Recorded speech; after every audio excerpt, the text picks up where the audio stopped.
Hello and welcome to Topdeck.gg's coverage of the 2024 Champion Series Invitational.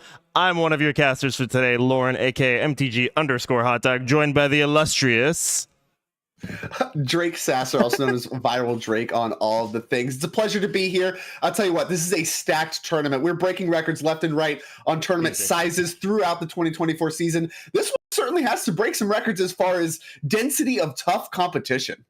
Yeah, I'm not envious. I'm envious and not envious of all the players here. I mean, it's amazing to be here. This was a first of its kind for this invitational. 64 players, $15,000 prize pool, excuse me. And all of these players earned their invite. No one bought in to get here. All of them earned their invite by doing well on the leaderboard. But this competition is the most stacked CDH competition. I mean, this is our equivalent right now to the Pro Tour, right? There's no higher density of high skilled players.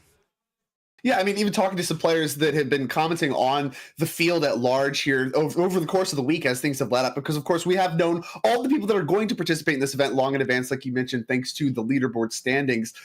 Players are talking about, wow, this is some of the most stacked stuff I've ever seen. I mean, I've seen weaker Pro Tours as far as talent to player ratio. So, I mean, I actually am very jealous. I'm one of those players that really enjoyed playing Magic at the highest level. And when you're playing against players that are just this skilled in these small fields, that is really where you play some of it's the next level Magic. It's not even the same game anymore. There's so much more going on when everybody is just on a higher skill level, and I'm excited to watch a ton of that. I'm jealous of players playing it, but the second best thing, getting to cover it here with you, is also pretty darn sweet. Yeah, it's incredible. I mean, the energy in the room, I'm sad you're not here. I won't make you feel too bad about it, but the energy in the room is electric. Everyone's excited. There's an excited tension in the air.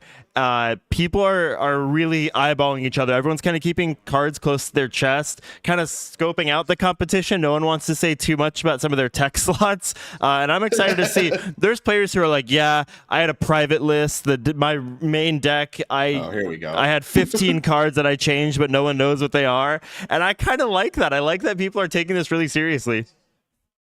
Yeah. There's a ton to work with too, right? You're talking about new sets, Modern Horizons 3 and Bloomborough now. This is the first CDH event that I can, that I've looked at or that I've been watching that really involves Bloomborough in a heavy amount. And there's some real players. Cards like Valley Floodcaller, Mockingbird have a lot of hype behind them.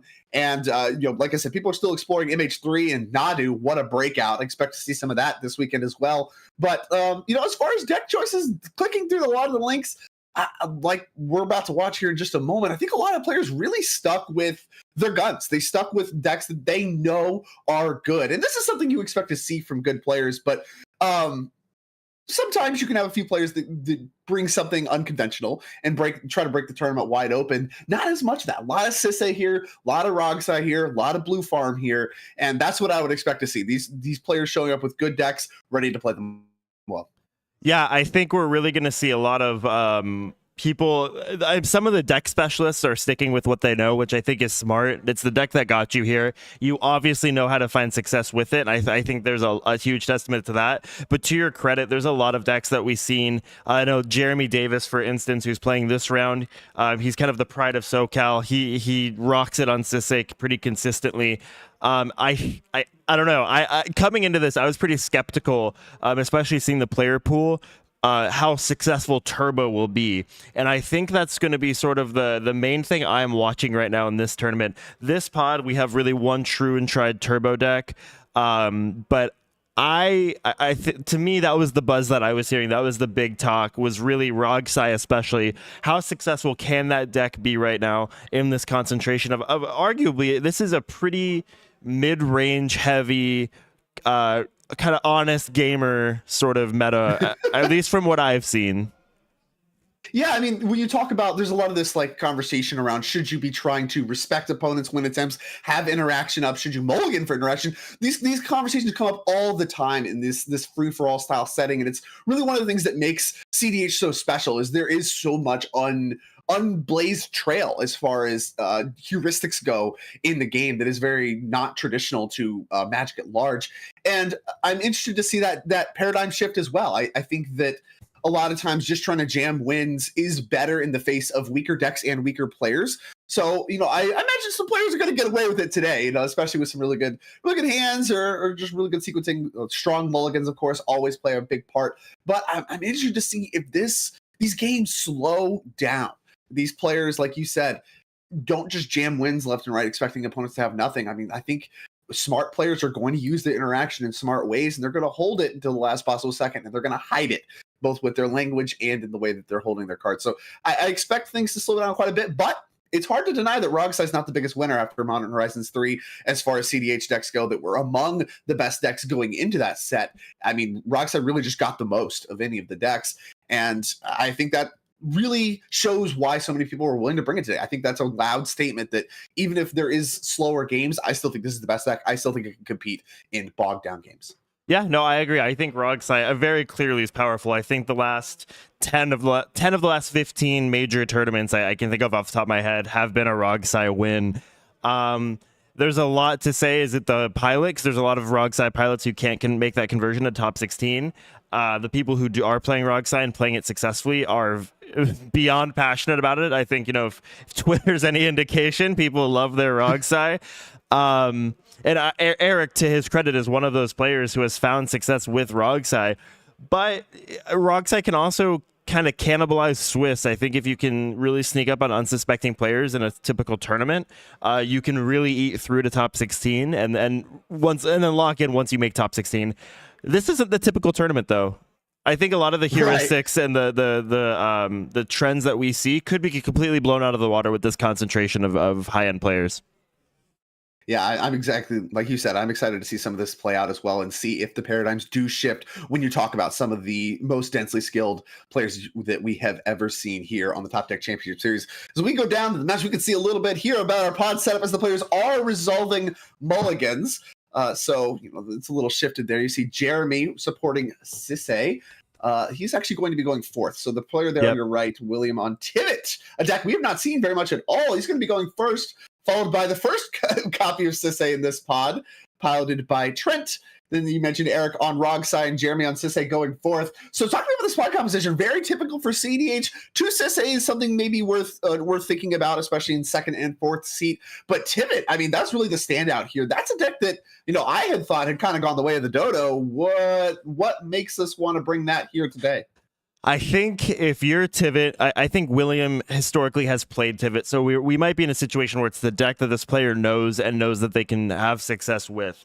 I think if I'm in first seat on Tivit and I see 3 decks that are commander-centric, I'm looking for ways to slow the game down. I think an early Draneth by William would be backbreaking against the Sisses. I think ways like even an opposition agent to pressure the Sisses in a way, and maybe you could deal with Rogsai because you have a pretty high density of counter magic and interaction on Tivit. The other thing I wanted to mention too, and I think we might see it in this pod, we're going to see it for sure across the board. I think the power of politicking is much lower in this invitational tournament than it could be typically. I think a lot of the players who are here, they fall into 2 camps. Either they are really, really, really talented at politicking, or they don't politic. They just put their wins on the stack. Sure. Yeah. But if you're good at politicking, you often don't fall into the trap of getting politicked. So I think either no one's going to try it, or the games are going to be very long as people are, having a, Socrates type Socratic discussion regarding their plays. Philosophical debates in the arena of ideas. Yeah. So I think we're 50-50. 50-50. Either you are or you aren't. That is part of the dynamic. So we mentioned, of course, at the start of the show, a little bit about, okay, are people just going to try to put wins on the stack, or are we going to do a little bit more respecting what our opponents can do, knowing that they're both on better decks and are more competent pilots? A lot less room for error there, and maybe we'll incentivize you to play a little bit slower. Some of that is involved in politics as well. It's like, okay, your politics aren't going to work necessarily, at least not the same way. You're not going to be able to mind control an entire table like I've seen some of the really talented politic players do over the course of the Topdeck Championship Series. That's just not going to work against this density of skilled pilots. It's not. Yeah. So how can you adapt your politics style for a higher level of competition? That is really going to be something that is important to these players if you're going to make a deep run in this tournament. That's the question I think all of the players were asking each other and themselves as well, is we're in uncharted territory. I mean, there's no way of getting around it, and I think that's what makes this so exciting is because we haven't seen this before. I mean, everyone watching here, we're on the cutting edge right now of what high level CDH play can be. This is for viewers at home as well. This is pro REL. This isn't comp REL. We have a level 4 or 5 judge here from SoCal, actually. Shout out SoCal, and yeah, we're literally in such uncharted territory. Everyone knows how to play the game, but really, really not at this level. As things are getting started right away, looks like we're going to have a Gemstone Cavern starting things off here from Trent. That one's going to pitch a Tropical Island. So, of course, Trent not on the play, but gets to use the very powerful effect of Gemstone Caverns. Very well known in CDH at this point, how powerful that card can be, being just another way to accelerate your mana when you're not going specifically first, which is typically the best seat in the house. So, yeah, like you said, this is a historic moment for CEDH, easily the most competitive and highest skill density tournament that has ever happened. And honestly, I think when you talk about CEDH in 5, 10, 15 years, people are still going to be talking about this tournament then. It is just that historic of a moment. And I'm very grateful to be part of it, as William is going to fetch a Flood Strand. I'm happy to have you here with me, and I'm excited to see how things play out. Yeah, fetch, maybe just a pass? Happy to be here. I can't wait to be doing this with you, Drake, in 10 to 15 years. We'll be so old at that point. Looks like Chrome Box. That's going to pitch a Memnotic Betrayal. Powerful card if games go late. 2 mana turn 1. That's Drannith mana. Do we have it? I think we might. Oh, Time Twister? Time Twister? Okay. Looks like Ancient Tomb, possibly. Maybe that was a Flooded Strand? Curious how we ended up with 3 mana here. Oh, we haven't fetched yet. I see. So there's actually there's 2 rocks in play here, or that's the Mox down. But I believe we have fetched for our 3rd mana. We're doing that now and letting the players for sure cutting a little bit for the sake of time, which I do appreciate. As if you are correct and these games are going to slow down, time becomes a very real factor in these matches. As there is the Tundra off of, and that's a Soul Ring is what's cast off the Tundra, and then the Chromox allows, that's mana 3. Here's Time Twister on turn 1. That has a lot of potential to disrupt all these players and refuel William, who did just dump a ton of cards. Only 2 left in hand after the Time Twister. And I want to thank you, WTG on MTG. Our audio engineer is the wonderful Alex Accepted of Kenrith fame. He is here in the booth with us, and we can't thank him enough for the lovely audio engineering. And we know there's a slight glare on player 1 seat. We're going to be working to remedy that sort of as the day goes here. But yeah, I think this is a perfect situation for William. Sisay and Rogsai are both decks that really value their. We have a silence in response to the time. I love this. Nothing else. You're not going to keep going, which I think William's super fine with that. We'll see if Jeremy has anything to say. He does not. Time Twister resolves. Okay. I mean, turn 1 reels, I feel like they're not that common to me anymore. I don't really see them. That used to be a main fixture of ways to get explosive amounts of card advantage in CDH. I haven't seen as much of it even in the ROG side decks recently. It's just really more of a recovery tactic more than anything else for a lot of decks. Here, William, I mean, great hand for it, able to jam it, and it resolves. 4 mana, going to get a fresh 7, and as the first seat, like you said, Rogsai is a deck that can really capitalize because you can just dump so much mana on turn 1. Well, Rogsai hasn't even got a turn yet, so that's not even an option. Yeah, I think this hurts Rogsai the most with the mulligan decisions that you do have playing Rog. I play Rog pretty poorly, but I understand how important mulligans are for that.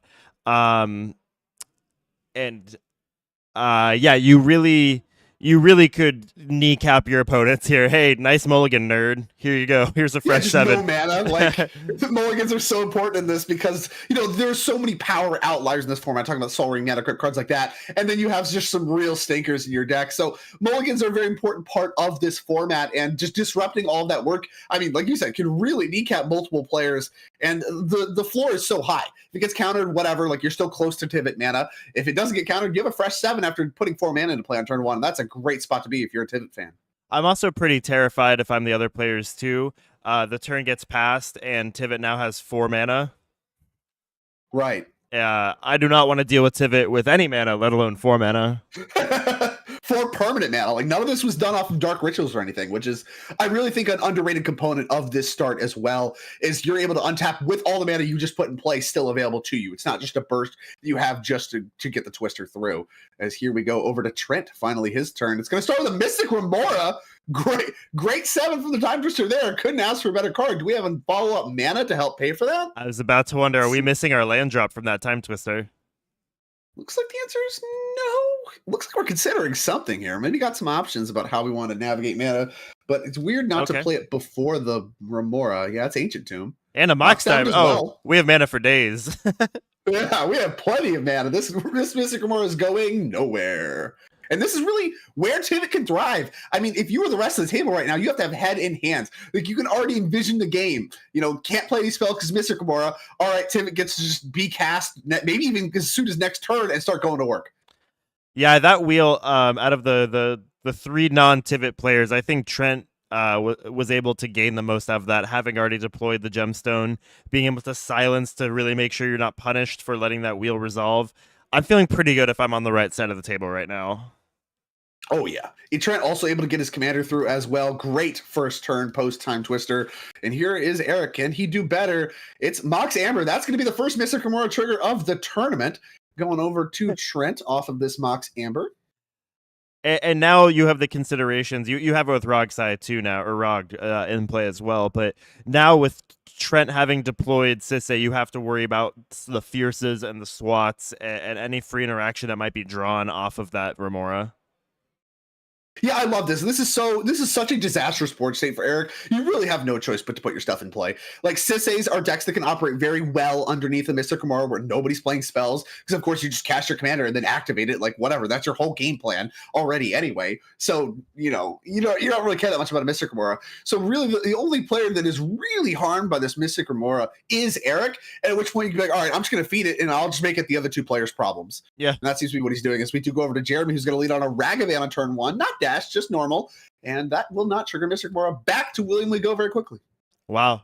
You have to wonder what could have been if you're Jeremy with your but your pre-wheel hand. It's a Time Twistered hand. Yeah. Who knows exactly what the turn one would have looked like from the fourth seat otherwise. But I mean, honestly, Eric, you mentioned Rockside, maybe one of the decks that hurt most. This hand looks functional. A lot of mana. Yeah. I think that could have gone a lot worse. I think being able to deploy your Grim, if you have a land drop, you're threatening Nas mana next turn. I'm not writing Eric off, but you're up against the wall right now. Oh, for sure. And it's going to depend a lot too. Obviously, this turn that we're in right now, William here in our top right, post Time Twister still has 4 mana. It's got a Tivit to fight through a Remora if he wants, or can just cast non-creatures if he wants. I mean, really, game's up to him. And as for Sentinel being out of the mix, that's a great follow-up. Yeah, hey, nice draw engine. I have one too, bozo. Yeah. Man, I don't have to pay mana for mine. Mine's on the house. I mean, the only drawback is if you are trying to force a window, you Thoracle line, any spell kills you, but that's a corner case to say the least. Is that Cavern of Souls the follow-up? But I believe that is a Cavern of Souls. That's pretty good in this pod, I think. A lot of blue. A lot of blue in this pod. That Cavern of Souls looks to be pretty strong. And a Mana Crypt as well? Okay. We got mana. Yeah, we got the best 2 cards in the format in play. We got Crypt, we got Vault, we got Lotus Petal. Here comes a card for Trent. I think we're about to see a Tivit. Yeah, I think this is Tivit mana, right? 1, 2, 3, 4, 5, 6, 7. Yeah, we have more than enough Tivit mana. We can pay for a 7 mana Tivit if we want. Here it is, Tivit, Seller of Secrets. And really one of the best cards on this board state. If players are going to make things about creatures, well, Tivit, very well known for pretty consistently being the best creature at the table. I mean, this is a great Tivit. You're probably choosing clues if you're William, and then they're just going to give you the mana to easily just crack those, start drawing cards. You have an Esper Sentinel, so you're going to have some. You're probably going to draw 2 or 3 cards on this next turn cycle at minimum. And I couldn't tell what was just Oh, that was the treasure tokens. I see. So we are. Yeah, these are the tokens here. Looks like we're giving a lot of treasures, and I actually don't hate this. Like, with both Soul Ring and Mana Crypt in play, like, the clues are easy to crack, and William already has a ton of mana, so then he has cards and mana, which is, of course, the constant pressure with Tivit is like, can you control one side of things? Can you keep them off cards? Can you keep them off mana? And there's a lot of both, really, that William's already working with, and so we may see players split the difference, but I don't hate giving some treasures here as well, just to both help. Because obviously William's going to pass the turn here, and so you might need some help in some interaction fights if the Rock side does go for a win. But you don't really want to let things get out of hand. I don't know, Drake. I think mana and spells are really bad in my meta. I think I will just stay in the your meta. The casting booth meta. I love the casting booth meta. I mean, casting. We're talking about spells. You got to cast something, right? No, we're casting games, brother. The whole game. Let's go. Back over to Trent we go. Oh, And Mystic Remora put in the graveyard? okay. What? We got action then. I mean, if I'm... I can't imagine that's good for the rest of the table. And we're leaving on the Wow. redrawn silence from the Time Twister. That will, of course, trigger the Esper Sentinel. Trent, I mean, this is a really scary start to the turn. Yeah, this isn't, hey, I'm going to silence and then might be cute and play a Ristic Study. I think we're seeing an attempt at winning the game here. I imagine so as well. Is this done on upkeep? Here's Tarnished Citadel. That leads to 4 mana. That's not typically enough for the Sisay deck to win. I mean, Ristic Study maybe is the price, but no, it's Demonic Tutor, colorless mana floating. And yeah, that was an So upkeep get silence. Dockside. Yeah. Upkeep. And then are we just done? Yeah. I mean, the dockside count would be 1, 2, 3, 4, 5 at minimum, and that's not including tokens that could be sacked. I think that's enough to start tutor trading, right? Okay, so we got 1, 2, 3, 4, 5, 6, 7 plus whatever the Tivit count is. Okay, that's just a lot. Yeah. And then you grab things that flicker dockside like the Sisay deck is very well known to do. Yeah. Yeah, this might just be it. We can crack some stuff, which is what William is doing here. You see him cracking his treasures, cracking his clues, and, obviously can't cast any spells, but maybe can get underneath a critical mass of mana. I would be kind of shocked. I mean, I don't know. I'm shocked all this just happened. Yeah, no, I'm it's not often, Drake, with my gift for gab that I'm at a loss of words, but I think this move by Trent. Oh, we have an Animatu. Yeah. Ooh, Animatu out of hand. Yeah, that's Oof. GG's for everyone. Animatu. So you can flicker your Animatu, make enough treasure. Your Sisay count is now, you have 3 legendary. Okay, we've won the game. That's a Keeley too. From All right, yeah, here we go. And I think that is actually just enough. So you got 2, they're basically plus 3 mana for both of those planeswalkers for making docksides. So we have a critical mass of a ton of mana, and now Sisay's power is very huge. Yeah, I mean, we're done. We're done. Yeah, I mean, the handshakes haven't happened yet, but congratulations to Trent. You're under a silence effect. You have a Sisay and an Animatu. You can make a bozo amount of docksides, make a lot of treasure. Sisay's a 4/4. Oh no, we have a Teferi now, so we have 3. We have Oath of Teferi, so we can do this all again. Yeah. Do it all again. Yeah. More mana. I think Trent came here with the right mentality. These plays, I mean, granted, you might have gotten wheeled into a little bit of it, but this is the type of play that is how you're gonna win or have success in. I'm surprised. I mean, normally this deck really struggles to win from a low basis of mana. Like, you really expect them to have like a Bloom Tender or whatever, have to do a little bit more work to get it done. But here, I mean, just 4 mana into the dockside really shows, I think, part of the downside of playing Tivit is you really supercharge your opponent's docksides because everything you put into play is an artifact of some capacities. Here is the fist bumps. Trit on his version of Sisay wins a very quick match. We're only 17 minutes into the round. So if your question was, is just winning, or rather just attempting to win, going to be less in this pod, it seems Trent not really interested. He thinks his combo is good enough. And honestly, with Sisay and very much a creature and activated ability win, it's not even clear that opponents had stuff to interact anyway. Like, your silence resolved. And so, like, we're already talking about they didn't have anything probably. And then creatures and activated ability is notoriously very, very difficult to counter in this format. Whatever. I mean, you just have it, you have it. And the Time Twister, I guess, somehow ended out great for Trent. And he is off to a very good 1-0 start in his version of Sisay. Yeah, congratulations to Trent Corey. Amazing showing. Usually a Yuriko player. I know they had success at Pun City 3 top 4 on Yuriko, which is, I thought, well, we were maybe going to see this tournament, but we're on Sisay. Very clearly a good deck, but really well navigated by Trent. That was a turn 3 win that was pretty surgically conducted. So I think we're going to switch to our backup match here at Pod 2. Kind of check-ins, get some gameplay, see what's going on over there here. So we are in the mix of it. Let me see what pod comp is. It looks like we possibly have a Derevi. Yeah, let's get the deck list up here in just a moment as we do cut over to this backup feature match. Looks like, yeah, we got Kenrith, we got another Sisay, a Timna Krom, and a Kirik. Of Okay. course, piloted by Abby. This is someone that we saw get honestly more winning than I've ever seen from the Kirik deck, which is in part because it is a difficult deck, but also in part just because people don't really play it that often. I mean, we really don't see that many Kirik registered at the highest level, but I mean, Abby has done a great job on her take on Kirik throughout the season, and I expect to do it again here. A pretty deck as well. I believe her deck is, if not entirely foil, close to it. Oh yeah. As we get a look at the board state, Necropotence on the side of Blue Farm. That's going to be an important one. Only commander I see in play is a Timna and a Derevi, so still looks to be very much near the start of this pod, which is really good. It means we're going to get to watch hopefully quite a bit more Magic, as Trent did just win our first pod very quickly. This one looks to be a little bit more bogged down. Delighted Halfling for Derevi, going to make things uncounterable, so maybe not. And Necropotence, of course, always threatens to win the game very quickly, but with an Orcish Bowmasters in play, who knows if that's going to be something that works. Yeah, and I want to back up what you were saying. I want to applaud Abby. Abby's again one of those players who really is a deck specialist. She has really found her rhythm with Crick and has taken that really to this highest degree. I know she had tweeted as well that she was the only woman to qualify on this, and she for the Topdeck Invitational, and that was a huge point of pride for her. So I'd like to highlight that.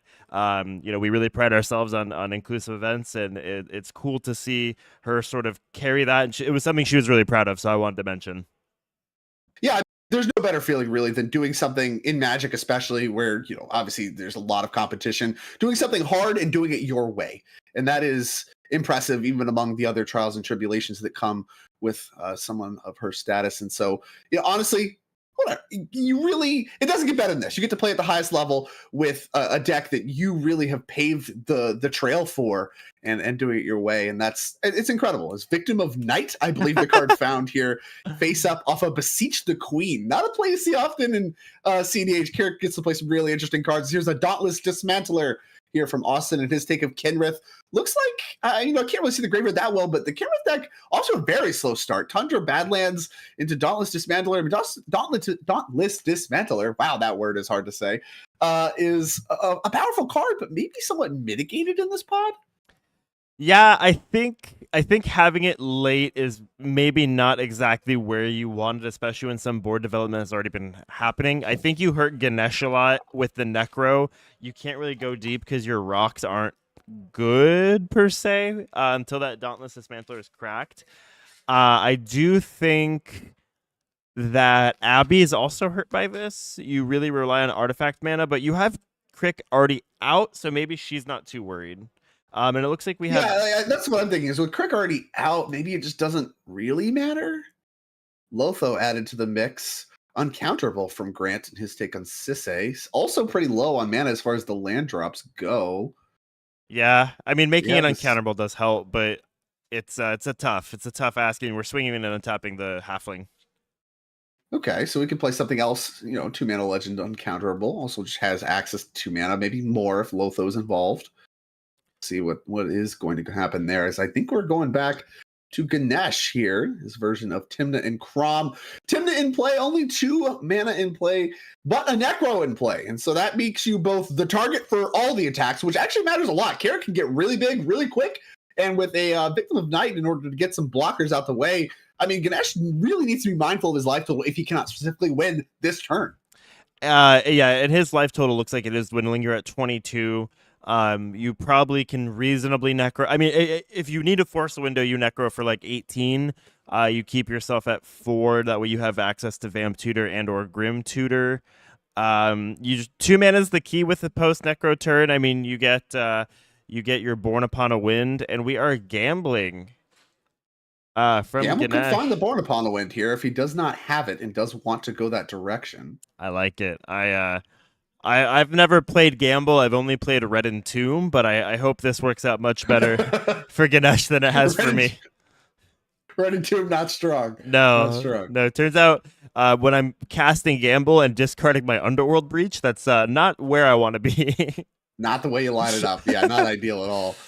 As yeah, here is a gamble. I mean, that's a great start, but I mean, Ganesh does have two problems to solve. So typically, tutors are good at solving a problem. Either you need mana or you need something to do with it.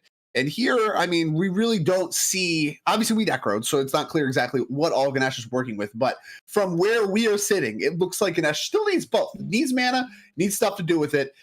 Gambles can solve one of those problems after we discard a card at random here. But gonna need to find the rest. Now, Necro, again, notorious for its ability to do that. But the question is, did we? There can be some really bad sequences of Necro cards from the Timber Crown deck. It does not Necro as well as a deck like, say, Rogueside. Right. I completely agree. I think if you are on the Born train, it does get better, and we're gonna see what our discard is right here. Oh, okay, we're laying it out. We never confirmed numbers. Oh yeah, where to start? There's 1. There's 7. Great. We got a 5. It looks like no, it was an 8. Here's a 1. There goes Vamp Tutor. Okay, we are tutor flooded. Is Ganesh? I am, you know, I don't think so. I'm no genius. I'm willing to bet Ganesh did not gamble for a vamp. That would not be strong. As there is a Mystic Remora, I believe, the follow up here off of the off the Underground Sea. That not a card that's typically indicative of trying to win right now. And if you're not trying to win right now, I mean, your life total is under a lot of pressure in this next turn cycle between the Bowmasters, now quite the attack force on Grant's side of the field. This is looking precarious. Yeah, I think it's tough. I think it's tough, and this is without knowing what's being said at the table. If I'm Ganesh, it might be better. Hey, I'm just gonna do this. I'm not gonna use my Necro. I'm gonna sit back. I mean, if you can maybe buy yourself another turn and hope to get some cards out of that Remora, and then go for the win next turn.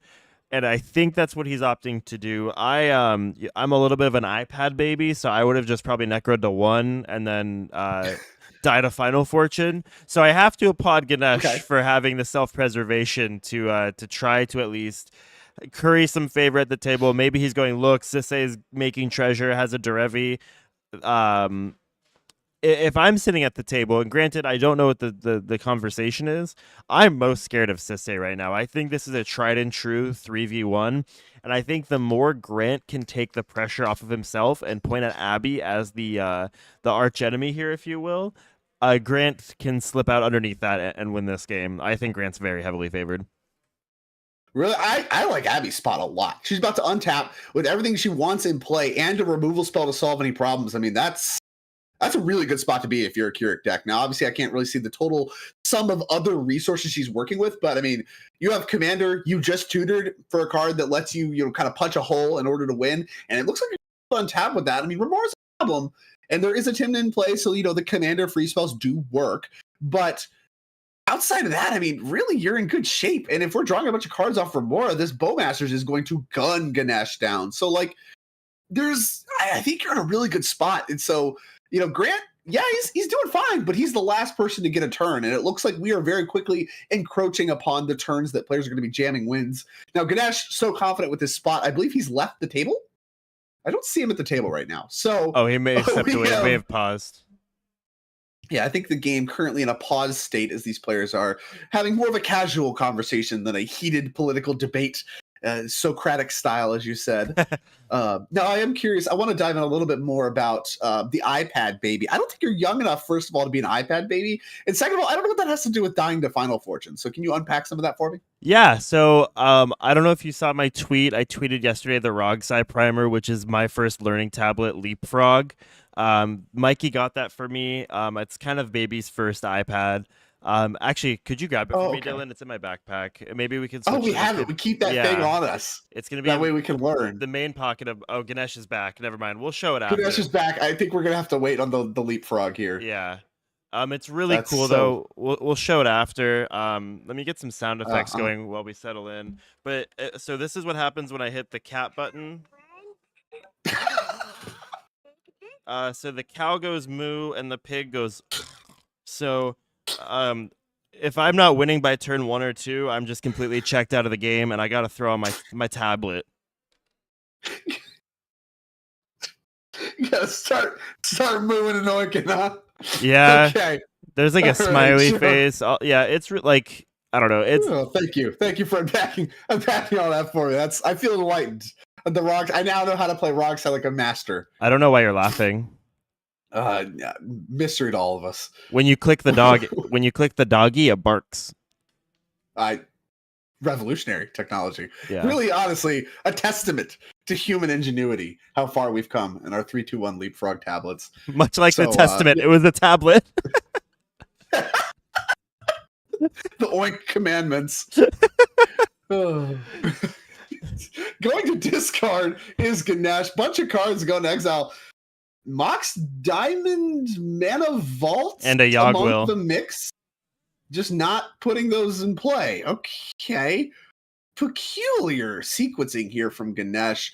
Really, like, and this is what I'm talking about. It speaks to having drawn a really awkward set of cards off your first Necro, and now it's 17 life. Going back to Abby, I mean, I don't even feel good about Ganesh's position at all, and that's shocking given that he just untapped with the Necropotence. Yeah, I'm wondering if he found those with the Necro and it didn't have the Born or any way to didn't have a way to deploy them, and they're entering tapped, so it didn't really impact the game. I wonder. Yeah, got to be the case in some capacity. Yeah, and that's true. The Dauntless Dismantler does make things a little more awkward, but even still, I mean, that's one piece. You know, I've seen the Blue Farm decks fight through quite a bit more. As here's a Nykthos Shrine to Nyx added to the board for Abby. That one can come up pretty big here. One of my favorite cards. Other stuff cooking.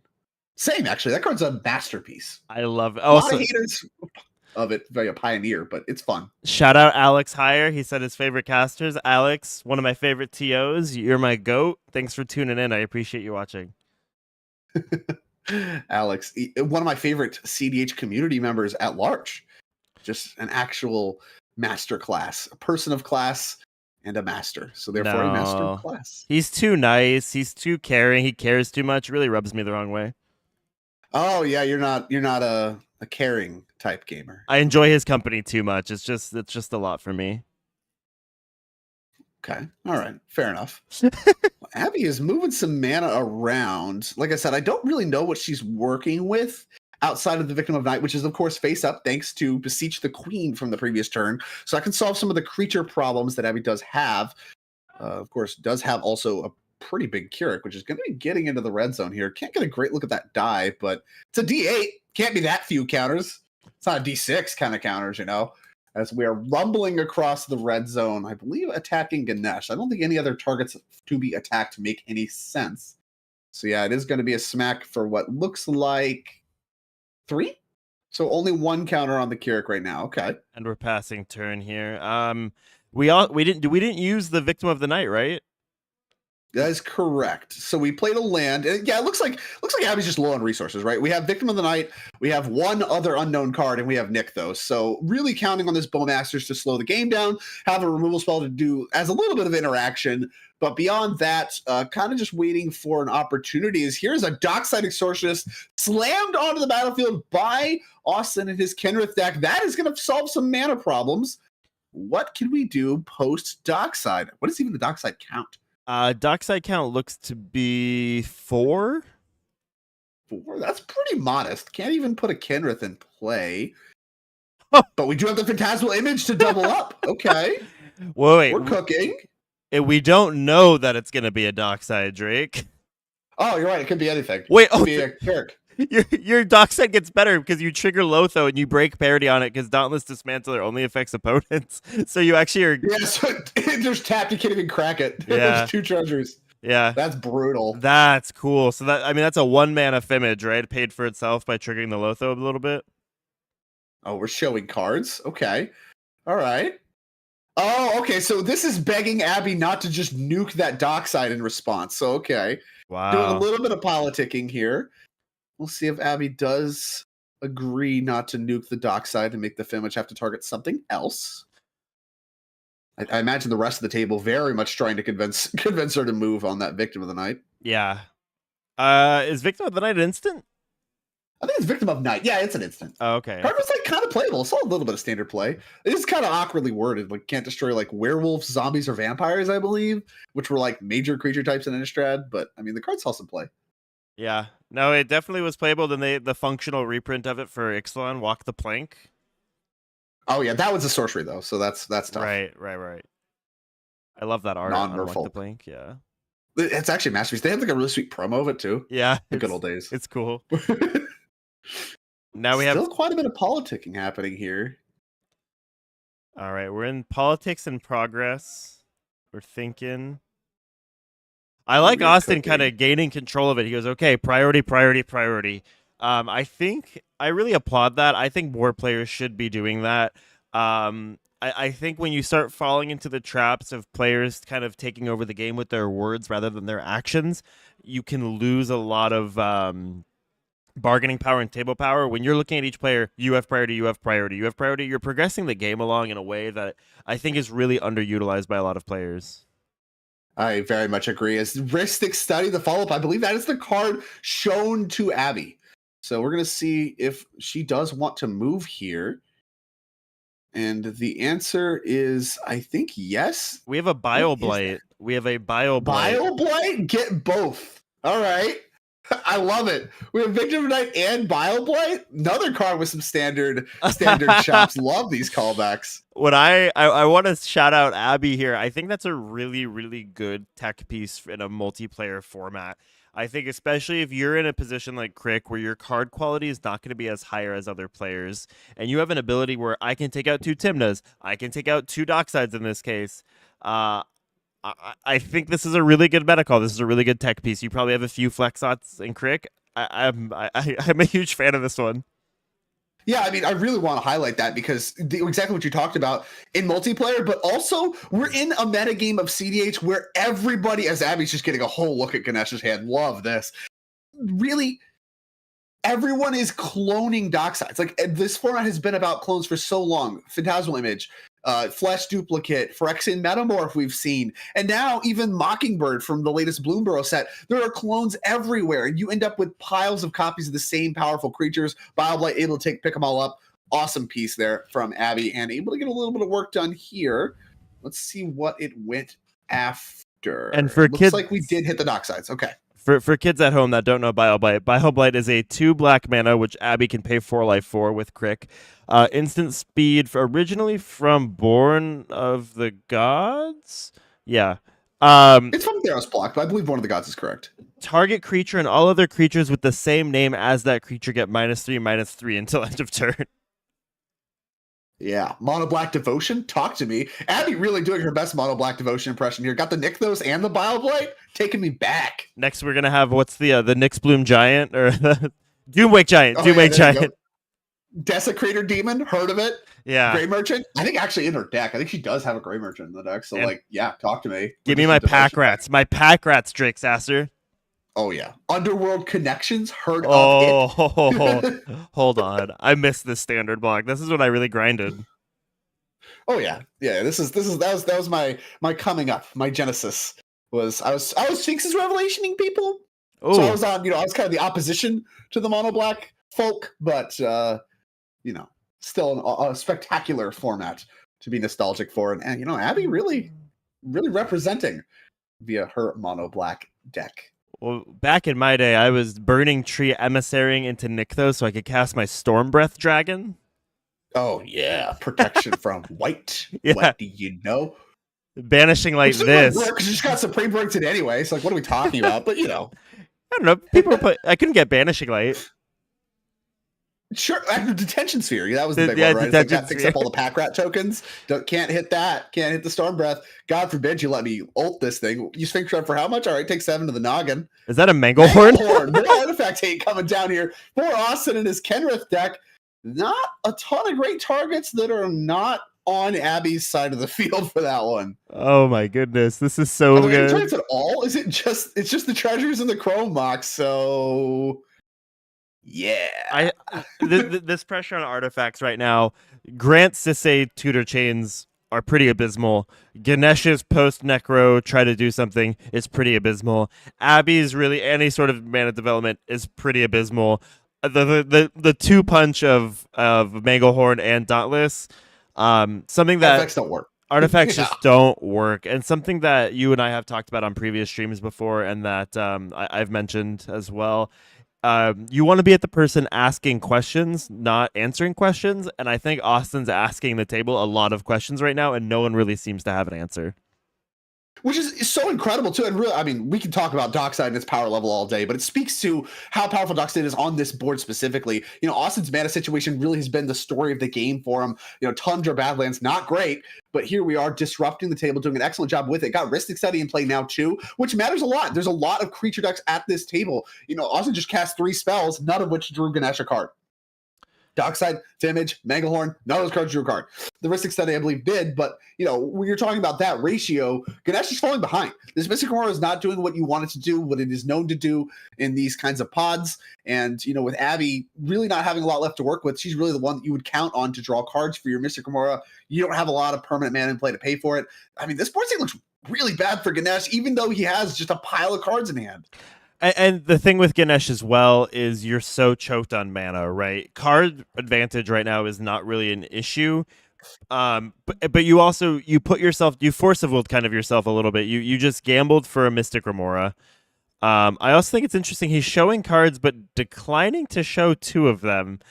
What are we talking about here? Why would you show? I mean, obviously, if you're Grant, you're going to take the free information. But what kind of political power is? Yeah, you can see all this, but not these. Don't worry about those. They go to a different school.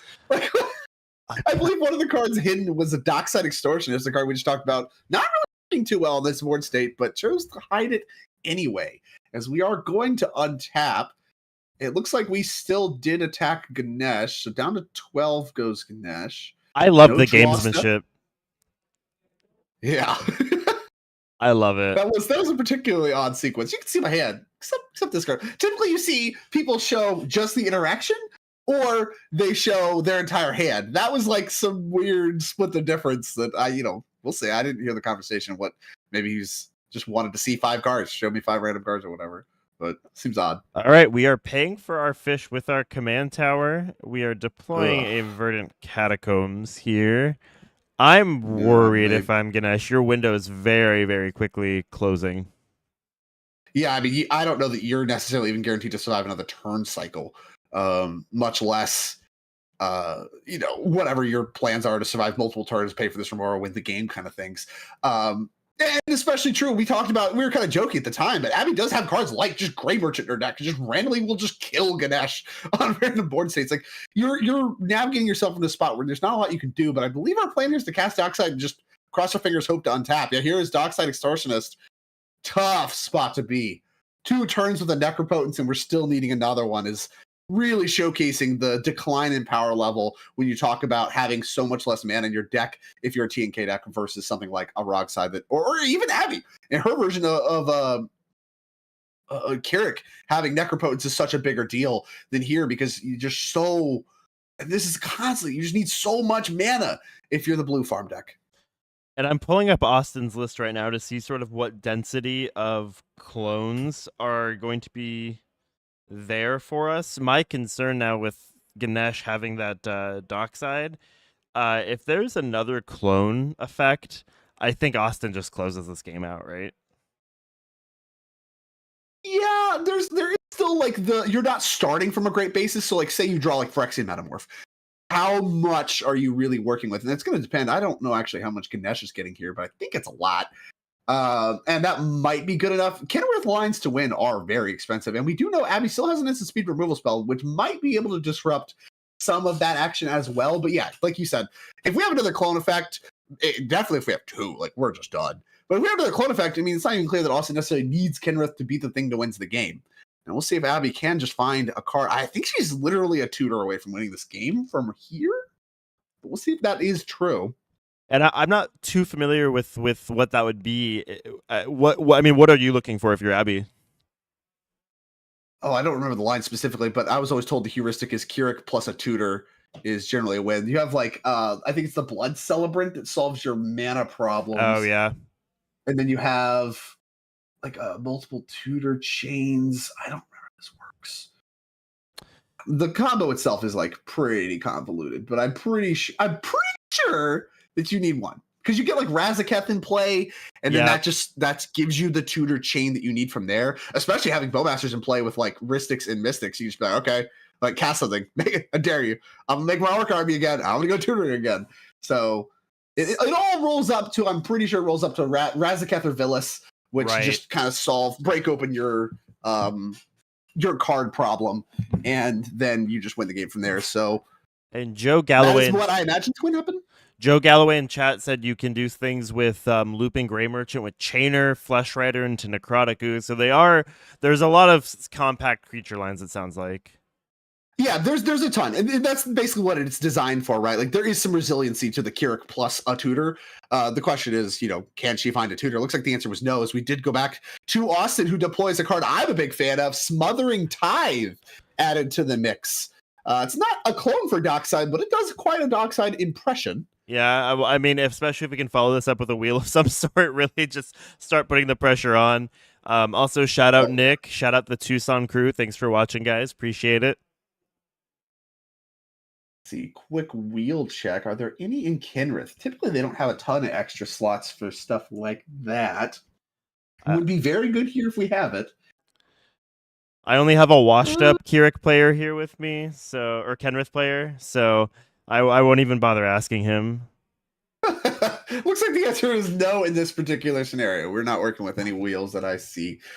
Which, I mean, again, fine. Smothering Tithe, super functional, is just something you put in play and often replaces itself right away in the turn cycle as far as mana goes. And we'll see if that is going to be true. Heuristic Study will give you the card. Smothering Tithe will give you the mana. This is a recipe we've seen kind of develop and really take hold this year, I'd say, in CDH. It's always been something kind of on the outskirts of Smothering Tithe, plus these other engines. But as players have realized more and more the need for mana to back up these draw engines like Heuristic Study and Mr. Kimura, it's really seen more play. And this is going, there's no two ways about it. It's going to solve Austin's mana problem. So the question is, can you win the game before Austin just gets to break everything open? Here is the first time trigger. Yeah, I'm currently playing Smothering Tithe in my Timna Crom list when I feel like not winning the game, and it has really done well for me. I've really enjoyed it in Timna Crom. I don't think it's for every deck, but it's certainly I think a bit underplayed. We're so good at making mana right now in CDH. And four mana about your delivery that I play it when I don't want to win the game. Yeah, there you go. I'm coping right now. I'm playing Rogside because I was like, all my friends play Rogside. I don't want to be the only. I almost brought Diada this weekend. I was like, I'm going to be the only dweeb not playing Rogside, and I'm just going to get trounced. So now I'm playing Rogside and still getting trounced, but at least I have Flare of Duplication.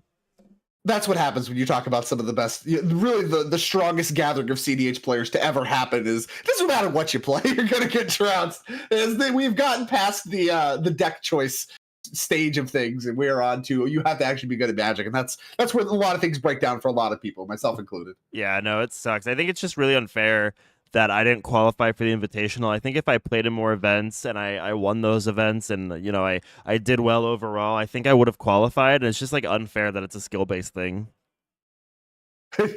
Don't we all?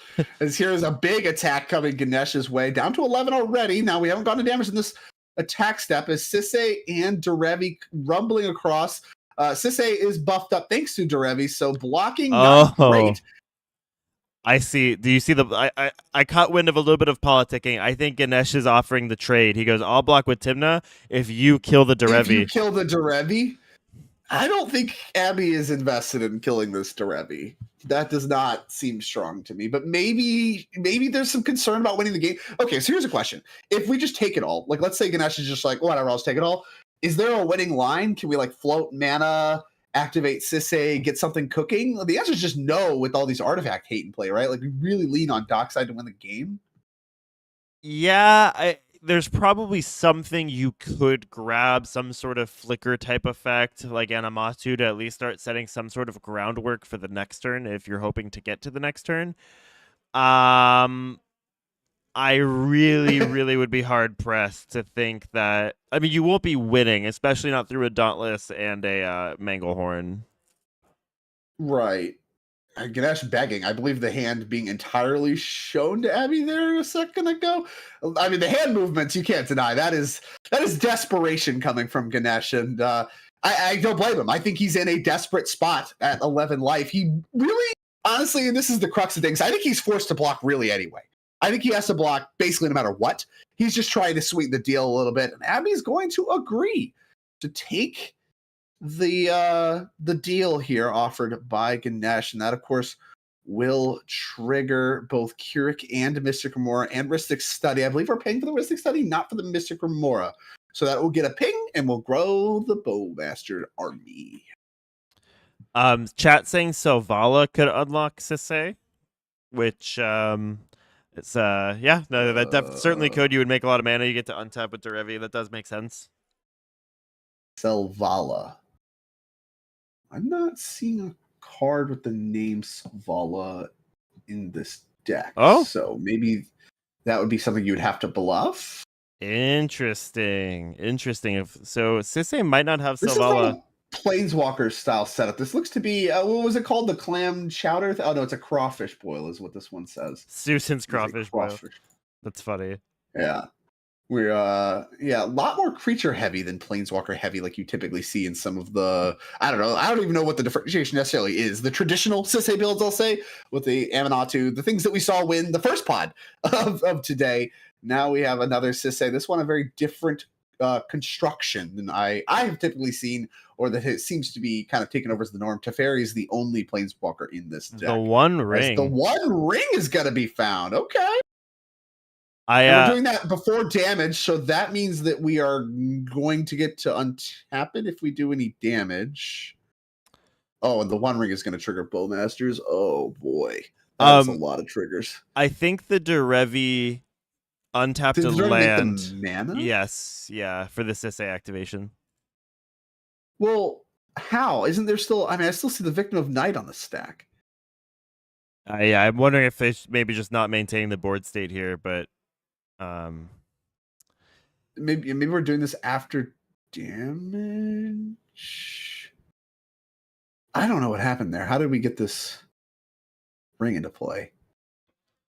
Well, the players, I assume, are maintaining the board. It looks like there was some communication that happened prior to this Derevi dying to the Victim of Night, because we do appear to still be in combat. That Tymna is still in play.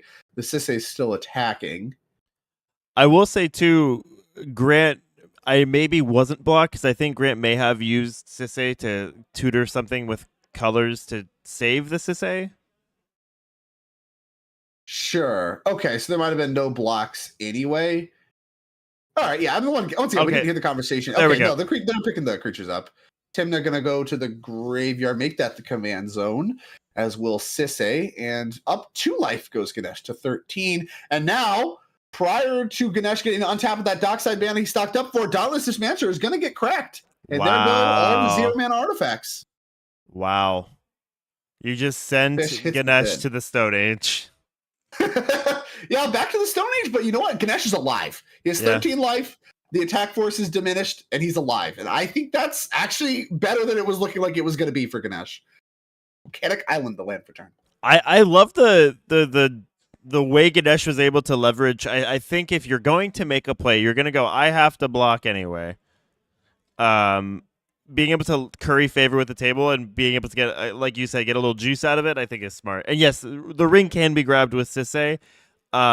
It doesn't add power and toughness to Sisay, so I was thinking maybe there's a situation in which something gets power and toughness, so that way it saves it, but that was not the case, as Ganesh is deploying a Rhystic Study.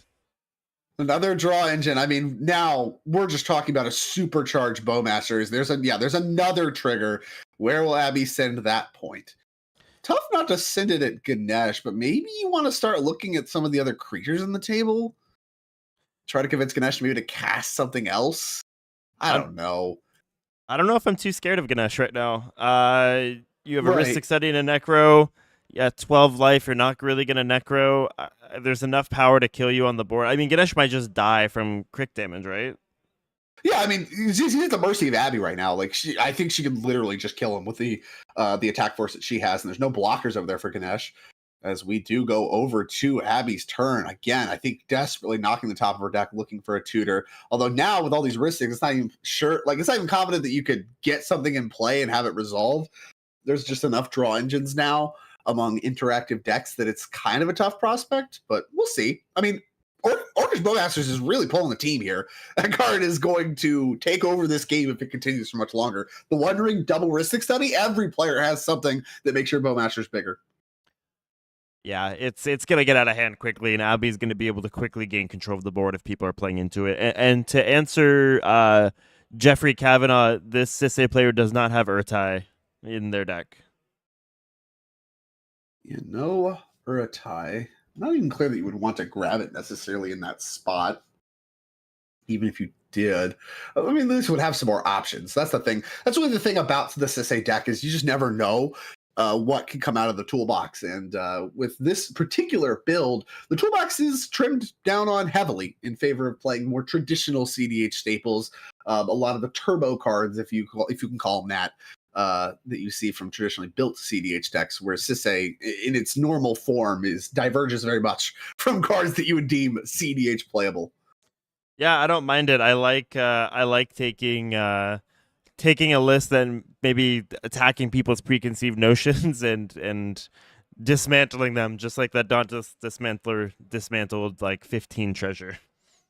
It did. It dismantled a lot. And Abby's Chrome Mox, which was actually pretty important to the mix here. Tapped 2 mana for something. I don't know what we tapped 2 mana for. Oh, we paid for the Smothering Tithe. That's gas. Might as well. I mean, yeah, we don't have anything going on. Might as well. We still have the Nykthos mana up. So activate that if we want. Keurig fixes your mana problems anyway. So I love that play. People talk about never paying for anything. No. Abby, very disciplined here. Love it. Big attack coming through with Keurig and the Orcish Army. Orcish Army actually goes after Austin and his Kenrith deck, I think really demonstrating Abby's perceived threat at this table. Yeah, I think it's very clear who's starting to run away with it. He's really been pressuring everyone pretty consistently throughout this, and maybe slow themselves down. I mean, we're just passing the turn here. Kind of a little scary if you ask me. Yeah, only 4 mana really diminished thanks to paying for that Smothering Tithe. Doesn't have 5 mana to get Kenrith in play. Only 2 cards in it. I mean, really, I think Austin mostly out of steam. So now back to Grant, who did just lose a lot of his board, but does have a copy of the One Ring in play. Yeah. Had to enter tapped thanks to the Manglehorn, so could not draw cards with it on the first turn cycle. Now is the first time he could draw cards with it. And I think this is a pretty good example of what a round 1 game can look like. People I think are playing really safe, and I don't think there's really necessarily there's nothing wrong with that. There's nothing wrong with playing safe. I think we saw a much different game on our first feature match, but you're really easing into your day. You're trying to find your rhythm. This is the first round of the largest ever CDH tournament ever. The first ever invitational, a lot of firsts, a lot of pressure. And I think all of these players are more than happy to just go, yeah, we'll take it slow. Yeah, I mean, very much like you said, a stark contrast to the other pod we saw where it was just turn 3, game's over. Like, thank you very much. I have my dockside. And that's really the story of the difference, right? If you're talking about what slowed these games down, well, there was a Remora present in the other game. There's, Mystics and all that stuff present here.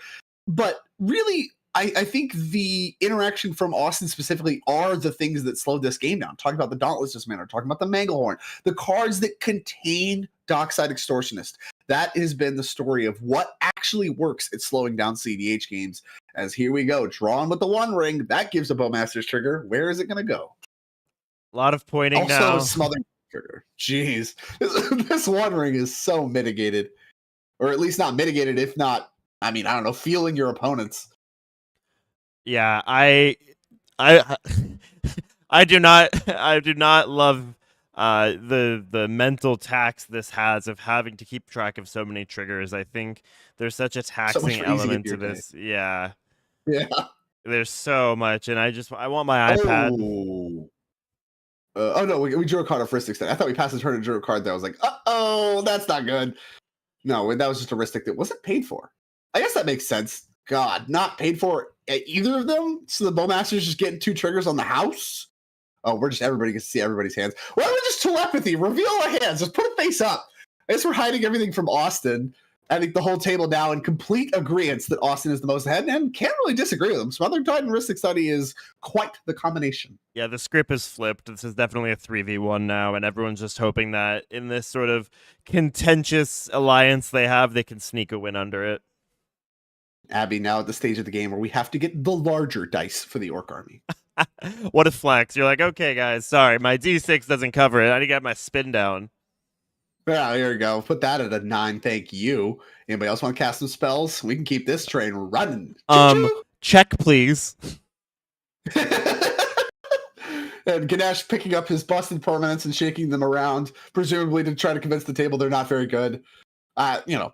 Maybe he's right. He might just be correct. Just something truly ironic about it. Just picking up necropotence. Oh, this is all I have. Pick up my wrist extend. This is all I have. Yeah. Tough. Must be tough. I have all gas, no engine. I have all engines, no gas. No gas. Look, you're the one who put the cards in the deck. Is here comes Ragavan. That one pretty good at dying to Bowmaster's triggers, as there is going to be some Ristic Study triggers to start things off. I think we paid. Okay, so here we go. We played Ragavan, paid for both. Tough. Pass. Yeah. Wow, so Ganesh really on all air. I mean, that is... Okay. We just hide it. It goes away. Abby pays for the Smothering Tithe again. I don't think that means she drew gas, which means we're going to be going back to Austin's turn. Yeah, we're back. Pass with 4 mana up. Now is a lot more than that. I did see Ganesh bled their hand slightly. There is a Brain Freeze and a Silence in hand. I don't know how those could or could not be relevant, but it is something that is on my radar. Sure. I mean, I've seen Silence come up as just like a random, like you get to kill opponents if their combo involves casting spells, but outside of that, really needs the Underworld Breach. And of course, you can't discard it because then it goes to exile, and that just makes Breach comboing quite a bit harder. So I think that's kind of one that Ganesh has been more or less taxed into keeping into his hand.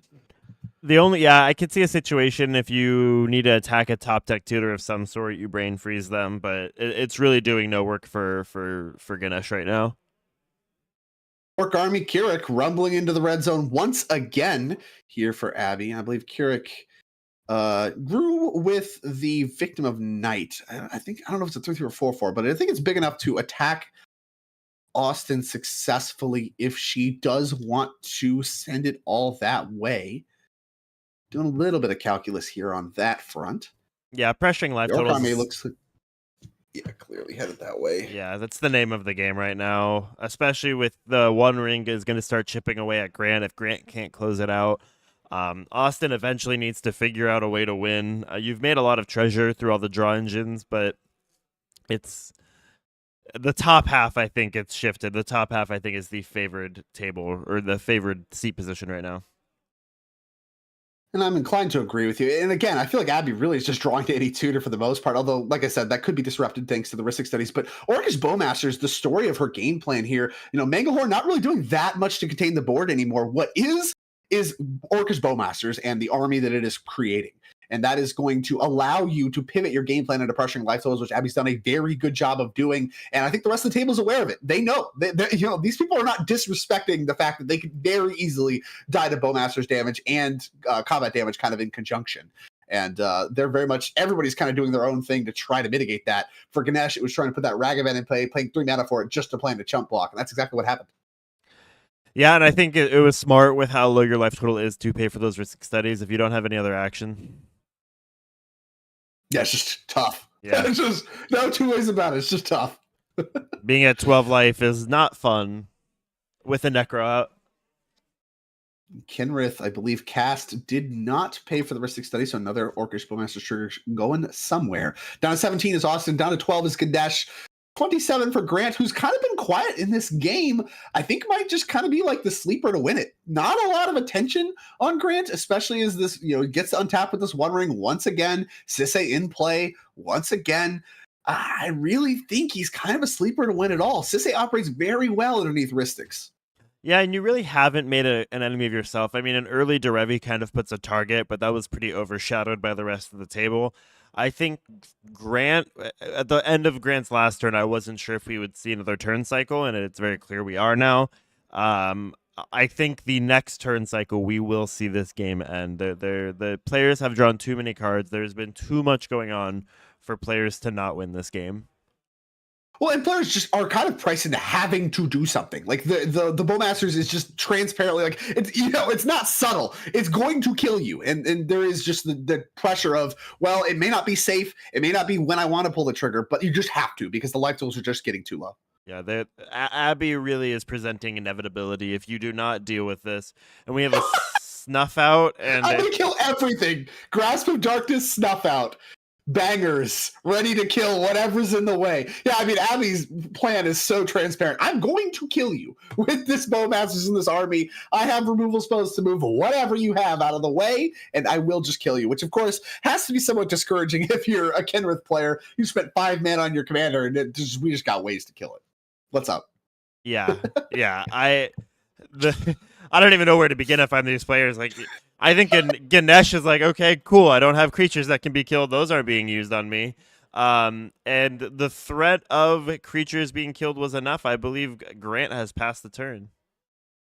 And as we're passing the turn and we're taking a second here, I really want to highlight how impressive it is to me that this Keurig deck can hang. And I think so much of it's centered around how smart it is of Abby to have all of these removal spells in her deck. We've navigated CDH into such a space where it almost feels like removal spells, when paired with other removal spells, are more powerful than counter spells paired with other counter spells. That didn't used to be the case when this format was all about dawses, all about breaches. But now it's, as you can see, it's all about Kenriths. It's all about whatever, Tivits and Sisseys, all that stuff instead. And at that point, the paradigm shifts. Now it's about having creature removal spells in your deck, and that is something that Black as a color is very good at, and Abby leaned into it hard this weekend, and, she may not be drawing the tutor she needs, but she is drawing interaction, and the interaction works and matters.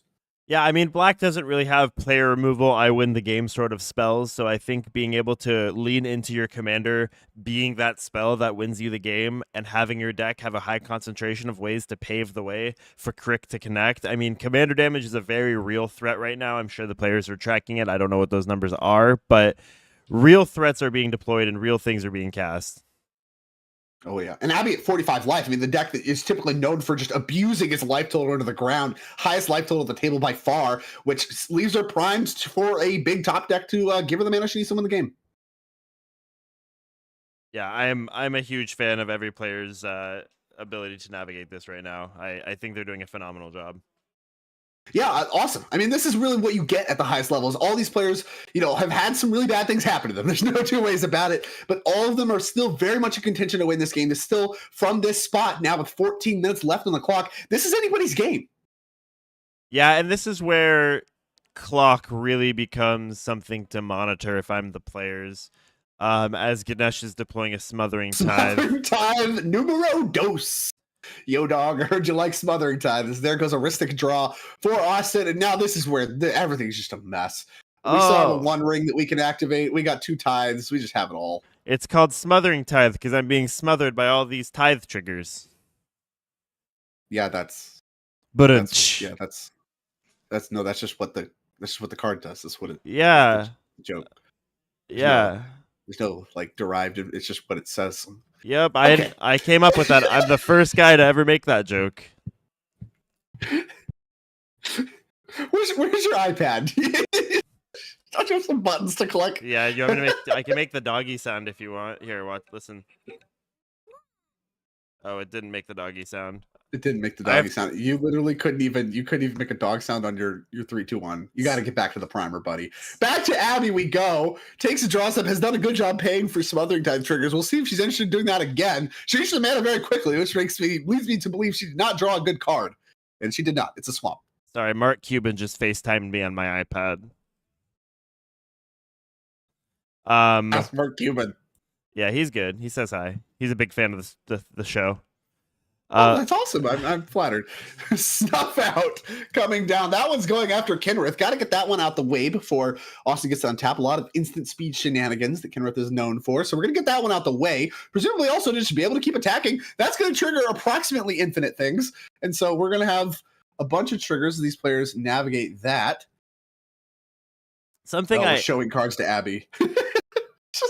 Something I'm such a mess of board. Bit worried about is while we are running out of time, this whole game has really felt like we're one for oneing each other. With really, I mean, there's been board development, but Nothing substantial has really brought the game forward. I think like the biggest play we've seen was the Dauntless Dismantler cracking, but everyone's playing pretty conservatively. Yeah, I mean, part of that is just not a lot of stuff has worked throughout the entirety of this game. True. You know, all the artifact mana really disabling people's ability to get anything going.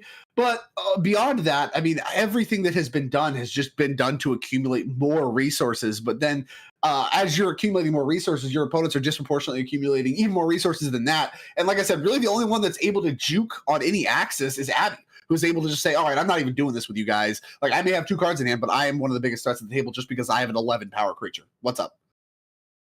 I'm wondering if is there a world where you you reanimate your Fimage and you legend rule your Kenrith and have your Fimage enter as a Kenrith and then just legend rule the one that's being targeted with Snuff Out?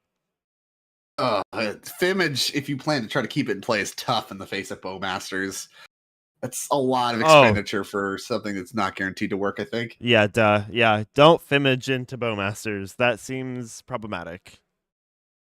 I mean, it is something you like could do. It's not like 0% to ever happen, but with just this particular setup, I think a play that maybe don't want to necessarily reach for, maybe does. I mean, it's not a guarantee, but I would be a little surprised, I think, to see it. As here is something else of note. It's a Swan Song. All right, so first counterspell of the game that I've seen. Really, all the interaction has been creature focused in some way or another, either being a creature or killing a creature.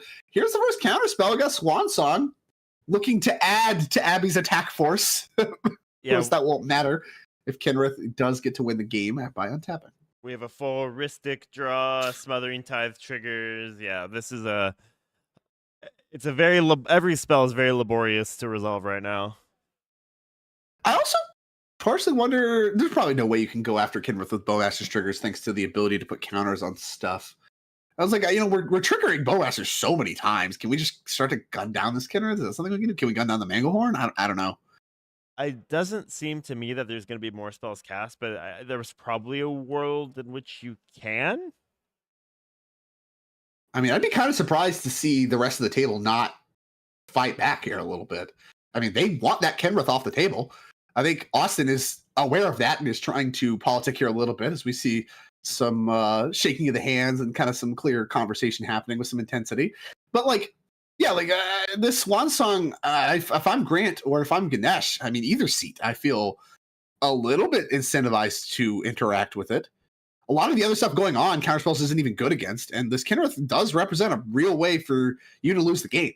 And I think that with these other 2 decks here on the right side of the table, not supporting as much as much removal spells, you really need to lean on Abby's removal spells working. And we do know she has another kill spell in hand, right? Yeah, she's Grasp of Darkness. That's -4/-4. So actually doesn't take care of Kenrith very easily. Yeah, you can, especially paired up with Bowmasters, but it does not do it easily. And that's 2 for winning yourself. You're devoting 2 pieces of resources to, or 2 pieces. And she revealed her draw step there. We knew about the Grasp. She revealed the Swamp that she just drew to the rest of the table. Draws, I don't feel have been very kind to Abby. I feel like there's been a lot of land drops and not a lot of cards in hand. Yeah, I mean, if one of these removal spells was whatever, any of her tutors, then I'm sure that would be great. But of course, being in mono black, you can play all of the tutors that are reasonable to play, and then things start to fall off. And it falls off hard. I mean, Abby reaches the Keurig decks at large, not even just Abby, Keurig decks at large reach when it comes to tutors. So really just needs to draw the right half of her deck. And this is part of the problem with the Keurig decks at large. You just don't have the same density. But when you do, when you find it, I mean, you have the potential to win very, very quickly. And that is what the deck is really notorious for. Unfortunately, not really broke that well for Abby here, but she's done a good job keeping herself in the game despite the poor draws. Yeah, she's really been a stakeholder in this game. She has not taken a passive role and has really made herself a key player right now. Here comes the One Ring being tapped. 2 cards being drawn for Grant, and that is going to put a host of triggers on the stack. Tithe, tithe, tithe, tithe, in that order. Well, Bowmasters. Oh, yeah, you're right. You just want this Bowmasters gone. I pretend I do not see it. If I just ignore that cards exist, my opponents will also forget. Correct. irrefutable, really. So we have Tithe, Tithe, Bowmaster, Bowmaster, Tithe, Tithe on the stack. I believe that is accurate. And here we are resolving some Bowmaster triggers. Ganesh doing some politicking. I don't know what I even like removing here. It's going to go at that just put no, but that the life went up, didn't it? Oh. Oh, I'm not sure what happened there. We are taking a flurry of game I think there's actions. still conversation. I think there's still conversation happening with the Bowmasters. We're undoing the Bowmasters ping and then redoing it. Now, keep in mind, this table does have somewhat of an extension, thanks to Ganesh going, I believe, presumably to use the bathroom. So there's going to be a little bit of an extension. This time on the screen, I do not believe is going to accurately reflect the time of this match specifically. There will be a couple minute extension, but it's not a lot. It's not like you're working with 10 minutes or whatever. You know, we're going like 3 at most, probably. Lobo, to answer your question, no, the lists are not public. They will either be live Sunday evening Eastern time or Monday morning, early in the morning. And here goes Kenrith. Also, that's a beautiful foil snuff out. It is. Those are worth a fortune now. I think he plays like Popper or something. And I don't know. The card's $1 million. Yeah. How did Kenrith die? The Swan Song happened. It countered Snuff Out, right? Or did Snuff Out become uncounterable and then we got a bird anyway? I believe snuff out was countered. Oh no, it looks like it wasn't. Yeah, well, Kenrith is not in play anymore. Maybe it died to Bowmaster triggers. I think the One Ring was maybe to put Kenrith over the edge on dying to Bowmasters. That's what I assume had to have happened for the Snuff Out to be countered and for Kenrith to also be dead. Why did? And so those last 2 triggers, okay, yeah. So those last 2 triggers from the One Ring that were going to deal damage to Grant did not. They instead dealt damage to Kenrith, and then Kenrith died. So that is how that happened. Gotcha. And now the bird is gone.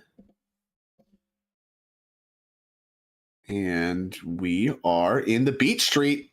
And I didn't see. Orcish army got quite a bit stronger. Did Sisay discard something? I know there was some action on Sisay. I noticed. I think they fetched. I think I saw Sisay fetch, but I didn't see anything beyond that. Here is the Orc army and Kirik rumbling into the red zone once again, potentially for the last time, though we've been saying that for 3 turn cycles. CDH is a wild format sometimes. You don't think you're getting another turn, and suddenly you get 3 more. Yeah, I would have lost that bet. I thought this was going to be over 2 turn cycles ago. I'm pretty invested in this next turn. I don't think we're seeing another turn cycle, and I think the whole table knows that time is dwindling. Someone has to try to win this game. I don't think you want to draw this early on. I agree, and I love this attack here from Abby, actually pivoting and attacking Grant with Kenrith off the battlefield, just not really as worried about the potential for Austin to just really win the game out of nowhere, even though he is very far ahead and getting a turn next. You kind of, you hated on him a little bit. You gunned down his commander. Now let's go after Grant, and that's what we did. We saw Chump block there on the army, took a little bit of damage, and each player, I believe, at the table now within striking range of if Abby connects with both of her creatures there, they're dead. That's true of every player at this table right now. All right. So what can Austin do to... Oh, here we go. I love this. Just it's usually you show your hand like once, twice. No, like Ganesh and Abby have been in lockstep. Abby's revealed her hand just face up multiple times, and Ganesh is just showing his pile of cards to Abby nearly constantly every turn. I love it. So much cooperation here. And this is really what we were talking about at the beginning of the show. A different look. I mean, this level of cooperation is not common in CDH pods. No, and there's no reason telepathy is not played either. But these players said to heck with that. And they're trying to play optimally by giving each other known information to try to just get out of this alive. Yeah, we'll see what he can cook up. It looks like we're just redeploying Kenrith. Yeah, we do have a bracket link. We will post it right now for you. Or I can post it. I'll post it on the YouTube.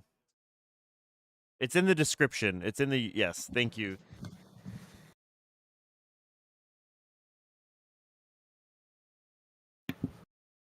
All right. Well, a little bit of thinking here as we do need to continue to move this game along. I think you mentioned clock becoming a factor. Now it's becoming a very real factor, and I think multiple players at this table are now looking to play for a draw. I don't know that they can win the game in time, especially with all these triggers. And we mentioned multiple of these turn cycles were going to be the last turn cycle. This is guaranteed to be the last turn cycle because there is just not enough time on the clock to continue playing this game. So players, it's now or never. And for Austin specifically, the answer for the moment looks to be never. I mean, Kenneth can win it at its speed, but it's tough. Yeah, I just, this game has been, it's been a little bit of a chess match of what pieces can I use to stop you, and it's not necessarily furthering own game plans other than just stopping each other. And we are deploying a dockside here, but yeah, I think this is a very classic 4-player mid-range pod with enough stacks pieces. It really took people out of the running and turned off, as you said, a lot of mana bases. I think was the biggest issue here. Wait, can Austin win here? Those treasures that Ganesh has, they're tapped. You can't crack them in response. And so Dockside can make like 7 or whatever. It makes a bunch. You activate Kenneth again, find Phantasmal Image. Does that loop? I'll ask our resident Kenrith expert here. Dockside count of 7. You should be able to win, right? You have a Dockside and a Kenrith in play that you can loop with a Fimogen Yard. Oh, it's 8. So Alex says that the key number so we might be 1 8. short. We might be 1 short here. And we have a Seedborn Muse. Seedborn Muse. Does that fix anything? Okay. So yeah, so apparently, like you said, the resident Kenneth expert says we're 1 short. So we went from 7 to 2 to deploy Seedborn Muse instead of grabbing the Fimage to try to do the Dockside thing. Also, it doesn't even work because Abby still face up has that Grasp of Darkness. So you're not even guaranteed to really get anything cooking there. And really, we're going to see if Abby wants to pull the trigger on that now before the first untap. And I think she's thinking about it, but I don't know if she will. So that is, here is some Bowmaster's triggers. Time in the round. I believe there's an extension though. Yeah. Agreed. I would say we're probably safe to go to the 4-minute mark before time's completely called. That Grasp of Darkness may just be the key piece to ensure that there's a draw as opposed to possibly losing the game. And you know what? A great result for Abby that she had to work hard for. Like, you know, she did not draw well in this game. There's something you don't have control over. So what do you have within your power? She's done a good job navigating this game, cooperating with the table, and a draw. You know, some points better than no points. That's the saying people always go with. And she's done a good job really stopping players from really getting anything going with these removal spells that she has drawn. And, you know, may even earn some match points for her trouble. I think I really like the way she's navigated this game with the resources she's had since we have been here. And, you know, that's just what you get when you're watching, you know, the best in CDH do it. And, you know, that's true of the rest of the players as well. You know, Austin and his Manglehorn, his Dauntless Dismantler, those were very effective at stopping exactly what these other players were trying to do. And combat steps have mattered every single turn cycle that I think Grant and Ganesh have both navigated very well. There's been a lot of tight play that has navigated this game from really each player looking very woefully behind from each spot to looking like each player could win it. That's true even now as time begins to dwindle away. Yeah, I think for Abby to walk away with points in this game, you're in seat 4. You're in, and this is not a slide by any means, but you're in a fringe deck. She's a deck specialist on Crick, and she's here as a deck specialist. But Crick's card quality is just objectively lower than Tim Necrom's or Sisse's or Kenrith's. It looks like they're agreeing to the intentional draw here. But for you to be, I believe we're shortcutting things. We could keep playing for the next minute or two, but we're wasting all of our time. Let's get a little bit of a break. Joe Lotus on top. Yeah, she had no help coming from the top of the deck. And a draw for these players, a natural draw, no intentional nonsense happening there. And honestly, well played across the table. It's tough. I have to imagine if the game goes to infinity that Austin is favored to win it, but that's not even guaranteed to be true. Because again, Abby's really just a tutor away from winning. You know, Grant has a little bit of setup, but he has time. And the same is kind of true for Ganesh, who's not getting any draw substinks and Necropotence, but the Ristic Study is still giving him draws. Really, that was any player's game. And even if Austin was a little bit ahead at the end of it, he was just the player that took the last turn. And that is really what determined that he was the most ahead. So, you know, well played by all these players. A draw for our second match means that we are up against time in our very first round at the Topdeck Invitational Championship. which means there's going to be a very short break before we will be back with more Magic. Two matches you got to see here in round number one, both of them excellent, both of them had a unique texture, and really both of them showcasing high-level CDH play from all of our players, and I can't wait to watch more of that through the day. Drake, that's $1 in the jar. You said texture for the first time today, but truly, thank you for everyone for watching. It's beyond a treat to be here and casting this with Drake, and this is the largest ever CDH tournament, 64-player invitational. If you're just tuning in, we just finished round one coverage that ended in a draw for our second feature match. But thank you for everyone being here. We're going to take a quick break, and we'll be back. I will be replaced with Dylan Scorish. Everyone be kind to him in chat. This is his first event here with us at Topdeck, so we're very, very excited, and we can't wait to see you for the next round. Absolutely. Don't go anywhere. We'll be back.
All right, everyone. Welcome back. We are here for round number 2 at the Topdeck Championship Series Invitational. $15,000 on the line. The first of its kind, the first championship. 64 players qualified throughout the season in various means and are now battling it out for their share of that illustrious prize pool and to call themselves the first ever Topdeck Championship Series champion. And we're here again with round number 2. This time with a little bit of a different look. We mentioned when I was in the booth with Lauren here, of course, I'm now joined by Dylan Scorish. Afternoon. We'll hear from in just a moment. With a little bit of a different look, we talked a little bit about the decks and various decks people are going to bring. So I'm going to lean on you here a little bit, Dylan, because there's some decks here that I've seen before and some decks I absolutely have not. So let's break that down first. We have Thrasios Krark here in first seat, piloted by Alex. Then we have Tameshi, Reality Architect, piloted by Jason. Blues Clues, aka Will the Wise, Lucas the Sharpshooter, the cards from the Secret Lair for Stranger Things, and then a Rog side deck, of course, I've seen before, piloted by Nevi, also known as Larry. Break down this pod for me. Talk to me about what's going on here and what this is going to look like. Yeah, so it's interesting. When people were gearing up for the Invitational here, there was a lot of talk about people doing meta breakdowns, right? The prevalence of Timnachrom, Sisay, Rogsai. People were thought there might be a representation of Nadu.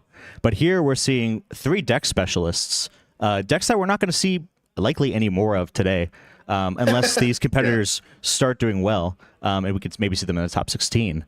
But we have here a Krark Thrasios, which is going to look to establish engines and gain some value. Might be leaning on Thrasios and looking to resolve some pretty powerful spells. We could see Seedborn Muse slower plan into their combo.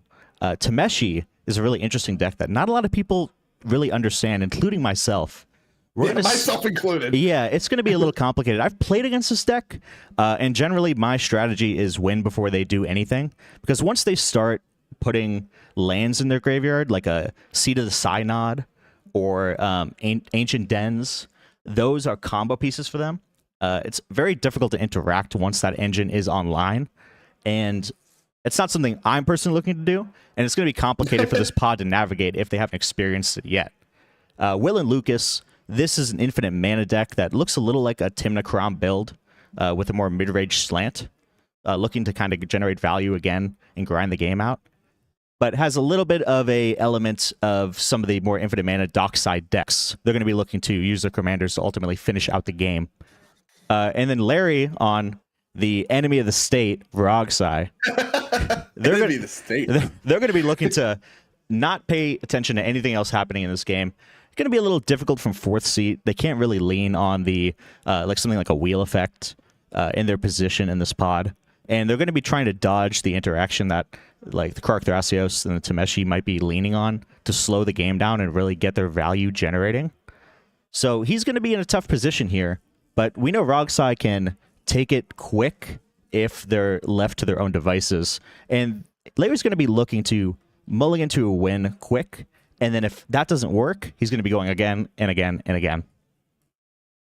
Yeah, Rogsai, well known what it can do and what it's about. Of course, a lot of pressure on the opening hand, I would say, for the Rogsai decks. A lot of mulligans, a lot of emphasis on the mulligans. And if you can't mulligan well, it reminds me of Tron in 60-card formats. If you can't just accept that hands that look like they make a lot of mana or whatever, but don't have anything they can do with it are mulligans, you're not going to succeed on Rogsai. You need to have a cohesive and concrete game plan for your Rogsai deck, especially, like you mentioned, being in 4th seat, already at a natural disadvantage just with the cadence of the game. But some of these decks are really looking to slow the game down.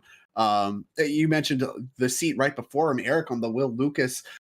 Very much, like you mentioned, kind of a blue farm look, a little bit more interactive. And this is something that has that combo engine available out of the command zone. That is the reason to do this, I assume, over the blue farm stuff, among other things, is you're going to have access to a win out of the command zone using the same colors that you would not normally have in your standard blue farm deck. And then you mentioned the other 2 decks. Thrasios Raga deck we've been seeing a little bit more. Sam Black, one of the biggest advocates for that deck. A lot of players been picking it up in the meantime since, in various capacities. It gets to support the same mana generation powers of Rog, and then of course the well-known slow game staying power of Thrasios, able to just be a presence by just activating and building resources. Very hard to interact with, very cheap commander. A lot of powerful things you could be doing with that list. And then Tameshi, like you mentioned, don't understand it, but Never I do will. know there was a modern combo deck with Lotus Bloom, so that card is featured here. Maybe we'll see some combos with that as well. We certainly will, for sure. That definitely is a staple of the deck. Yeah, as far as I know. I've seen it in their hands and graveyards after I wheel them. Some of the spicier magic that is to be seen here. And I'm sorry, this is not Thrasios Rog. I spoke incorrectly. This is Thrasios Krark. Yep. So is that a High Tide deck? I always knew it as a High Tide deck, but I assume you're doing other things. Going to take a quick look at the deck list here. I see Nadu in the 98. Oh, interesting. Alongside a Displacer Kitten, also in the 98. Okay, so that's some possible value there. I'm assuming combo Nadu has to be a part of some kind of combo line. I mean, it is just a truly broken Magic card, as we've seen. But I can't imagine he'd be running that unless there's another element that would be bringing him to a win. Yeah, we do have like the Heat Shimmer Twin Flame Dual Caster Mage thing. And those cards work somewhat with Nadu, right? Like they functionally do a blink, right? Where you get to copy your Nadu, get rid of the old one. Now all your Nadu's reset. But I don't see like a Shuko. Is there a Lightning Greaves? Springheart Nantuko, anything like that? Checking. No. Does Harmonic Prodigy double this thing? So, okay, there's a Harmonic Prodigy, which will double the effect. I believe Nadu is a wizard as well. So yeah, that's correct. Oh, yeah, Harmonic Prodigy is shamans, I want to say. Is it shamans? It's wizards and shamans. There we go. Both. So that might be a little bit that they could lean on. Krark also leaning on Harmonic Prodigy there. And I believe Krark in this list might be more of just a value generation engine, right? Double your Neoforms, double your Eldritch Evolutions, doubling your counter magic, tutors, anything like that. We're probably going to see Krark utilized in that way. And Krark also being kind of like Rog, a cheap red commander that you can use your Flare Duplications, turns on your Mox Amber, Springleaf Drum, that kind of thing. Another piece to lean on with Thrasios. So 2 cheap commanders, and I think just looking to grind out as much as possible. Draw as many cards. This is not a deck I would associate with a turbo win or anything like that, but I mean, it does have stuff, for lack of a better term. Yeah. The Tavern Scoundrel plus Frenetic Efreet, that's infinite mana, I believe. Yep. And then we have there's so much. I don't know. There's a lot of different creature, like 2-card Monty style setups, just 2-card creature combos. And like I said, not totally clear to me what the most common path to victory for a deck like this is. Like I said, Nadu is, you mentioned previously, a lot of eyes on that card. Is one of the most winningest, I'd say, CDH decks coming into this event, that especially as a newcomer to the format, being able to put up such incredible results. I mean, it's something I did not think was going to happen. I was very vocal about that at the time. And it has really, Nadu has shut all the haters up. There's no question about the power level of that card across the board. Casual, competitive, any formats. Absolutely. Nadu is broken. Anywhere it's legal, really. It's just been able to dominate. And, especially the players who aren't prepared for it. When a Nadu plays something like an Alphedo Alchemist or, any number of Odyssey Draft Chaff, it's who knows exactly what they're going to do with it. And most players are going to be inclined at first to ignore it, right? And I know there was a lot of talk about people teching and hating against Nadu. I don't think we're going to see too much of it today, but there is a shot that we're going to see some Nadus later on. I'm not exactly sure how many are going to be at the Invitational, but I do know that it is a deck to watch out for and to be careful for. Yeah, there's 98, so maybe we'll see it. We can see it this game as these players are still resolving mulligans here. I think we have a player re-sleeving. I don't know what happened there. There's going to be a judge extension if this is something judge ordered, and I would imagine at this point it has to be. So we're going to get a little bit of time to review the deck list further, as this Tameshi deck, I believe, in the process of being re-sleeved. Some kind of issue with the sleeves, either one broke or something of the like, but very natural thing to happen. Yep. So I'm actually I'm here with the head judge now, and he's just informed us that Jason is re-sleeving his deck and is working on that now. So we're gonna go check out in the meantime what's happening in Pod 1. Sure. So Pod 1 is... So these names in decks are not correct for what you're watching right now on screen. Yep. This is Sisay and Triple Blue Farm.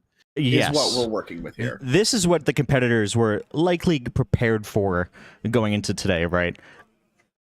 Let's go take a look at that pod now. Yeah, we're taking a look now. I see it on my screen here. It looks like they have Hopefully their you do opening as hands well. and they're getting prepared. Right. So yeah, I mean, going into this tournament, if you're one of these competitors, you know, if you're a Timnacron player, this is what you're prepared for, right? Sitting down against a bunch of other Timnacroms. If you're the Sisay player, this is also exactly what your deck is built to do, right?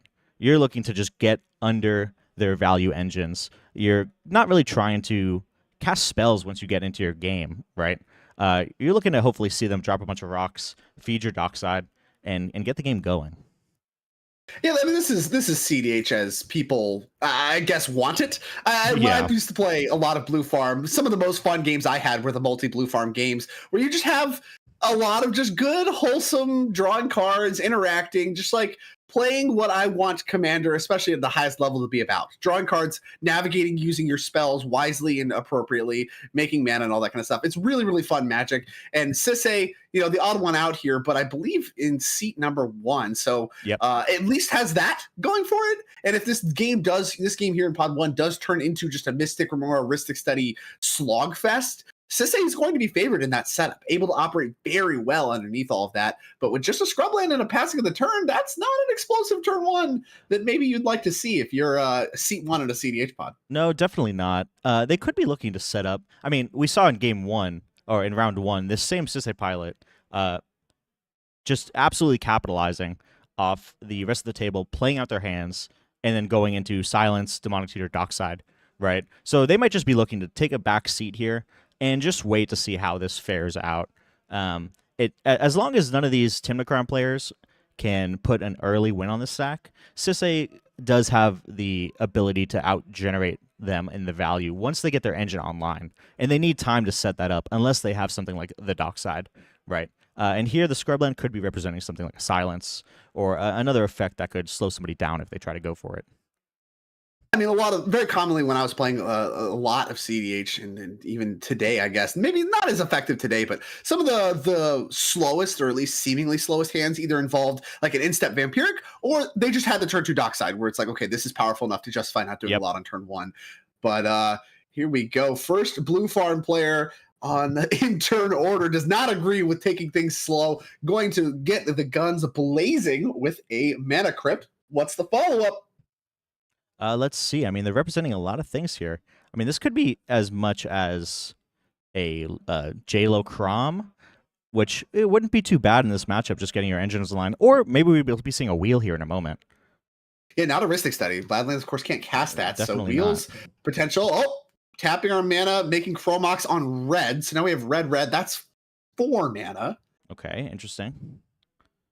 And the One Ring. That is the One Ring. Yes. Okay. Secret Layer Frame turn One Ring. Yep. Busted in Lord of the Rings draft. And here as well. Just the spot where it's the strongest, Exactly. draft. If you open that, you're done. It's the weakest. You just die to it or whatever. You just die on board to whatever big chalkers. Yeah, you're just dying to so great. Whatever. Oh, Force of Negation. Force of Negation, pitching Fierce Guardianship. That's aggressive. From the 4th seat player, I love it. If you need to stay in this game, you know what? Alan says I need to stay in this game, so we're going to take care of that. And that One Ring is going to hit the exile zone thanks to Force of Negation. Wow. And, I mean, an aggressive play. You're pitching up 2 premium pieces of interaction here to stop that from happening, and that takes all the wind out of Austin's sails here, I believe. I mean, it's somewhat understandable. This game here is all about card advantage. This table is all about who can draw the most cards and generate the most value, right? And doing that just allows you to have a little more breathing room to get your own engines online. So it's really going to be interesting to see if that pays off for him. That to me signals that he doesn't have an earlier win, a win that he's trying to set up early, maybe deploy his Tymna and then go for something later with protection. He's just looking to slow the game down and get online. Absolutely. I think that's going to help a lot with that. Now, the question is, that was the second turn of the game. Like, you are going forth. Now, David kind of sees that the shields are down as he's going to start with his own copy. of Chrome Mox to get things started. I mean, now it's very unlikely you have more interaction. I don't think you would want to pitch Fierce Guardianship if you have another blue card that's maybe less of a premium.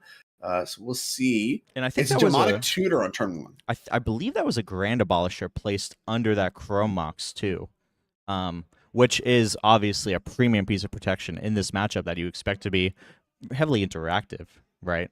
And Scrubland is interesting too as a fetch decision here, right? It looks like he needed the black off of what's one of the weakest Demonic fetches Tutor? in blue farm, I think, because a lot of times, I mean, you do want the blue and black fetches are the ones you really want. So as just a white only fetch, you do kind of want either blue or black as your other color. Yep. So going to a Scrubland might just be what you have to do in order to cast this Demonic Tutor. Into a Mana Crypt, it looks like. It Mana looks like he just Crypt tutored is that right away.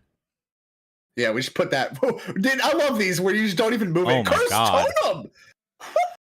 The follow-up. So, Strong one wow. against the Sisay deck. Yeah, I mean, that's the thing. He's saying no to Sisay here, but this Curse Totem essentially doesn't impact the other two players at the table at all. He just spent his turn here developing mana, yes, but playing a stacks piece that only affects one other player. And these other two Timnacron players, minus, I suppose, Ranger Captain, are going to just ignore that entirely, essentially just feeding their dockside. But it's understandable, right? Because, I mean, Sisay is the deck that can feed on Timnacron in these situations. So being able to stifle them if they get onto an early development is going to, be helpful. But I'm sure the other two Timnacron players are pretty ecstatic here. Yeah, I think this is very much a spot. Well, both Timnacron players that have taken their turns so far have put with the deck face up there. You can actually just see a Mana Crypt. So we're just, I guess, revealing that's not in your hand. Kind of an interesting thing to do. Whatever. Alan's fetching here with this Arid Mesa, and what these other two players reveal, like taking their turn ones in their own ways. One was trying to build more cards. One's doing something interactive in the form of Curse Totem. Both players are set up to really continue the game by casting their commanders, rebuilding card advantage, or just continuing to build on the card advantage they have. And that's the setup they want, right? The game is slowed down. You were able to interact and stop one player from just taking the One Ring over. And now you're looking at a game that has the potential to be very slow, that Sisay isn't just favored to win thanks to the Curse Totem.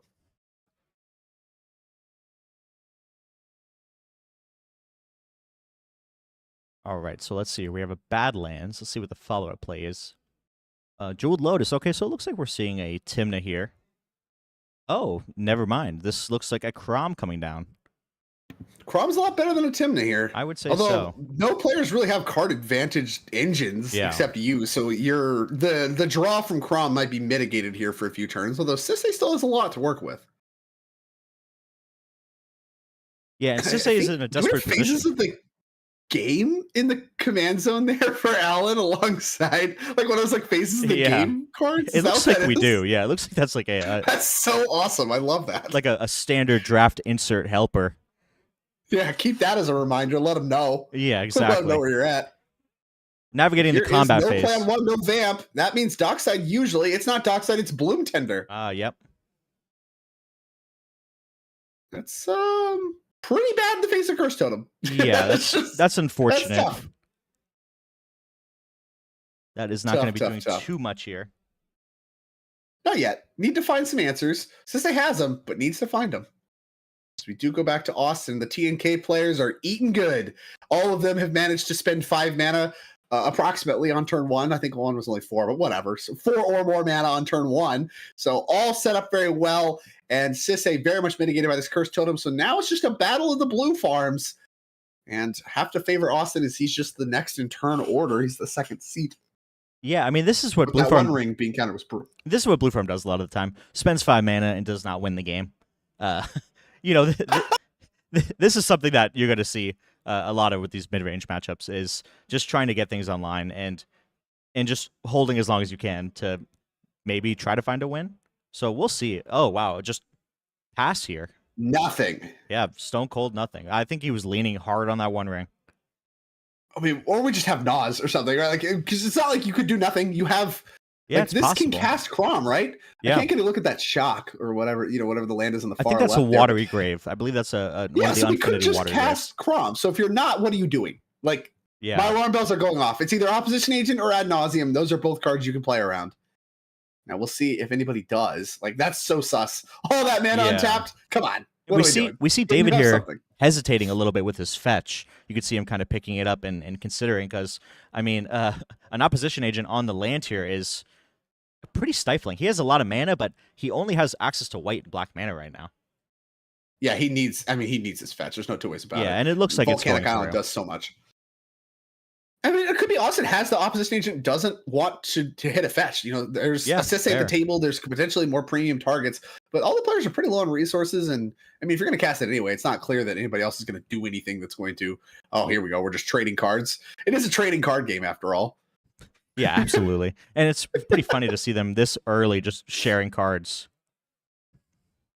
It really shows the evolution. This is something, you know, we talked a little bit about in the booth in round 1, and now here it's kind of coming up again. The evolution of political discussion. It's gone beyond, and this is what it had to be, right? Because you can't just trust somebody's words. You need to have some concrete investment in what I'm saying to you. Like, hey, I can interact with this. Okay, don't just tell me, show me. And not only is that more efficient because you're not really tipping off the other players, but also, you know, it really gets that buy-in from these other players. And that really is the evolution as things stack up, as these very talented players are playing in pods where they know they have to back up what they're saying. I expect to see a lot of that today. This showing each other's hands, showing each other cards, been a big factor in the first 2 rounds. Yeah, absolutely. And I think what Lauren said earlier today really rings true is there's a contingent of players here. You're either going to see them heavily involved in the politics, heavily involved in getting the table to work together, right? Or you're going to see them looking to not do that at all. I think there's 2 mentalities there, right? And a lot of players are just going to say, don't worry about it. I'm just going to do my thing. And I'll cast my spells when it's time to cast my spells. And you're going to see other players here who are going to look to try to get other people involved and get them on the team, right? Yeah. I mean, I'm someone, I think the best approach is generally to split the difference. I think I tend to lean a little bit more towards the cast your spell size of things. It's something I'm very passionate about on average, because I think things typically lean too far the other direction. But, you know, I'm not above participating in some, hey, let's figure out how to answer this conversations. It's just kind of required if you're going to succeed at a high level at Commander. And so even if you do enter, like, I'm going to cast my spells when I'm going to cast the spells, I think there's spots where it does benefit you to try to get involved in some political discussions. Not clear that, you know, what the best strategy is yet. Like I said, we're still very much in development, and this kind of showing each other cards and all that kind of stuff is really one of the latest developments that we've seen throughout the course of the CDH metagame and the Topdeck Championship Series throughout 2024. For sure, and it's also very deck dependent, right? Like a deck like Timnacrom will often look to be sort of the police at the table, especially Alan here, who already spent 2 counter spells dealing with a card draw engine, right? Versus if you look at a deck like Rogsai or, like we saw earlier, Crick. Even though that Crick player was actually exchanging a lot of information and working to control the board, generally speaking, you're not looking to those decks to be involved with the team effort, right? They're just looking to try to win the game and get a move on here. And it looks like Speaking of getting a move on, here's a Dark Ritual, I believe, from Austin to start this turn off. And I think, are we on end step for Trent? This smells like end step, but we could just be in main phase here. I don't believe as so. It is a Psych Rift Overload. Wow. So yeah. Oh, wow. Okay. Interesting. Yeah. That was what we're holding up. Interesting. Okay. This is such an early Psych Rift. 1 card left in hand. What could it be? Yeah, it's a little strange, right?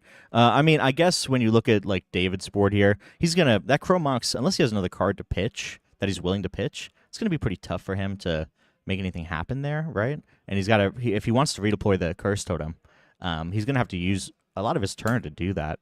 The Crom is gone. He spent 2 cards on. The most relevant part for sure. Yeah, I mean, Alan spent 2 pieces of cardboard in order to get that Crom out. Oh, and we're seeing a Intuition here. Yeah, floated some mana, did David, in response, and now with Austin all tapped out, gonna fire off this Intuition. A lot safer now that opposition agent mana is up. You know, not willing to pull the trigger on that one in the face of potential opposition agents. That is a disaster if it gets tagged. If it doesn't, though, you're in a good spot. And now, I mean, I love David's spot. The cards he just had bounced, not that relevant, right? We're talking about a mana crypt. Like, you lost on your Chrome Mox. Ooh. Like, for being on Overload Psychotic Crypt, that's not bad at all. You get to redeploy your Mana Crypt right away. You're going to get a turn with a Resolved Intuition. Like, really love David's spot. and he's not the one that just cast a Cyclonic Rift. So gonna need to see something impressive from Austin as a follow-up. Otherwise, I don't know. That Rift looks a little suspect potentially to me. mistimed. Yeah, I think Yeah, so. we'll see. And it's possible that you might just want to hold it for, a single target, something better. If this intuition is getting a breach here, he's probably going to wish he had that Psych Rift to maybe stifle it, maybe try to take them offline a little bit when their mana is depleted. So this is going to be. I'm interested to see what Austin follows this up with. Yeah, and I do want to call out part of the equation there. It's not all just what's on the board and who looks close to winning the game. Austin's life total was actually diminishing. He was getting beat up by the creatures in play. Yeah, He's at 26 already with the mana crypt and all that kind of stuff. That Crom was just beating him up. And the answer might have been, okay, I need to get this Crom off the battlefield already anyway. My Dark Ritual, my mana problem's already solved. I have so much mana, it doesn't matter. I'd rather just get everything and do a little bit more disruption, slow the table down a little bit more because I need the time, just because I have to answer this Crom anyway. And if that's the equation, I guess it's a tough spot to be in, but that might just be really heads up play from Austin, actually preserving his life total a little bit with the understanding this game's going to go long and you have a mana crypt in play. Don't get punked out by your own mana crypt or just whatever, random attacks. Yeah, absolutely. I mean, for me, I just think for me, using the Dark Ritual here, he already has a lot of mana, of course, but that feels to me like a pretty premium piece of acceleration for when you need to be pushing for a win. But with one card in hand, what's to say that he even really is anywhere close to doing that, right? I mean, we might even see him just go Crom pass, hold up a blocker. Although with this intuition, he's in a tough position. Unless he can get something going right now. Makes things more complicated. If everything just happened and you get to untap cast Crom, you're the only one with a Crom, and then everyone has to start redeploying their stuff, feeding your Crom. That's a way better spot to be in. For sure, but with this intuition, just changes that math completely. Right. I mean, we could even just see him just if he has the mana in hand, right? We know he has a mana crypt and a Chrome Mox. He could just be setting up the breach line here, and we see LED, Sevine's Reclamation, and Thassa's Oracle. Uh-oh. Alarm bells are off. That is a person that has either Tainted Pact or Demonic Consultation in hand. Absolutely. And I mean, if the table doesn't have anything here, they're probably going to give him the LED. He's going to discard his hand, flash back that Sevine's Reclamation, and that's going to be it. That's going to be game. So if you give him Thassa's Oracle, what happens? So he needs to find another blue source, either via a land or via the Chrome Mox that was bounced, because Mana Crypt doesn't help with that. Yep. But if he does, it could just be Oracle Consult game. Yeah, it's very possible. That's pretty bad. I can't imagine you could give him Thoracle here. I think you just have to give him the Lion's Eye Diamond. And if he wants to make a big play, he's going to have to discard his hand, and you have to just kind of hope and pray. All in. Yeah. Yeah, I think the LED, I think you're right. I think LED is probably the best for that reason. It looks like they're going to maybe just do the third option. This is like a real choice. And this is what I love about these cards. Gifts Ungiven, which of course not legal in this format, despite Intuition being legal. What are we doing here? But whatever, not my decision. Right. Intuition, all these cards of that nature, like a lot of times it's kind of believed that the decision doesn't matter. And I multiple times have cast Gifts Ungiven in a high stakes environment where the decision matters. Like there is a path that messes me up. And if they find it, they sniff it out, like I'm hosed. I just hope that they don't. And that's really the cool part about these. They look like cards that is the same story every time. That has not been the case in my experience. I think that's the case here is there's a real decision to be had and they choose to give him Sevine's Reclamation. Yeah, and Sevine's is tough here because he can go Mana Crypt with the Scrubland, right? And flashback the Sevine's. And if he has just a black source, that puts him online to Tainted Pact and Consult, right? So, I mean, we just kind of have to see how this plays out. Austin needs to do something now because David is representing a win very clearly, right? Yeah, if the last card in hand for Austin is something like Nas, like we're cooking, I think that there's a good chance that Nas resolves in this current board state. If it's just Commander, that's tough, but I mean, it was a fine plan, right? Like we talked through it. Yep. And like the Psych Rift into being the only one with Cromwell, people are deploying stuff is a good plan. It's Wheel of Fortune. Wow. Okay. That's really good after a Rift. Yeah. And that is obviously what Austin was building towards with that instep Rift and a great setup there from him. And it's going to be Dark Ritual in response for Alan. Might just be making mana before he loses it. Wow. I mean, that is... Yeah, I mean, that's definitely a follow-up. That sort of explains that play for sure. It's going to be interesting here with Sevine's in the yard with LED. He still has outs if he can assemble really anything. If he can get a tutor and get his breach online. He needs a bunch of mana. Now, a bunch of mana is going to the graveyard. Like, no more Mana Crypt, no more Chrome Box. That dwindles the amount of big mana plays you have. Yeah. That's going to be tough. And we'll see. I mean, that's irregardless of what Austin's follow-up is. I mean, a draw engine follow-up here would be awesome. Even like a Lotho would be a great follow-up as well. Get the mana started again. And this also notably Austin. really gets Sisay a little bit back in the game if it can get back around to them. Yeah, the Bloom Tender is gone, but the Curse Totem is in the graveyard, and you're online if they can just if they end up playing rocks and passing, and if you can try to get something going. I mean, you're still in a good spot here. I don't know about a good spot, but you're still live, right? The Curse Totem Way being in better play. spot than we were. Yeah. Curse Totem play is a disaster. For Sisay, Bloom so. Tender, Curse Totem into Bloom Tender pass is just, pretty devastating here, right? Yeah, that's just worst possible. So now Yeah. we've come down from just absolute disaster, and we're back in the game. So I like to call it like Trent really is a player in this game now. And Timna, the follow-up for Austin, signals Fierce Guardianship to me. All those cards best plays a commander, signals some commander spells, SWAT, Timna, something of that nature. We'll see if that is the case, as I believe Austin not going to have too much to follow up. Did deploy a plateau, of course, so land drop is already made. And All right, let's see where we go from here. Oh, the black mana being used here into a Tainted Pact. Yeah. Oh, at Austin's. Oh, I guess change of phase here. Before you change phases, yeah, here we go. So this could just be cycle it because you have the mana. Like, take the first thing that has text. Or we could be looking for something particular. A lot of cards in hand for Alan. Not clear what his path forward is, but a good way to use the mana. And this is why you do stuff like that, right? Like, there's incentive to leave your mana up and not tap it just to cast stuff you don't know if you're going to use, because there's still multiple turns that are going to happen before your turn. But here, I mean, did get paid out for casting that Dark Ritual prior to the Wheel of Fortune. Able to use it on a Tainted Pact. Absolutely. And we've seen this before. This might be a little magical Christmas land here. But, I mean, imagine if he just exiles the rest of his library down to 1, plays a land Thoracle. I mean, Tainted Pact resolves very often, and we've seen players do that before. I doubt that's what's happening here based on the way he's flipping his cards, but you kind of never know. It's always a little bit of a thing of, is this Tainted Pact going to be worse for me than it looks? Can I answer the follow-up if this is a reverse Thoracle? That doesn't look like that's happening here, but, something to consider. Maybe he's bluffing hard. Right.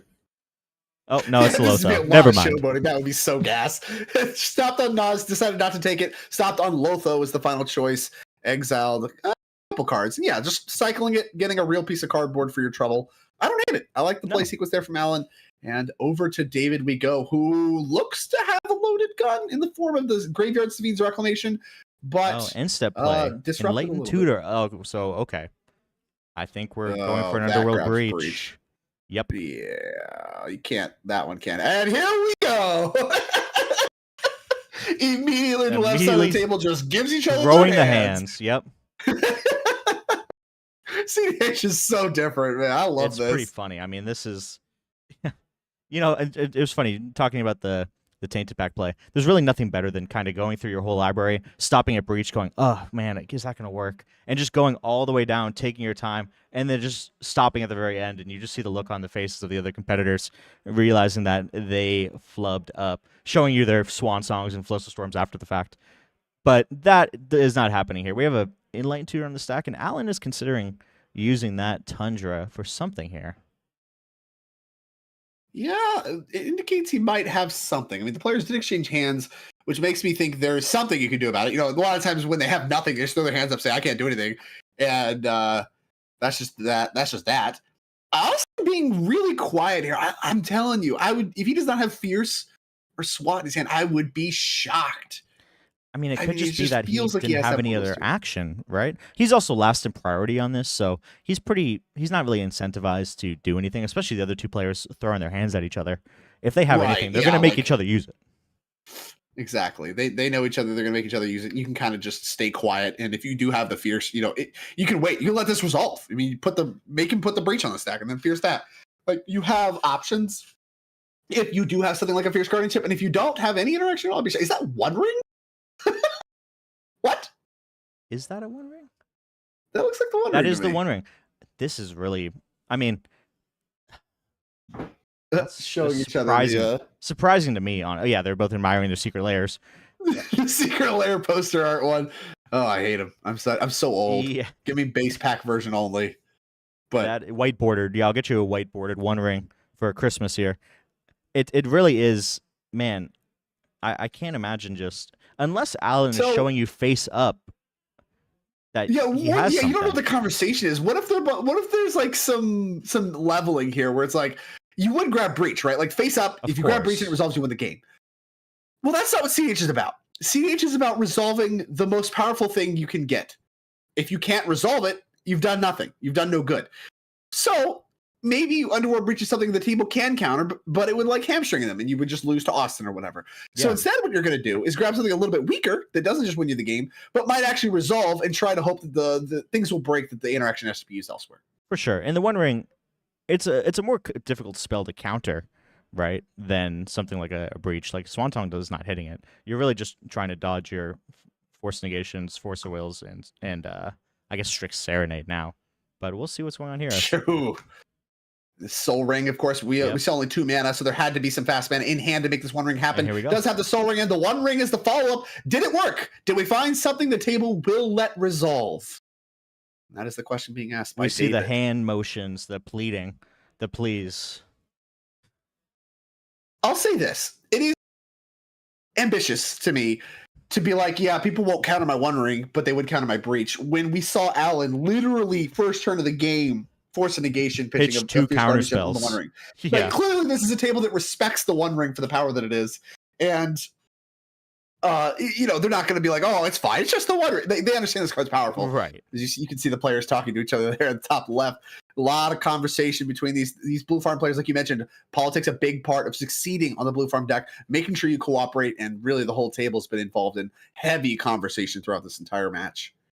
Yeah, and this game doesn't look to be ending anytime soon, really. I mean, Alan finding El Lotho off of his Tainted Pact, Austin playing Tymna, we have a One Ring. Sisay is kind of just going to try to get back in the game and start developing some mana here, right? I mean, it doesn't... the One Ring makes a little bit of sense in this context. A lot of the times in some of the faster games, it can end up just being a 4-mana draw one, right?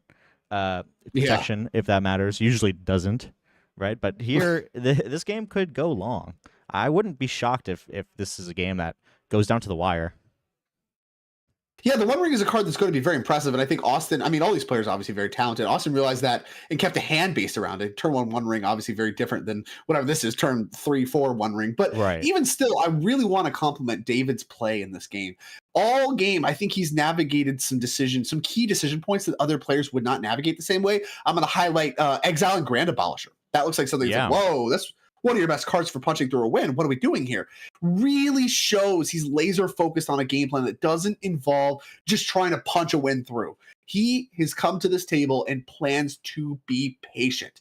And that Unlightened Tutor, another follow-up. A lot of players just grab breach there and just jam the just win mentality. They're going to go for it. Goes to the One Ring instead. Artful. I think this is really showing the masterclass of where you can pivot things and give yourself a little bit more agency over a game that otherwise you're just leaving it to the players. Hope you don't have interaction. Like, you have other options. David sees that and has formed his game plan around it. I think he's doing a really good job navigating this game.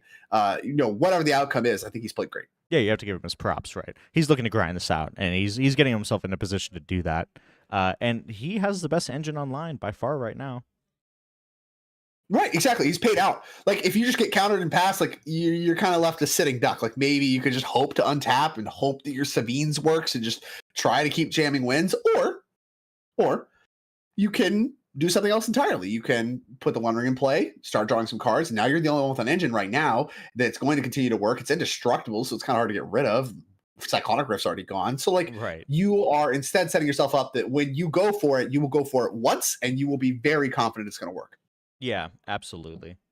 And that Grand Abolisher, I mean, a lot of players will lean on that all day long, right? And that can be a bit of a sacred cow. But when you're drawing this many cards, when you're looking to develop that game plan, right, you're not too worried about it at that point, especially having that intuition in hand. You're just looking to get ahead as far as you can. So Sisay finally getting to play the game. Yeah. Putting Sisay into play. Elvish Spirit Guide into Ignoble Hierarch. Finally develops a board of creatures in a what has been a really quiet entire game from our first seat player in this pod. Well, all he's done is play creatures with activated abilities. And thankfully the single message that dealt with that is the single piece that deals with that is in the yard and not coming back anytime soon. Savine's getting back her stardom does not sound like the optimal play, if you ask me. Just really leading into grinding the game out at that point. That's pretty just, in the trenches that's for me. pure haterade right there. If you're just tired of the Sisseys and want to throw it to one of the TNK players, but I'm not expecting that anytime soon here.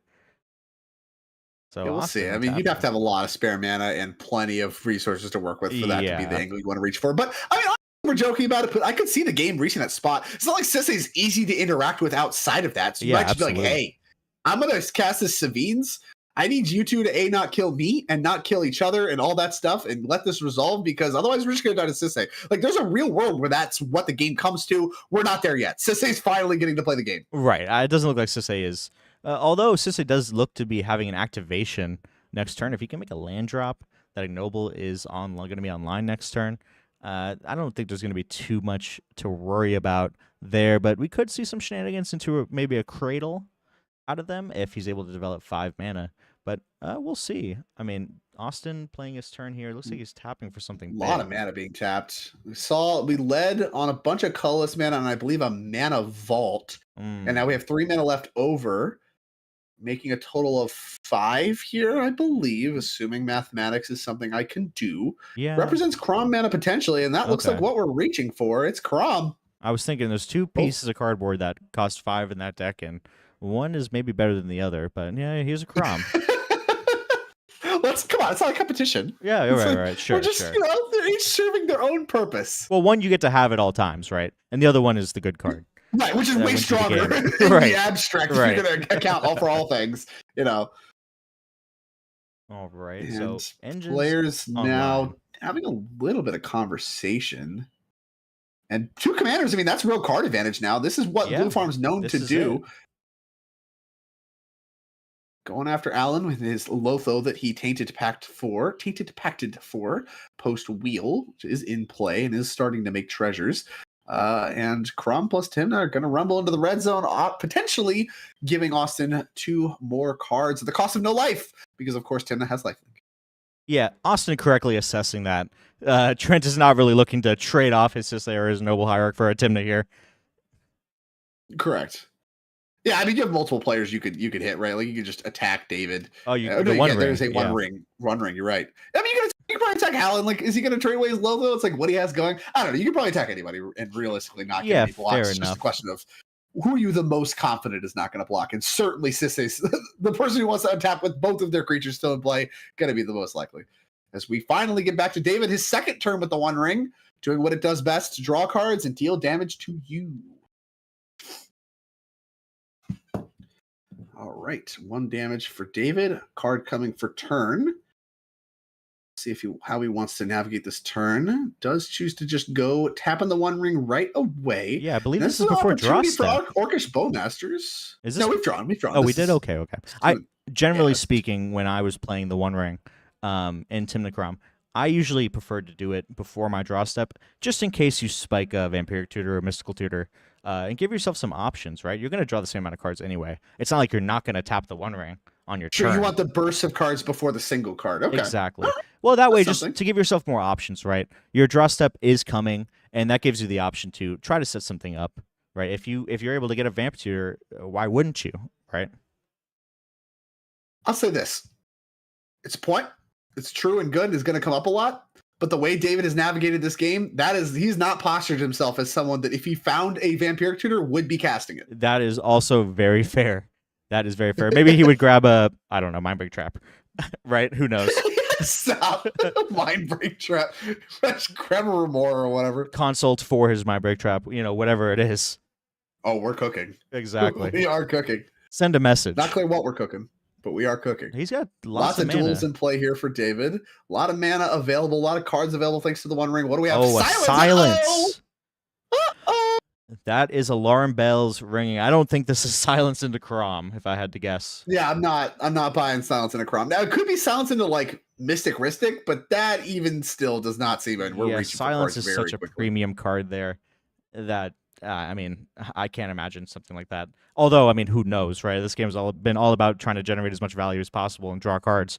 But silence here represents that he could just have the breach and we're off to the races.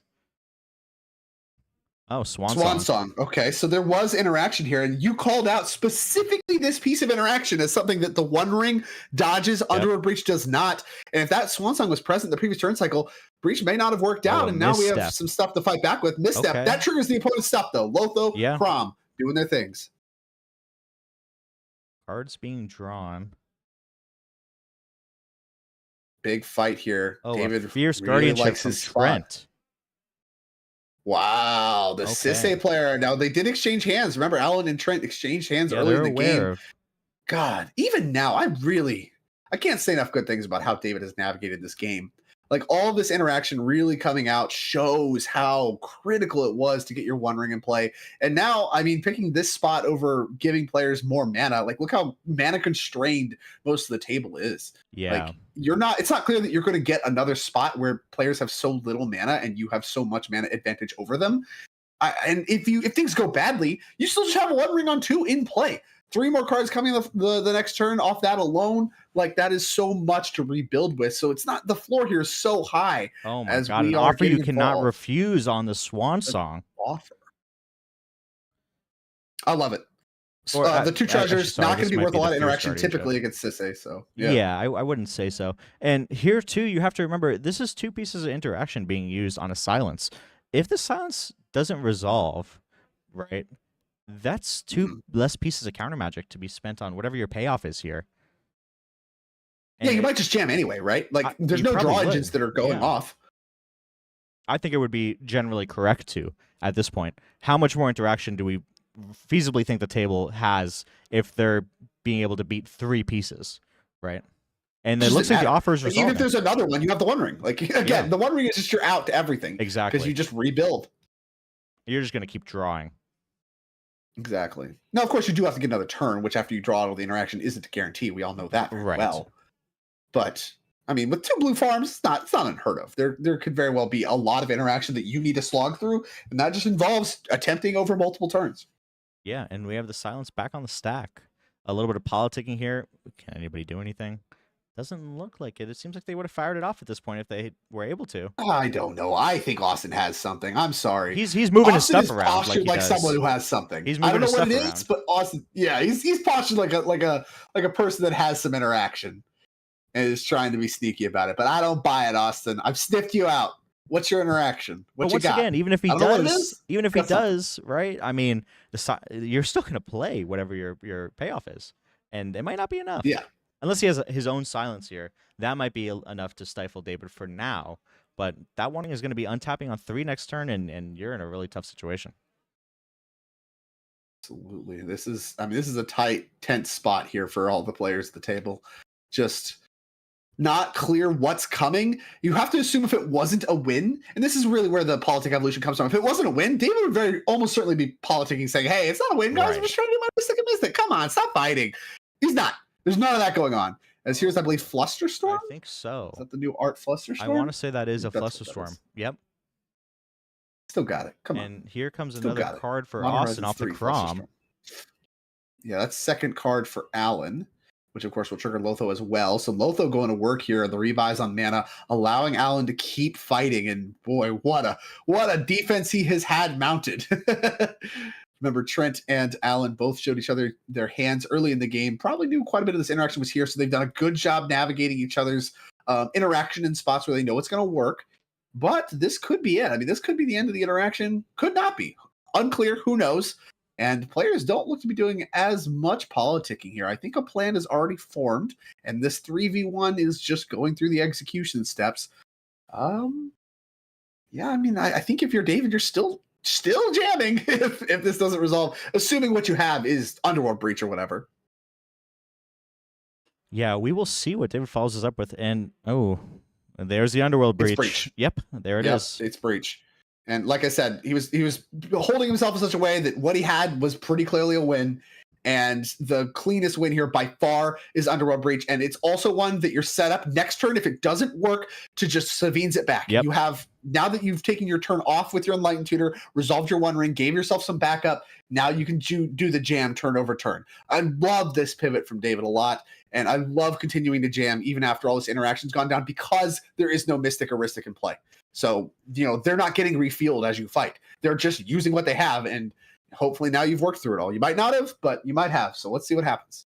Yeah, and this is Austin's moment if he has something. We've seen 3 pieces of interaction coming out of Alan and Trent. So if Austin has it, oh wow, another piece out of Alan for an offer. And not even a good piece either, because if an offer works, that's 4 mana. If we have a 5th, we get to go again off Savin's this turn alone. That's going to be pretty tough if David can generate that one more piece of mana. If he has any kind of ritual, pretty much anything that gets him 1, Lotus Petal, whatever. They're just going to be in the same boat. So we have to see here what goes down. But this is why, personally, I am really not a fan of offer you can't refuse, especially if you're trying to play a controlling match, right? There's some argument if you're using it as like a ritual, which I still personally don't buy. But if you're using it in this situation, you're just giving your opponents more resources to go again, right? So we will see what happens here. I like it if you're willing to politic with it, because what you can do is say, stop, I'm going to cast this, not as my last piece, because normally you want to use it last, right? Because you want to do the ritual thing, whatever. If you're willing to use it first, but say what you're going to do is I'm going to counter this with this, but I'm going to use this one instead of the one that doesn't give you mana, because I want you to have mana to interact. Oh my God, a Mindbreak Trap. To do that. And Mindbreak Trap coming down shows that David has even more, which, I mean, I'm not that surprised, not going to lie to you, that he has more, because he was willing to go for it after only drawing 3 cards from the One Ring. That means the cards you drew were good. And that does go to exile. Absolutely. Yeah, we got that one exiled there. All right, Austin, what do you have? Nothing? You have nothing? I don't believe you. I don't know. I mean, yeah, you're right. The way he's been posturing, I'm a little surprised he doesn't have anything here. I mean, he doesn't have any blue mana, which is worth noting. Yeah, fair. But, I mean, wow. I would commanders in for play, sure thought he had something. Right? The option to silence. He has a lot of ways that he could be interacting if he has it. But if this is the sandbag of the century, even SWAT would have worked, right? Like SWAT would have been great. Oh, and here we go. There it is. Negation. Yeah. I don't buy it for a minute. Chain of Vapor, get out of here. Oh, that actually enter Force of Negation, and a great one here because that one prevents Savin's from being worth another win. Absolutely. Wow. That is the perfect piece to be able to stifle David's plan here with the breach. And I'm pretty surprised if David has another one. But I think this is it. I'm not even sure I would be surprised if Austin just doesn't have another piece of interaction. Like, obviously that one is the best to have here. For sure. It's not even clear to me he doesn't have more. Like, I really think that Austin is sandbagging pretty hard here, which is fine because the way that this is played out, Austin may need that interaction for Alan and Trent's turn, because now with all this, like, the first person's been attempted, right? Yeah. The typical CDH cadence is the next player in turn order just wins. Now, we'll see if that happens. We'll see if they even have a win attempt. But if Austin still has more to work with, you might actually get an untap where you otherwise wouldn't. And just kind of looking at, the way that this turn played out, we saw Silence, Swan Song, Fierce Guardianship, Offer You Can't Refuse, Mindbreak Trap, Mental Misstep, Force Negation, and I already said Mindbreak Trap. But, I mean, how much more interaction could possibly be at this table? If you're one of these other players and you have it, there's likely not a better time for you. Because Austin, if he has anything, he's set up very well to go for it. And David, if he can draw some more cards, he's going to try to do the same. But I can't imagine that there's more, right? I keep saying that, but, I mean, really... How much more can they have? You're too rock brains. I'm too rock brains. There's 1 or 2 pieces. That's it. You've forgotten how in the trenches hardcore gamers these blue card players are. There's so much interaction in these decks, and with 3 of them at the table, I mean, I wouldn't be surprised to see a second fight in a turn or 2 that includes that much interaction. And that's, of course, agnostic of any draw engines like Mystics and Mystics. Yeah, I mean, that's why I cut my force wheel, right? I haven't seen another blue card in my hand in years, right? And we have a gamble here. Yeah, I guess if Force Wheel is the only blue card you play, then might as well just not. Well, if you're mulliganing to 5 and trying to win turn 1, how are you going to keep Force Wheel blue card, right? That is not what these players are doing, clearly. I don't think, we can unpack that later. I think that Force of Will gets involved when you're talking about draw engines more so than Exactly. opening Yeah. hands. Yeah. Exactly. But these are decks that are looking to rely Cut it. very, very heavily on their draw engines, right? This is 4 players that did not cut their Force They of did Will. not. They did not. They absolutely are packing as many as they can. Gamble for 4 here. We'll see if it's an in 75% to keep it. We'll see if Alan does. Not clear what you gamble for here.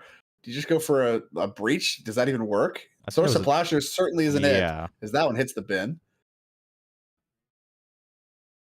What do we have, Alan? Is it a draw engine or is it a breach? Could be like Thorkel Consult, whatever. Spire of Industry, the land for turn. I mean, he's doing pretty decent on mana here. Plus, whatever his next spell is going to get paid back from the Lotho. Yeah, Lotho's been awesome here. I mean, it's pretty well known at this point how strong Lotho is. But I mean, this game, another testament. And it's Underworld Breach. We're going for it.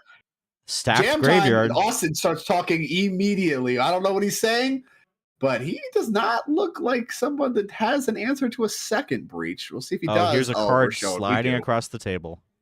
We got it covered. We can do this if you want to do this.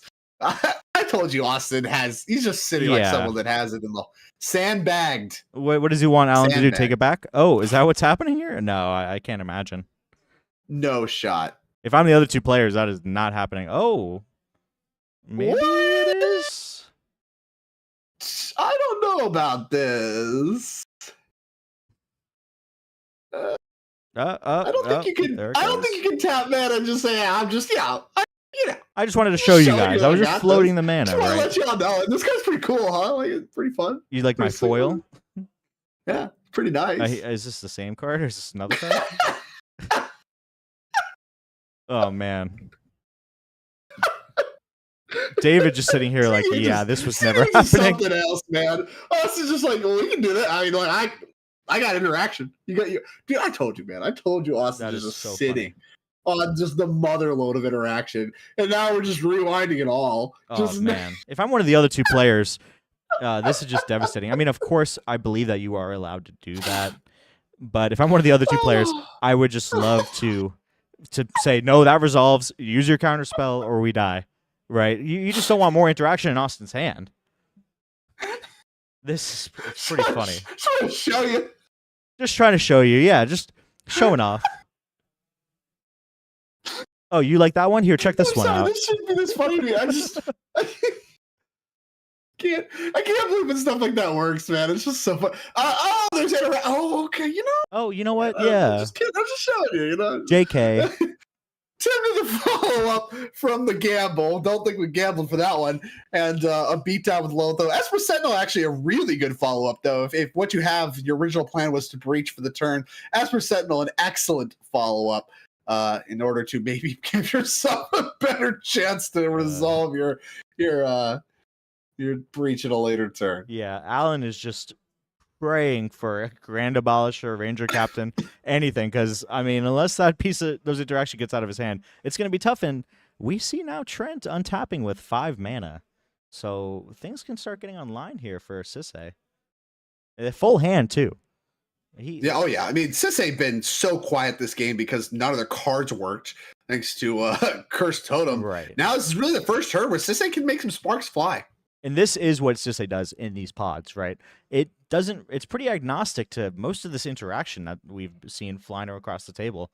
And probably is likely not to care too much about whatever Austin has in hand if they can just get their piece out and get Sisay going. So we'll see. Well, that's necessarily true, right? So the argument that you would have to make, I think, for if you're Austin talking to Alan as Alan's trying to resolve an Underworld breach is, hey, I have this interaction. I don't want to have to use it on you. Let's save it for Sisay. Like, fair. Just spend your turn setting up, like, whatever. Like, I want to spend this on somebody else. And I think we can cooperate here, and you'll probably get another chance, maybe, hopefully not for my sake, but you might get a chance on another turn. Yeah, so absolutely. Part of the crux of that style of an argument, assume that's what it is, not just check this out. I have all these. Do you want to try this or not? Which is what it looks like. Assuming there's some other conversation happening there around, hey, I want to use this on Sisay. Maybe there is something that works. It could be possible like too. Something like opposition agent's a call out that I think I want to make. Yeah. I mean, it could be something, too, where we saw one card go across the table to Alan and then another. It could be force. Alan says, where's the other? and Austin showing him the blue card, that could be possible answers to something like a Dockside coming down here, which would be pretty good for Sose to say the least. Dockside making here 1, 2, 3, 4, 5, 6, 7, discounting the treasure. That would be pretty devastating. And if Austin has that, using that on the breach is going to result in Sisse just taking the game away if he has the Dockside ready to go. Pretty tough to find a board state in most CDH games where Dockside is not, a devastating play, and this one certainly among them, and typically part of the Sisse's like combo too. And I think that basically as soon as you're making surplus of 5 mana, you're netting mana off whatever you're doing with Sisse. That's really the threshold where Sisse's going to get out of control. And 7, certainly a number bigger than 5 last time I checked. Right, exactly. So we'll see what Trent has here. It looks like he's considering his options. A lot of conversations still happening here between these players, especially after you just witnessed that. Like, I mean, if you're Trent and you just saw Under a Breach, get shown, for lack of a better back word, in the hand to the table and then retracted after some information from Austin, it's tough to even know how to proceed. Like, how do you even process that? How do you think about what your path forward is? Obviously, there is something. Like, that has to be true. That is just tautology. There is something going on in Austin's hand that stops Underworld Breach. What subsection of stuff in Austin's hand that stops Breach stops you? And that really needs to be the equation I think Trent's doing outside of just firing it up a win if he has it. Yeah, absolutely. I mean, that Breach just with the little arena eye symbol sitting in Alan's hand, just waiting to see if he's going to have a chance. Symbol. Yeah, just, a little revealed information for the table. No secret reach anywhere here either. No secret reach, no secret trample. Nope. That one comes up every now and again, we have some lifelink. Good, clean I win. Yeah, exactly. Let us see what so goes many on resources here. Yeah, this for Trent. A lot of mana now. Really tough situation for these players here. It's not clear. A lot of I love when you get in these spots. Check out the quick leg check on the blue farm players. Yep, we got them shaking. Yeah, you definitely see the nerves coming into play. And if you're David too, you're just praying that you could untap and start getting that One Ring back online and trying to figure something out. He still has the Thoracle in the graveyard with the Sevine's Reclamation, but whatever Austin is representing, you can't be feeling too good unless that gets spent, or if you can get enough to fight it again. Although you just spent 3. These are nothing you're worried about. I mean, opposition agents in that mix, I think, which is maybe the biggest one that you need to think about. And of course, once you reach that, is opposition agent it? If so, can you beat it? Like, is that something is it getting better for you? There's a bunch of questions that Trent is having to work through in his mind in order to kind of derive not just what was shown, but what he can even do about it. And that's really where CDH starts to get very complex, where the decision trees start to get very, very expanding. And, it's just tough because you need to make these decisions under pressure on the fly with a bunch of people talking, conversation, all this other stuff you have to process. It's tough. It takes a huge mental toll. And with this only being round number 2, I mean, this is really going to be a long day for these competitors. And here we see I was going to say Coalition Relic. Sorry, Vintage Cube staple. That's Relic of Legends. Yeah. Coming down. Relic of Legends, the combo piece, I believe, in standard for that one. I actually like Relic of Legends a lot. I think it's a very cool card. Really sweet card. Yeah, a lot of Rock Thrasios lists using that too. And a staple in Sisse. Very strong card. Yeah, for the decks that can play it. I mean, often it comes down and just immediately refunding 2 mana. Let's see. Gonna refund 1 here unless we get another legend in play. A lot of text in that card. Looks blue. Sakashima? Not clear. Gonna take a quick look. Perhaps. Is there like a secret layer Sakashima? Possibly. It's not secret layer drop. It is Sakashima. You nailed it. Sakashima the Imposter. There's a just the amount of text. The amount of text on there. I'm trying to think of other blue cards. That amount Give it away, huh? Lawan, Cephalid Empress. I'm not sure. I think we're pretty limited to just Sakashima there. Sure. Yeah. Well, right you are. It is Sakashima the Imposter. That is a clone. Could be a copy of anything. What will it be a copy of? Could be a Lotho. We got a little clone chalk list here. Lotho, refunds mana, makes mana. It's pretty strong. And is also going to grow your Sisse by 2. Is Sisse not a good one to copy necessarily? No. Timna, not a 0, but not great? I wouldn't say so either. Lotho is the one that's going to be Crom. Okay, That's upside Crom. down.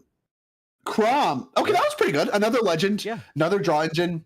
You know, Makes sense. totally too. fine. Yeah. Highest mana value thing in play, so that's worth something, I think. Yeah, absolutely. And it makes sense too because Sisse just has a ton of mana here anyway, right? So not really a reason And I'll to say this, look if for a your Lotho. plan was to try to play around Opposition Agent from Trent's seat, he did do a good job of that while still developing his board. Yeah, absolutely. And me personally, maybe I'm just a little too quick on the jump. But if I'm Austin and I had Opposition Agent, I might just try to snipe that gamble, make him discard regardless, and just try to take my turn that way. But then again, you do have a Sisse on tapping with a ton of mana, and if they have any interaction, I think you're you in a tough really are spot. scared of Sisse. Yeah, Sisse really, I think its emergence in CDH a lot comes from being good against Blue Farm. absolutely. Because you just sidestep so much of the way that Blue Farm tries to drag the game out. And so there could just be a lot of reverence there if it is Opposition Agent. Maybe it's not Opposition Agent. We don't really know what's actually shown here. Right. But Opposition Agent, I think, is the big red flag for Trent right now. And if you can afford to play around it, or you think you're going to get stopped or whatever, like You the might as margins well. are too tight, this was a great turn. Absolutely. And this also limits Austin's attacks here, right? Yeah. Or at least Dwindle other players' life totals. Exactly, Let yeah. those continue to get low. Well, you sit pretty at 36, so your life total looking good. Other players all dwindling on life total. Maybe you can kind of try to snipe a key player at a key time. There's a lot of options here for Trent. So, I think he's been quiet in this game, but I think he's been very methodical and very smart, especially in the face of some potentially really serious adversity. Of course, in the face of Curse Totem, not really a lot you can do at all. And now they're potentially in the face of Opposition Agent, played pretty conservative, played pretty smart, and I like it. Yeah, absolutely. And coming from someone who is possibly one of the most frog-brained individuals in the building today, you really have to look at this game as a pretty good showcase of just some of the raw skill that these players are bringing, right? This has been a really well-played game, I think, from almost every seat. It's been a very intense, political, interactive game, and people are really hedging their bets and just trying to, get the resources as high as possible. Here we go again, more trading. A little trading card game. Put those in the bike spokes. How funny it'd be if Al just shows him the breach. I got this. Yeah, that was pretty hilarious. I can't imagine showing that to a more dedicated Magic player who is not familiar with CDH, and you just see the spell just getting That's untapped. how people start Twitter arguments. They No, just of say, course. This format's so fake. Blah, blah, Exactly. I can't be competitive. Blah, blah. Exactly. Competitive free for all hasn't existed since the Greek and Roman times. Come on, get out of my face. Yeah, absolutely. And looking at the rest of this game, I mean, it's been a very high level play, if you ask me. Oh, absolutely. I mean, we talked about it enough already. We're going to continue to talk about it through the day. This is the highest density of skill CDH has ever seen. Absolutely. This is it. Best of the best. This is it. This is the Invitational. These players are here for a reason, right? They've been able to grind out this whole season, win games consistently, and they've earned their spot here, and we're seeing why, right? Absolutely. It's Mystic Remora, a really key piece added to the board for Austin. And if you're already sitting on interaction that the Alan was scared of with his Underworld Breach, then you are already set up for a fight. And there's nothing I know more than Mystic Remora, very good underneath a fight because it refuels you right away. Absolutely. And he's ready for one, clearly. I'll say this. I'm very shocked at the absence of Orcish Bowmasters in this game. Would have been pretty good leading up to this point. Now would be excellent against Remora and against this One Ring ticking up to 3. A lot of creatures you want to start to snipe off. Bowmasters would be key for any player that finds one. Absolutely. Esper, Lotho, Ignoble Hierarch, Sisse, Tymna's across the board. I mean, a lot of stuff that gets absolutely decimated by an Orcish Bowmasters at any point. So, Manamo? Wow. Is this modern? We're going deep. Oh my goodness. We are going very, very deep here. Another 4, so 7 cards. What is that coming down from Austin? We have a response of some kind. Is that the deflecting swat? We are swatting the Manamo activation to untap a different legend. So Manamo says a legendary permanent you control? Does it? I'm not sure. That could be something. Manamo. Untap target legendary permanent. It targets any legendary permanent. It can target itself. Wow, that's pretty funny. Okay, so Alan, untap your untapped Mox Amber. Sounds good. Yeah, you can untap your own mana if you could. You know, if you can tap Mox Opal or Right. Mox Ever or whatever, you can just get a rebuy. That is I mean, that's an answer to 4 more cards in hand for sure. I don't think if you're Austin, you could really let David put 7 cards in his hand, 8 cards with the draw step. We untapped. Yeah, you untapped one of his commanders. I assume Crom. Yeah, and here you just made him tap out. You just tapped him out. You just iced him, basically. Absolutely. I mean, unfortunately, he gets to just do the same thing next turn. So if his plan was to just try to live a turn anyway, maybe it's not that good. But I mean, 4 cards is 4 cards, and that's all I'll say. Definitely 4 cards. Better than 0. Strange to me. I feel like you want David to have a bunch of cards because you want him to cast spells. Maybe, but if you're Austin, you also probably don't want him to try to tax more of your interaction, right? You know, Alan Sure, has because he's the Underworld first turn Breach. after you. You want to have stuff for the other players. Yeah. Okay, that makes sense. Yeah, you know, Alan has Underworld Breach. Trent has Sisay and a ton of mana. That's infinite mana. Once I see 5 mana on the board for me, once again, Rog Brain, that's infinite mana. Symbol. Exactly. If you're not winning with 5 mana, that's, you know, we talked about this earlier. Casting Crown for 5 mana and not winning the game is, you know, it's a little distasteful for me at this stage in my Magic career. But that's also possibly why I'm not at the Invitational. So yeah, you're in the booth. There's a right, reason. exactly. That's what I like to say. There's a reason we're in the booth and they're down there. Yeah, with the other washed players. I think you're outing yourself here a little bit. A little bit, maybe. Telling on myself. I do not know what this creature That is a Delny, I believe. I believe that's a showcase Delny, or Delny's 3. no. Sorry, that is man. I believe that card. It's sort of like a meddling mage that takes activated abilities, and the card gains the activated abilities themselves. I cannot remember the name of it for my life, but it's. Well, I'm gonna go looking while you try scheming fence is the name Thank of this card. you. Yes. Targeting Skip the text Sisay. box. That's a blue and a white for a 2/3 human citizen. As it enters the battlefield, you may choose a non-land permanent. Activated abilities of the chosen permanent cannot be activated, and then it has all activated abilities of the chosen permanent except for loyalty abilities. You may spend mana as though it were mana of any color to activate those abilities. Wow, what a tech piece. Going deep on the Sisay hate. Correctly identifying that. Off here, right? Yeah. Like if your metagame call is that, oh, Blue Farm's bad against Sisay, I need cards for it. I mean, here we go. You know, this is the opportunity. Scheming Fence lining up against Sisay, more or less the way you drew it up. Yeah, absolutely. I mean, that's it right there, right? I mean, Curse Totem and Scheming Fence. He knows that he's not going to be able to interact, so might as well put something down. It's just going to stop them entirely, essentially. Wow. I mean, incredible stuff. And really, I love it because not only does this plays to the cooperation of the table, right? You're talking about shutting down the Sisay, which allows Austin to use his interaction on Alan if he needs to. So that makes sure Alan isn't going to go for anything crazy like the Underworld Breach we know he has. And then if you, as David, have any interaction at all to stop what Austin's cooking with, then you're more or less guaranteeing yourself another untap with the One Ring, which of course favors your game plan. Yeah, absolutely. And there are legendary creatures that he could get out of there. Someone in chat correctly pointing out Boromir, perhaps. This seems like a list that probably would run something like a Boromir. Somebody else. You looking for legends? You Teferi. You could. That's big. Teferi, Boromir, Lotho. Yeah, there's some options, I guess, if you wanted to go that route. We have a Manamo, right? The One Ring already in play. So maybe this is like the Legends TNK build, the Tutor Chain TNK. Yeah, it seems that way. We got a ton of legends. Manamo, of course, in play. We got Odawara. If you're just looking to get more lands, that seems pretty dubious to me, but potentially something you would be interested in. Yeah, I mean, I have a lot of the good legends already, but they're not added targets yet. As we do go to Alan, is it breach time? Like, are we ready to actually put it on the stack for serious this time? I mean, Austin did not show him a deflecting SWAT. Right? Right, yeah, there's no shot. He knows that Austin still has whatever he was representing. Well, yeah, okay, that's almost certainly true, right? Because what do we use? We used Force Negation, then we used a SWAT on the Manamo, and that's it, really.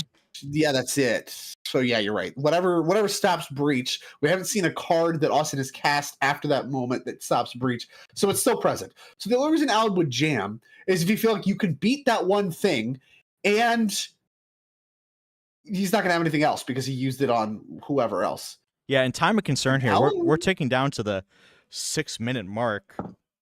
I mean, yeah, we do have a little bit of an extension. This is a feature match, so I believe we have a 3-minute extension. But still, Not clear that's good enough. It's breach time, so we waited a turn.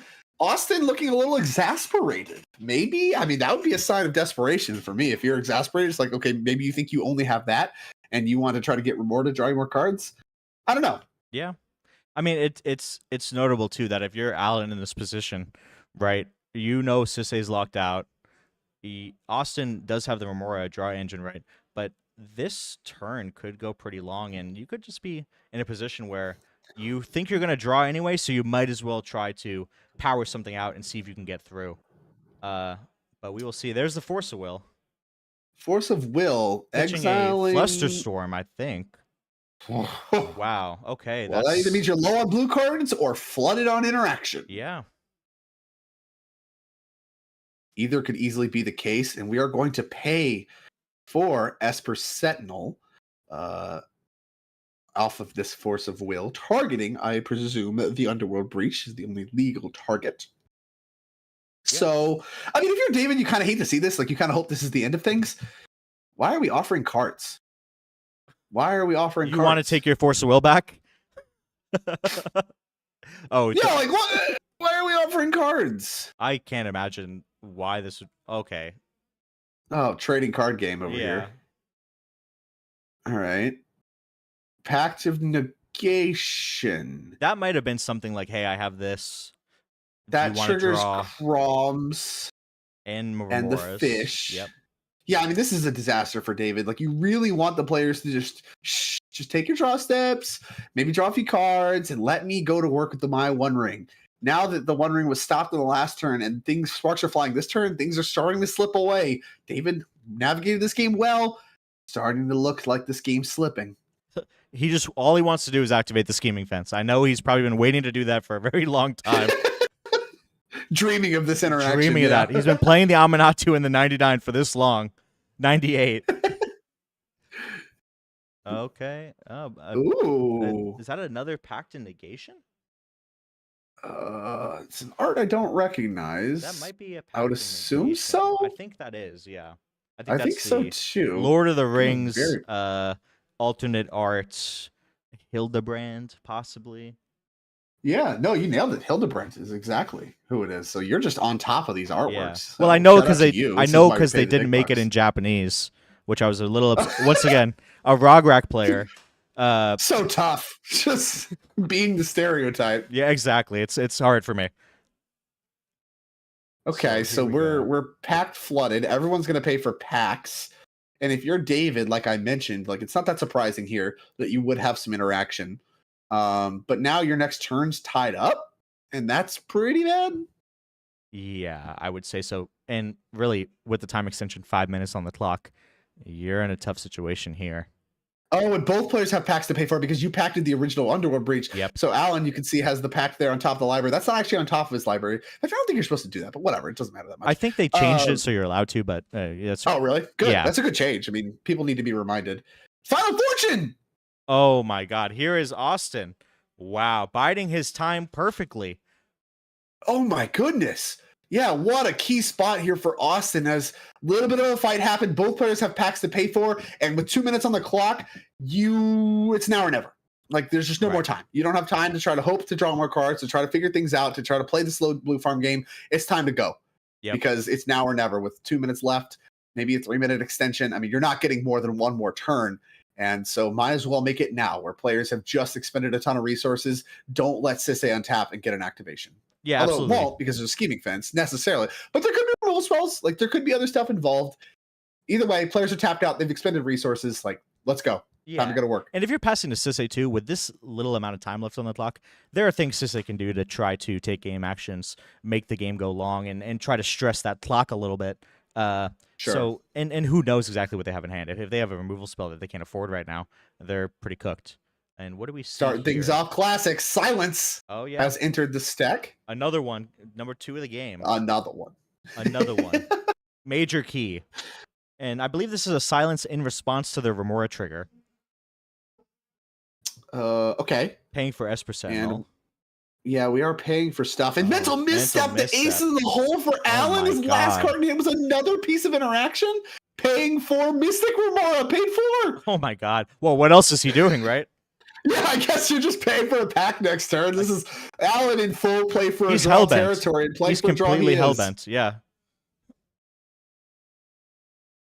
The problem is all this is just to answer silence, so there has Yeah. to be something else in the chamber, or else none of it matters. And also the tough thing too, if you're Alan here paying for the Remora, if another player has a spell that can possibly deal with this, you're now tapping out of all your mana for any other possible answers. Although, I mean, we've seen a lot coming out of Alan, so I mean, the options left for him are, a little slim. And they're really free, right? We're looking at Fierce Guardianship and SWAT at this point. Right. Well, Austin has more. He has mana for days and stuff to do with it, including that red elemental blast, which is going to take care of the mental misstep. Silence, top of the stack here. What does the table have to say about that? Maybe nothing. It doesn't look like Could it. just be nothing. I mean, there's some conversation happening. I think there's maybe one more piece. It might be the classic, well, I can stop this, but then I have nothing else. So what are we talking about? And looks like silence is going to work. We did all that in upkeep before Remora has to be paid for. So now Remora will not be paid for. Always a smart move. And to the draw step we go. All right. Still a lot of mana left to work with after that explosive turn one where he tried to cast the One Ring. Austin has maybe been able to keep all that mana in play throughout the game, and it has been vital to his success. Now, with these opponents silenced, this might be it. I believe we're encroaching on very, very possibly the last turn, whether he wins or not. Oh, and here we go. Let's see how things play out. Although him going to combat here is a little telling that this might have been a desperation play, but who knows, right? I mean, yeah, right. He could have had nothing and just cast the silence, trying to posture like he has something, hope that his opponents fight and he draws something. And that's where Alan paying for Viscera might actually come up big. Yeah, possibly. And really, when you think about it, from Austin's point of view, this game is very likely to go to time or Trent is going to win. And you Final Fortuning is not going to change either of those outcomes, right? If you can't get there and you don't end up drawing the cards you need. But Austin here with, once again, infinite mana. He's got the Mana Vault and multiple other sources. So if he can draw basically any piece of action, he's ready to go. So we'll see. It's something to do with a it. tutor. Yeah, exactly. But this is also a problem sometimes with Tymnocrom is you end up drawing like a situation like this. Oh, great, I drew my Boromir. I drew 5 cards and it's all counter spells. What Boromir cards you keep talking about? Is any of these play Boromir? I don't even see a Boromir. What are you talking about? I don't know. That's just like a stereotypical, Tymnocrom card that. Cope Tymnocrom card, right? I gotta have an example, right? That's just my number one. When that comes to my mind. I'm undereducated on the Tymnocrom Cope. The Cope Tymnocrom, yeah. Yeah. Cope bat. No, that doesn't work. I'm off it. It was a good try at least. But let's see. Look, you miss 100% of the swings you don't take or whatever. Exactly. No one can bat 100. Looks like Cabal Ritual. Okay. Using Ancient Tomb and a blue-black land of some nature. Cabal Ritual's going to make 5. We still have another mana from Ancient Tomb floating. And that's 6 mana. Oh, here we go. We're getting the mana counters out. That's Demonic Tutor. 6 mana plus Demonic Tutor is pretty good. Yeah, I would say so. I would definitely say so. I mean, this is just seems like a pretty easy breach here, right? I mean, you just have the world to you. Yeah, right. You just Cabal Ritual, Demonic, grab LED, Demonic, Brain Freeze, game, right? Like, it's just textbook. Plenty of cards in the graveyard. Yeah, the question is, do you need to play around anything? I think the answer is no. You've already silenced them, so this looks textbook to me. I mean, I guess the only thing you're worried about is Beseiju at this point. We swap being in the yard, unless you can hold up enough mana to pay for it again. But, I mean, we'll see. This could just also be a Thoracle Consult. We're just on the road. Sure. Yeah, I mean, there's so many paths to victory. And like you said, maybe like not a lot you need to care about. Beseiju, Otawara, kind of the big ones. Yeah. Otawara not really available to any of the players except Trent. And I think the same is true, obviously, Beseiju, because Trent the only one with green mana. Yeah. So that's a pretty big factor there. It's just Trent. You're just looking at the possible 3 mana he has in play, and maybe hoping that he doesn't have it. But we'll see. And you're already in time. You're already in the last turn. Just don't get punked out by silly stuff. Exactly. Just good, clean execution, the focus here for Austin. And, it looks like he's on his way to a 2-0 start, which is incredible, especially given how likely this game looked to be to resolve in a draw. Just a well-timed Final Fortune, some really good interaction, navigation, and political use. I mean, we saw some heavy politics, including getting Alan to rewind casting a breach throughout the course of this game. And from a turn one start with your the Underworld, the One Ring, great. And I think you're right about the Thorkel console, because there is Thassa's Oracle. Yep. So not even going to play around with the breach stuff.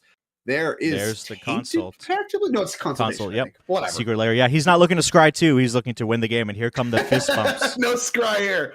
Players reveal hands, fist bumps all around. And Austin is at a strong start here at the Topdeck Invitational, 2-0 with his take on Blue Farm, having to navigate 3 Blue Farms. And Assiste there did so masterfully, and really tight play all around. And you can see a little crowd there behind this pod, as it has both gone late and been full of very tight play and some sweet CDH that it is known for. And again, we are past time. So that is going to do it here for us for round number 2 at the Topdeck Invitational. We still have 3 more rounds. Yeah, 3 more rounds today. And of course, this round is 7 rounds of Swiss, followed by a cut to top 16, a pretty traditional structure. There's 64 players that have earned their way here through a variety of means, winning tournaments.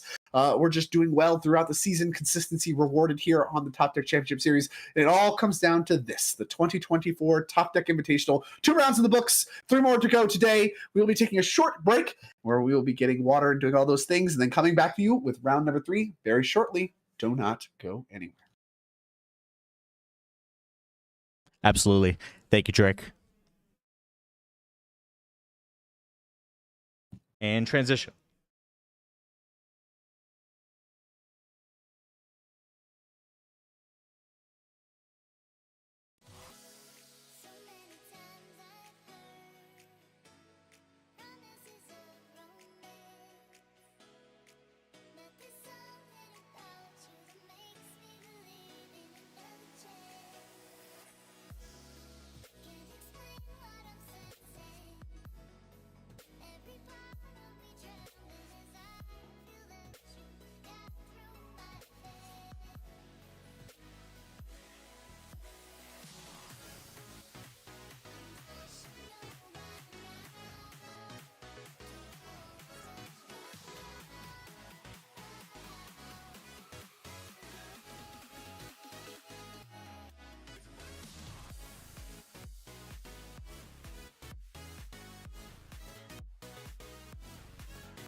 Sorry, everyone. I was on my wrong side primer. Didn't see you walk in. My name's Lauren, aka MTG_hot dog, and I'm joined by, as what did I call you, illustrious last time? Drake Sasser. Yeah, sure, whatever. Glad you could get some time in with your iPad, being your iPad baby, doing all that kind of stuff. But we have important Magic to play here at the Topdeck Championship Series Invitational. Of course, these players battling out $15,000. We're here with round number 3 after a very short break, as promised. Watched a ton of Blue Farm in action last round. Gonna get a little bit more of that this round, and I suspect quite a bit more of it as the tournament progresses. But some familiar faces, some familiar decks around for this pod as we begin pod number 3 in the highest, I'd say, competition CDH event that has ever happened. Certainly the most skill dense. And now, things are starting to take shape. We have some 2-0 players, progressing to 3-0. You have to start to look at your top 16 chances as being pretty good. And these players all looking to be one of the first ones to secure their spot in the top 16. Break down what we are going to be see this round for me here, Lauren. Yeah, I'm excited to see this, and I'm putting in the table composition, the texture, if you will, of this pod. We have a CDH almanac given to us by Datatog. Shout out to Datatog, thank you very much. But Datatog has this app that tracks all data through command tower events. And I'm going to pull that up real quick to kind of see who's favored here. But I know we have some familiar faces. We saw Eric win the last round, I believe. Zay Nair in seat 2, who's kind of a name to know in the CDH community. David and Alan also more than recognizable. I went there to kind of do my spiel of the to explain to them, hey, this is how to go on stream. And I walk up and I go, I don't really need to explain this to you guys. You know what you're doing here. So always exciting to see familiar faces. I'm going to get this pulled up real quick here. I think it's Austin instead of Alan. That is somebody we just watched do a very good job navigating a win in the Triple Blue Farm pod off of a Final Fortune. Now going to be present here playing for 3-0 against, again, some more, I guess, common decks in the CDH metagame. A little bit less so, of course, we didn't really get to see too much of what Eric was working with his Will and Lucas deck. Of course, me and Dylan, aka Scores, talked a little bit about it and what kind of advantages it brings. It is, of course, mostly a Blue Farm deck as far as the composition of the cards in the deck, but does have the angle where using its commander as a combo outlet. So that is something that you gain over just putting Tim Necrom in your command zone, is these cheaper commanders that can represent a potential win via infinite mana and things of that nature. Then, of course, we have Zane, somebody very near and dear to Topdeck.gg, really one of the great minds behind the Topdeck Championship Series in this Invitational. Actually was able to qualify for the Invitational himself, so I'm sure he's stoked, and certainly stoked to be here at 2-0 off the start, and he is well known for his advocacy of the ROG side deck. And so he's going to be supporting that today and all of its just win tendencies. Yeah, and of course, I'm looking in Datatog right now, so I apologize for the silence here. Datatog, it tracks the magic names of these commanders, not the not this Stranger Things names. So I'm trying to find, it's Warnog, and what's the in-universe version of the Lucas? I believe it's Bjorna, Bjorna. Nightfall Alchemist. Thank you very much. That was a sticking point for me. So we're now getting Bjornya, seat 2, and we have seat 4. Let me check to see who we have in seat 4. I have all the apps open right now. It's actually really fun. I feel very plugged into the event. You're so plugged in. You're like that. You're like those tech masterminds, the hacker dudes. Yeah. Yeah, we're in. That's why I needed my iPad. Yeah, you got it. You push like the dog bark, and that just hacks the Pentagon or whatever. Whoa! You can't leak those secrets on here. I believe Austin is on Tim Necrom. I believe. The double Blue Farm ROG Sai, and then Blues Clues, as Eric calls it. Blue Farm and Blues Crew. Blues Crew. Yeah. Blues Crew. So much blue. Every deck here supporting at least Grixis colors, with 3 of the 4 supporting white. Kind of a traditional stance. No Sisei here, which is kind of surprising. I think we've seen quite a bit of Sisei through the first couple rounds and really kind of not really break Sisei's way. A deck that is certainly among the tier 1 decks in CDH right now, and just has not had a solid performance across the first rounds here in the Topdeck Invitational in the games we have watched. Now, of course, that doesn't speak for the entire tournament, and there are many rounds left to be played. But so far, the Grixis colored decks, maybe featuring a little bit more colors occasionally, have had a much stronger showing through the event so far. So I ran the numbers through the CDH Almanac. Really, Okay. the weird part here is the double T and K. We actually have a few games, even with the Bjorna Blues Clues deck, as it's quickly known. But the double Timnacrom is what throws it off. So I'm going to take off the double Timnacrom, and we have 13 games with that fourth seat being an other. And that pans out to be Rogsai winning 38.5% of the time. Same with Blues Clues. Timnacrom only winning 7.7% of the time. And the remaining 15% is either a draw or the other deck winning. So statistically, they have Zane and Eric here have at least, granted this is all statistical analysis, have a little over a third chance of winning this. Well, that goes deeper than that because we're talking about the two decks that you mentioned have a little bit of some matchup data to back being favored, but also seat data. Here we have Blues Clues in first seat, Zane in second seat. So there's going to need to be some heavy cooperation among the Blue Farm Timnacrom players in third and fourth seat as far as containing the explosive potential from the top half of the table here in order to really execute their game plans and give themselves the best shot of winning. And we saw Austin do a good job of that in the triple Blue Farm bodies. No stranger to getting involved in political discussions with other high interactive decks like Blue Farm. Gonna need to do some of that here again if he wants to succeed now going in fourth. And I ran the numbers too, taking out Blues Clues, and Timnacrom has a 40% chance with double TK and no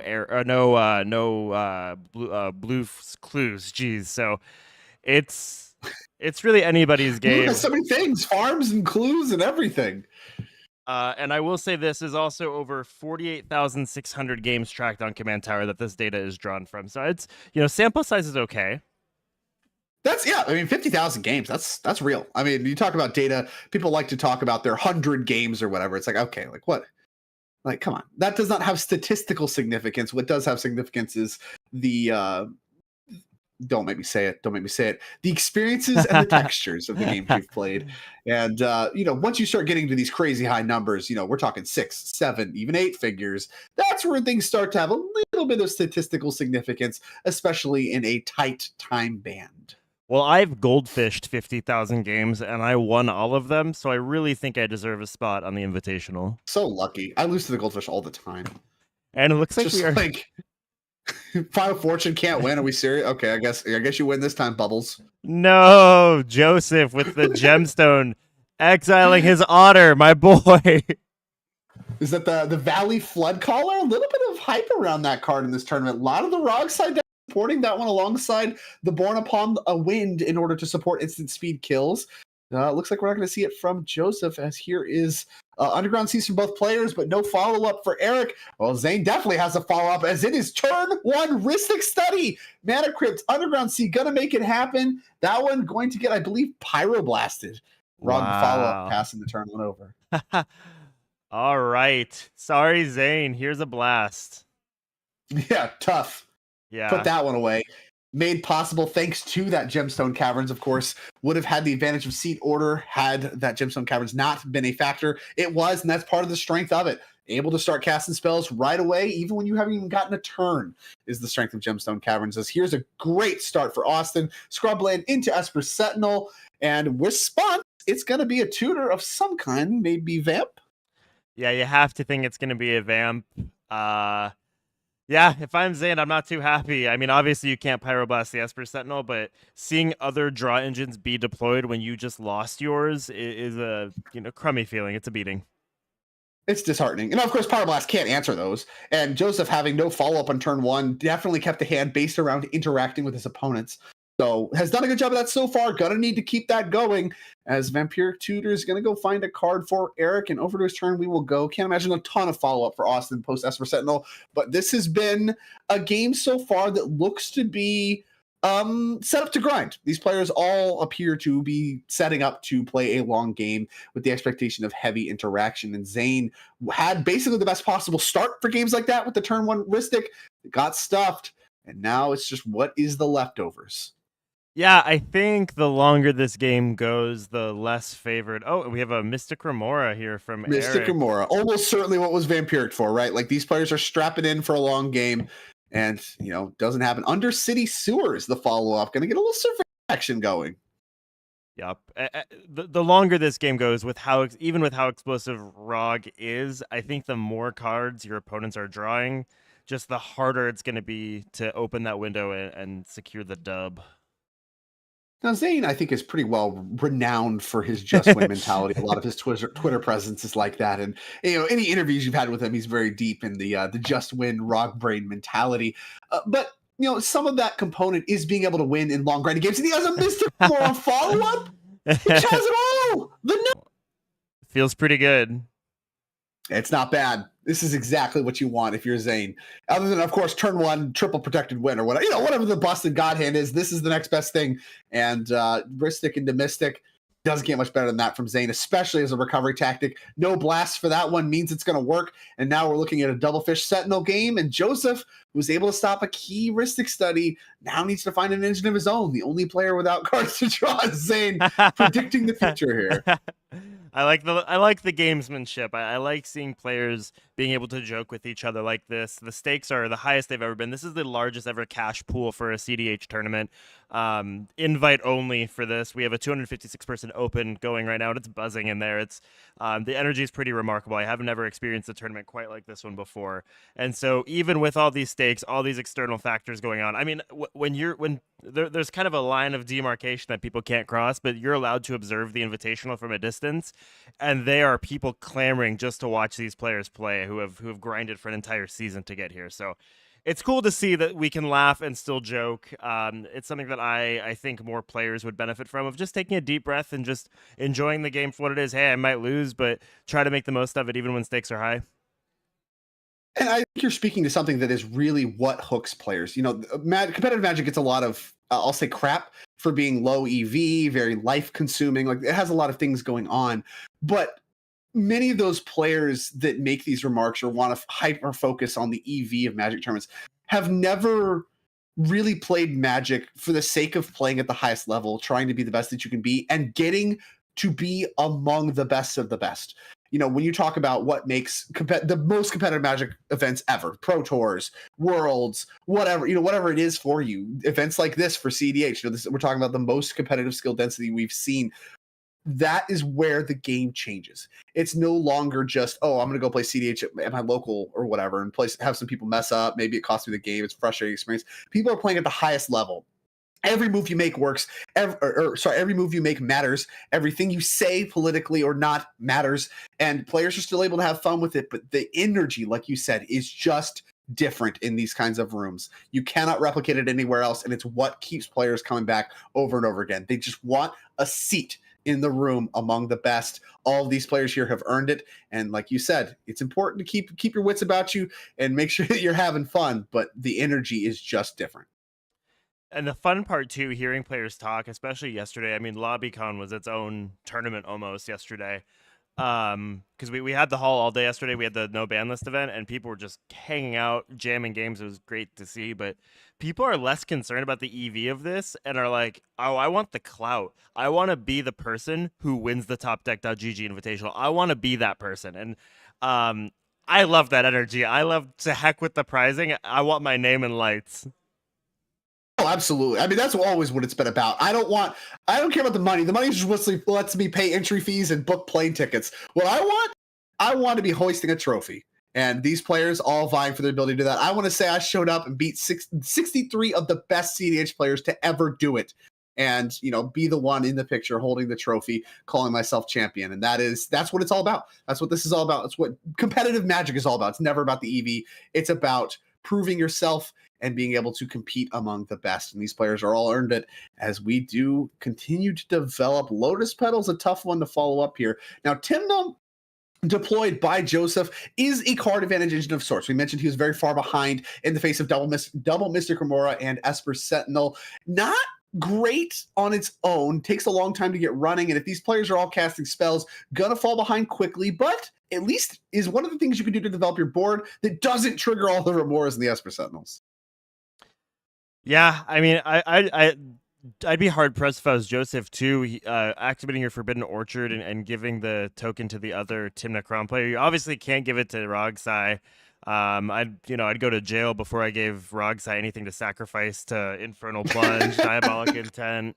The laundry list goes on of sackable things. I would maybe give it to Eric. I think your attacks, though, maybe Joseph is trying to secure an open attack.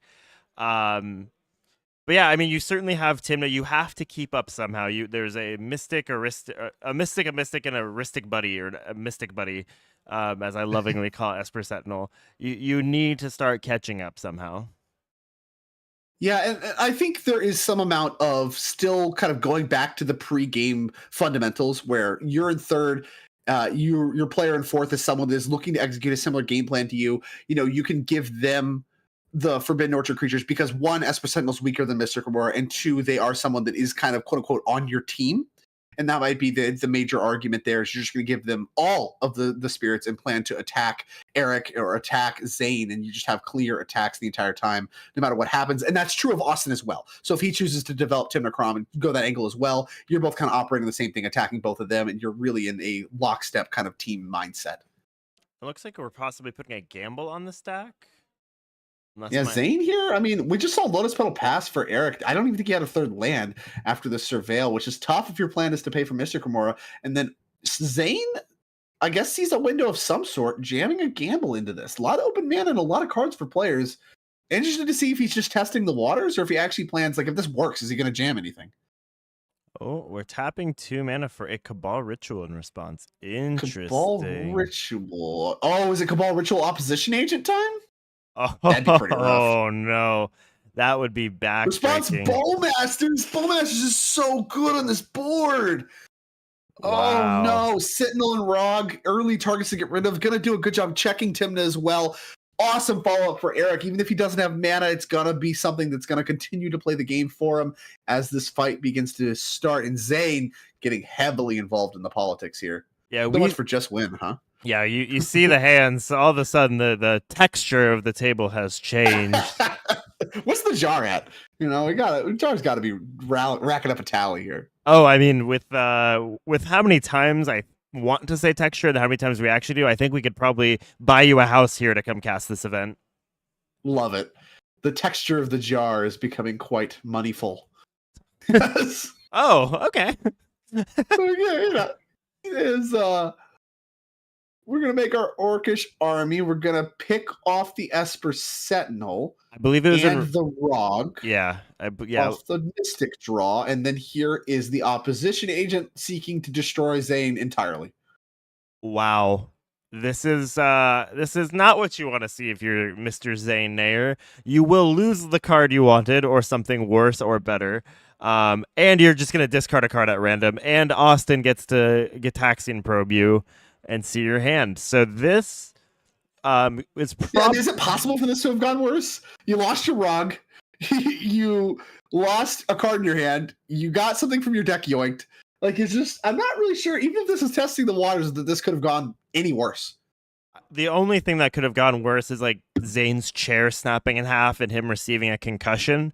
But outside of like physical bodily injury, just keeping in the context of the game, this is literally the worst thing that could have happened to Zane.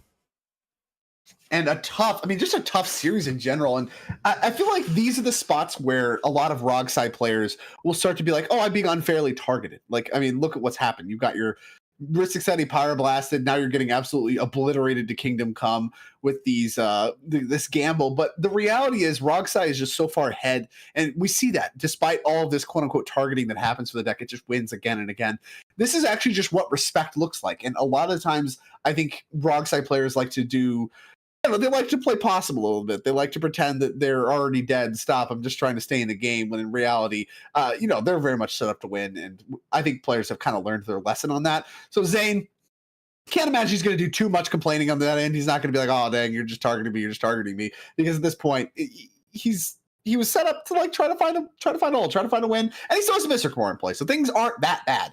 But, I think it's a lot of respect from this table, and I think it's really heads up. I think this table respects Zane, the Rogside deck, what he can do with it, and even now, after he's been stopped twice, what he still can do with it going forward. Yeah, I think Zane is a resilient player and will be able to show how. I mean, if Zane is able to pull a win, granted the things are stacked against him right now, but we've seen time and time again, Zane is no stranger to being on these feature matches. He's pulled out a worse before, right? Yeah, I mean, I've seen him. I mean, I've seen him take spots like this where he's just, whatever, taking draw steps, passing, and find a way to battle to a draw. So there's a lot still left to be played in this game, even though it looks like Zane is just obliterated beyond repair. That's not strictly true, and Rogsedek is a lot more resilient than people give it credit for that reason. People I kind of begin to underestimate, okay, well, yeah, we stopped at one piece of interaction, it stopped. And it's like, well, that's not true. We're already seeing, two really devastating pieces of interaction happen. And Zane is far from out of this game. A lot of resources left to work with. And, we'll see exactly what he comes up with. But I just really want to call that out, that I think it's easy to convince yourself that Zane's being unfairly targeted here when that's not the reality of what's going on. Yeah, I don't think it is at all. I think you are seeing someone who can really Zane as a player and the deck as a whole, they can make something out of nothing very easily. So choking those resources, I think, is how to combat that deck. You stop the ball before it even begins rolling. Right. And with that said, here comes the discard a card at random part of the trip here after having, it looks like a soul ring was taken from Zane. So just a nice little piece of interaction, a nice piece of mana for Austin. That makes a lot of sense. TNK is a deck that basically is consistently just mana hungry, and finding a card that does not deal you damage, that propels your mana forward in the form of Soul Ring, makes a lot of sense to me. If you're looking to strap in, play a long game, which Austin certainly is from the fourth seat, Soul Ring's a natural choice.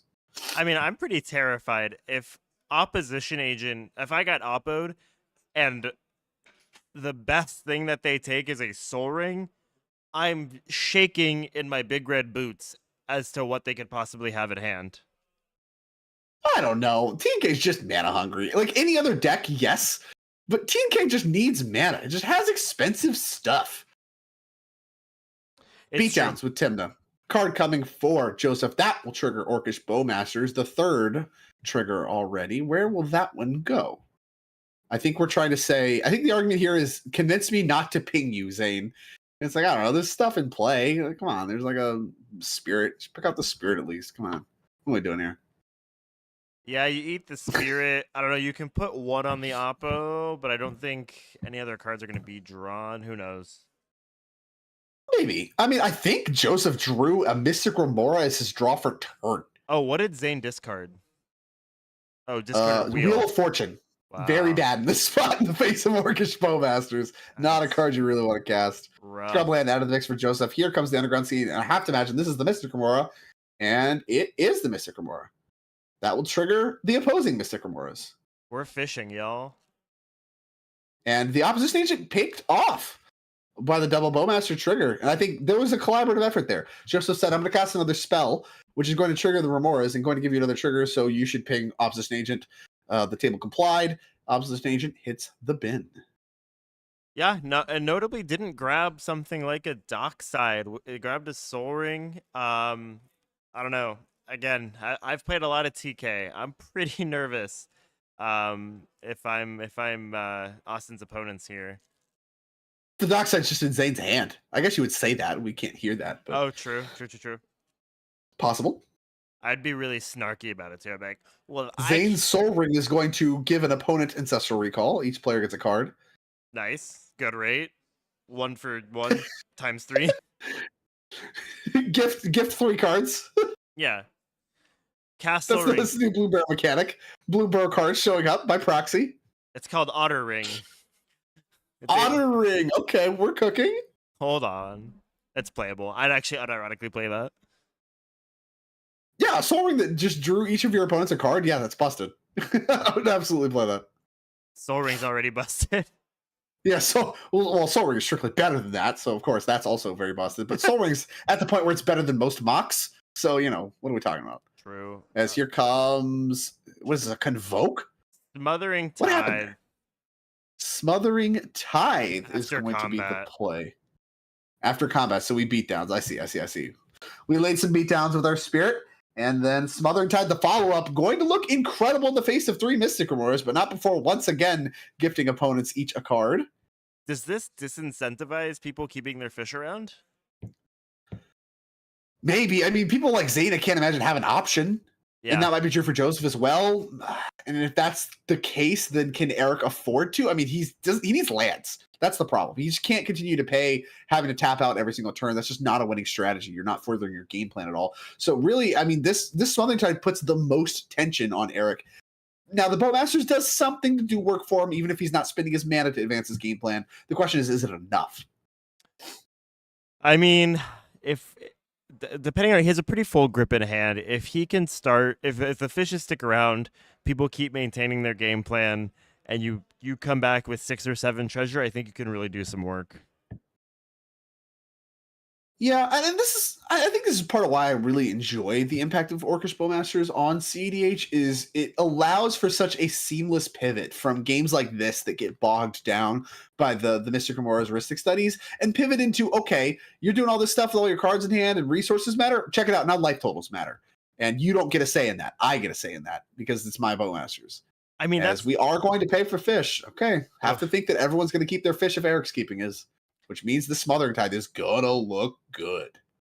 I mean, that's the appeal to playing a deck like Tymna Kraum, right? It does everything in CDH, maybe at a little worse rate than other decks, but you can do anything and kind of pivot depending on the texture of the table. Oh, add to the jar. Bloodstained Mire, the play for Eric, did find a third land. Have to imagine he would. He just drew like 5 extra cards. And now this is starting to get into like nonsense land. Like, you know, there's like this weird like tension where you're like, all right, I don't want my opponents to draw too many cards. But when someone starts like drawing cards, you kind of get Prisoner's Dilemma into just like also casting spells. And now, you know, once that starts to swell and people are drawing a ton of cards, everyone has like 10 cards in the end and has to cast spells, so it just compounds the issue further. And it's like, how do you even get out of this? Usually the answer is creatures, powerful creatures, things like Bowmasters, things like Smothering Tide. But, you know, again, I think with each of these players and their spots and where things are out on the board, I think people are just going to keep casting spells, and that's just going to keep making this board state a mess. Yeah, I think you're at the point where there's a sunk cost now. You're so ground into this game, you just have to cast your spells. It sucks that people are going to start drawing cards, but all of these decks, if you just sit on the laurels of I don't want to feed Mystics, but I'm just going to keep paying for my own, nothing's going to happen. You're not going to win that game. You'll be lucky and it might go to a draw, or someone just casts a Grand Abolisher and you lose anyway. So I think these players all recognize that and are willing to play into it, and if they get stopped, they get stopped. But you're gambling in a way, right? I mean, you're not discarding one while you get oppoed, but you're gambling and hoping that you just can outpace your opponents better than them, or the way they're pacing. I'll say this. I think Austin was heads up getting out the commander life counter die for his treasure tokens. Okay. I respect it. I respect it. That's what I'll say about this particular situation. Bowmaster's going to rumble across the combat zone, the red zone, over to Zane, knocking him down to 19. And to discards we go. Discarding Otawara. Just a Soul Ring untapped there for Eric. And over to Zane we go. Down to 16. Roll for his crypt. Getting whacked by the mana crypt here. Fish let go by Zane. So this is Zane's, I guess, saying things aren't getting better. I think he's going to try to jam something this turn. Maybe? Presumably, I mean, if you're not, you're paying for fish, so it's time to jam. Oh, Mox Diamond. Everybody can draw. Sorry, Austin. And I have to imagine all the pings are going your way, so that's you got 16 spells. It's a lot. Yeah. I mean, I know an AB combo in these colors that can maybe win a game. AB here would be real good. Thassa's Oracle Consult, one of the best things. Discarding Watery Grave to Mox Diamond. Looking at 6 mana right now. Land drop played. Yeah, I mean, you have 5 mana. You can't. Your Nas is pretty turned off. I think you're right though. I think Zane will just try to jam or make something happen. He's probably, it's turn 3. He's wondering where his iPad is. He's tired. He's probably a little. He needs to click the oink button a few times. Yeah, he's probably fussy. Needs to watch some Dancing Fruit to chill out. Some children enrichment videos, but he's He sees the writing on the wall that the longer this game goes, his window is getting smaller and harder to open. It's just so tough in the face of Blue Farm. Like, Mystic Remora is pretty mitigated in other decks, but the free interaction is just at its peak in these Blue Farm decks. And it's just, I mean, you have to jam. I get it, but it's a tough spot. And I'll tell you this. I see a Force of Will pulled to the front of Joseph's hand. And, you know, I think that says a lot about Joseph's mentality about what this turn's going to look like for him. And you got to try, though, if you're Zane, right? You have to make them have it. In this case, we see a Force of Will. We know they do have it. Memo saying he thinks he saw a Thorkel in Zane's hand. Also, hi, Memo. Shout out, Memo, our friend in Germany here. But Zane, again, he's walking the walk and he's talking the talk. He's going to try to put a win on the stack, and he's going to make them have the interaction. He's not going to play scared. I mean, what a testament to the resiliency of Rogside just to even have a win here. You know, you've been interacted with so much. You've been beat up. Your commander got annihilated by Bowmasters. You got annihilated by Bowmasters. You know, you got annihilated by Opposition Agent. The Pyroblast was brutal, and yet here he is, still fighting, still having win attempts. Just, I mean, the Rogside deck is just so much more resilient than players will have you believe, especially the Rogside player themselves in the moment as they're trying to kind of sneak away with one. Yeah, That's a lot of mana. Zane's trying to rog his way into saying sayonara. Okay. Rog sayonara. Okay. Hey everyone, I was just let go. It was really nice. It's a pleasure casting with you. So what do we just cast 6 mana for? 6 mana for Glare. I can't really see what that is. Is that a Bolas 6 mana? Citadel? That would be gas. It is. I think it resolved. No blue card in Joseph's hand? No shot. They let this resolve? We have a resolved Bolas. Maybe they're just not worried he's at 12. Yeah, I guess his life total is low. Every card draws 1. Draws 1.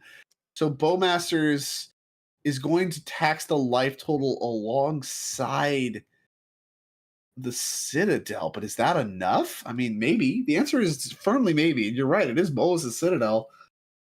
So tough. I actually applaud Joseph's patience. I think it's very easy to go, yeah, I'm just going to counter that. I think you're forcing your opponents to take you're taking pressure off. You're letting your opponents kill each other while you are sitting back and going, I have this Force of Will still. I can protect my own win. Yeah, I mean, you have all these cards from Remora, so it's just like, yeah, if nothing happens that I have to counter or lose, which Bolas' Citadel definitely isn't that, then I can just untap and win. And that may be the case, right? Because, I mean, this is very much a desperation play. Zane's life total was ticking away. Bowmaster's beating him down. You know, he's got a Mana Crypt. He's got a City of Brass. Like, things stop working quickly, especially Citadel. So if you're going to get something cooking, it's the time for Citadel is definitely now. But the question is it enough? Demonic Tutor on top! Okay. Triggers. Yeah. We found Dark Ritual. We found Demonic Tutor. That's quite a powerful couple cards to find.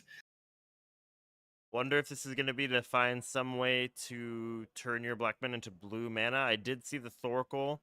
I don't know. I think we're a few cards away. Fighting through these triggers is a big ask right now. I mean, you still have a couple spells to give. Yeah. Right? Like, we're at 9. We can't use the Citadel too many more times, but you can cast more spells, assuming everything is going to work. Yep. And not clear. So for Demonic Tutoring, what are we grabbing? Can't get a look at Zane's hand. Not a lot works, but the Oracle Consult has to be what you're building towards. Breach can't work, really. You know, you're just going to die to the Bowmasters. I don't think finding interaction is something that makes sense. Like, there's no sweepers here that really solve any of your problems. A Culling Ritual would actually be kind of good, but you can't cast that in your colors. Yeah, no one can. Yeah, no green. And I think if I'm Austin, I'm more than happy to see this just sit back. Yeah, Zane, keep drawing cards, or keep having Remora draw cards. He's thinking of a... I love that. He asked for the graveyards as he just flipped right past Mnemonic Betrayal. He has no intention of grabbing Mnemonic Betrayal. It's a little bit of diversion, a little classic Zane diversion there. Yeah, that's classic. Zane will sit down, and you're still mulliganing, and he'll ask to see graveyards. As he's just pushing buttons on his 3-2-1 leapfrog. Yeah, he's going, yeah, guys, what are graveyards? And then meanwhile, it's just like... That was my Leapfrog iPad. Oh, It made a piggy sound. oink oink. Yeah. Beseech the Mirror pulled up a little bit. That was an interesting one to consider. If you have an extra Little short on mana, you Yeah, it have needs to find one more. you'd have to like Simian Spear Guide sack your Citadel to bargain it, or I guess a Mana Rock. Yeah, I mean you have plenty of things to sacrifice.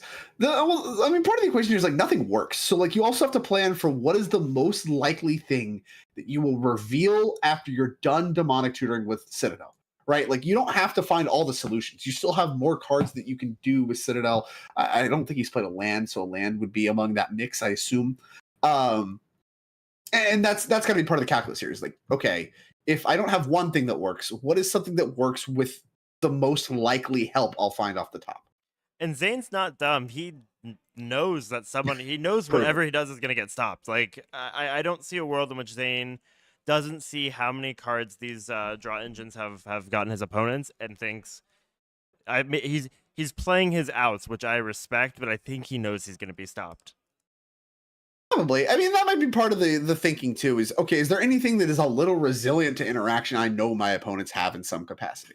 And I don't know the answer to that question. Like, could you grab grid here? Like, there's a world where you're just like, I'm gonna grab grid, and if I grab grid, maybe whatever I find off the top from Citadel starts to work, and that's good enough, And that's something to think about, not necessarily strictly correct, but just an option, a path you can go down. I mean, you grab grid, but Joseph, one of the Remora players, has 3 open mana. Yeah, right. But no draw engine, right? Like he's the one that isn't drawing a card off of each of these triggers. Right. Fair. It's a tough ask. Okay, I do see a Simian Spirit Guide among the mix in Zane's hand. I think a Thoracle as well. Okay, so we do have the extra mana. Did we grab Interesting. Oh, baby. Yippee. Reaching for mana here. 2 black going away. We're going to cast Rog. Oh. If you have Culling the Weak, that turns that card on.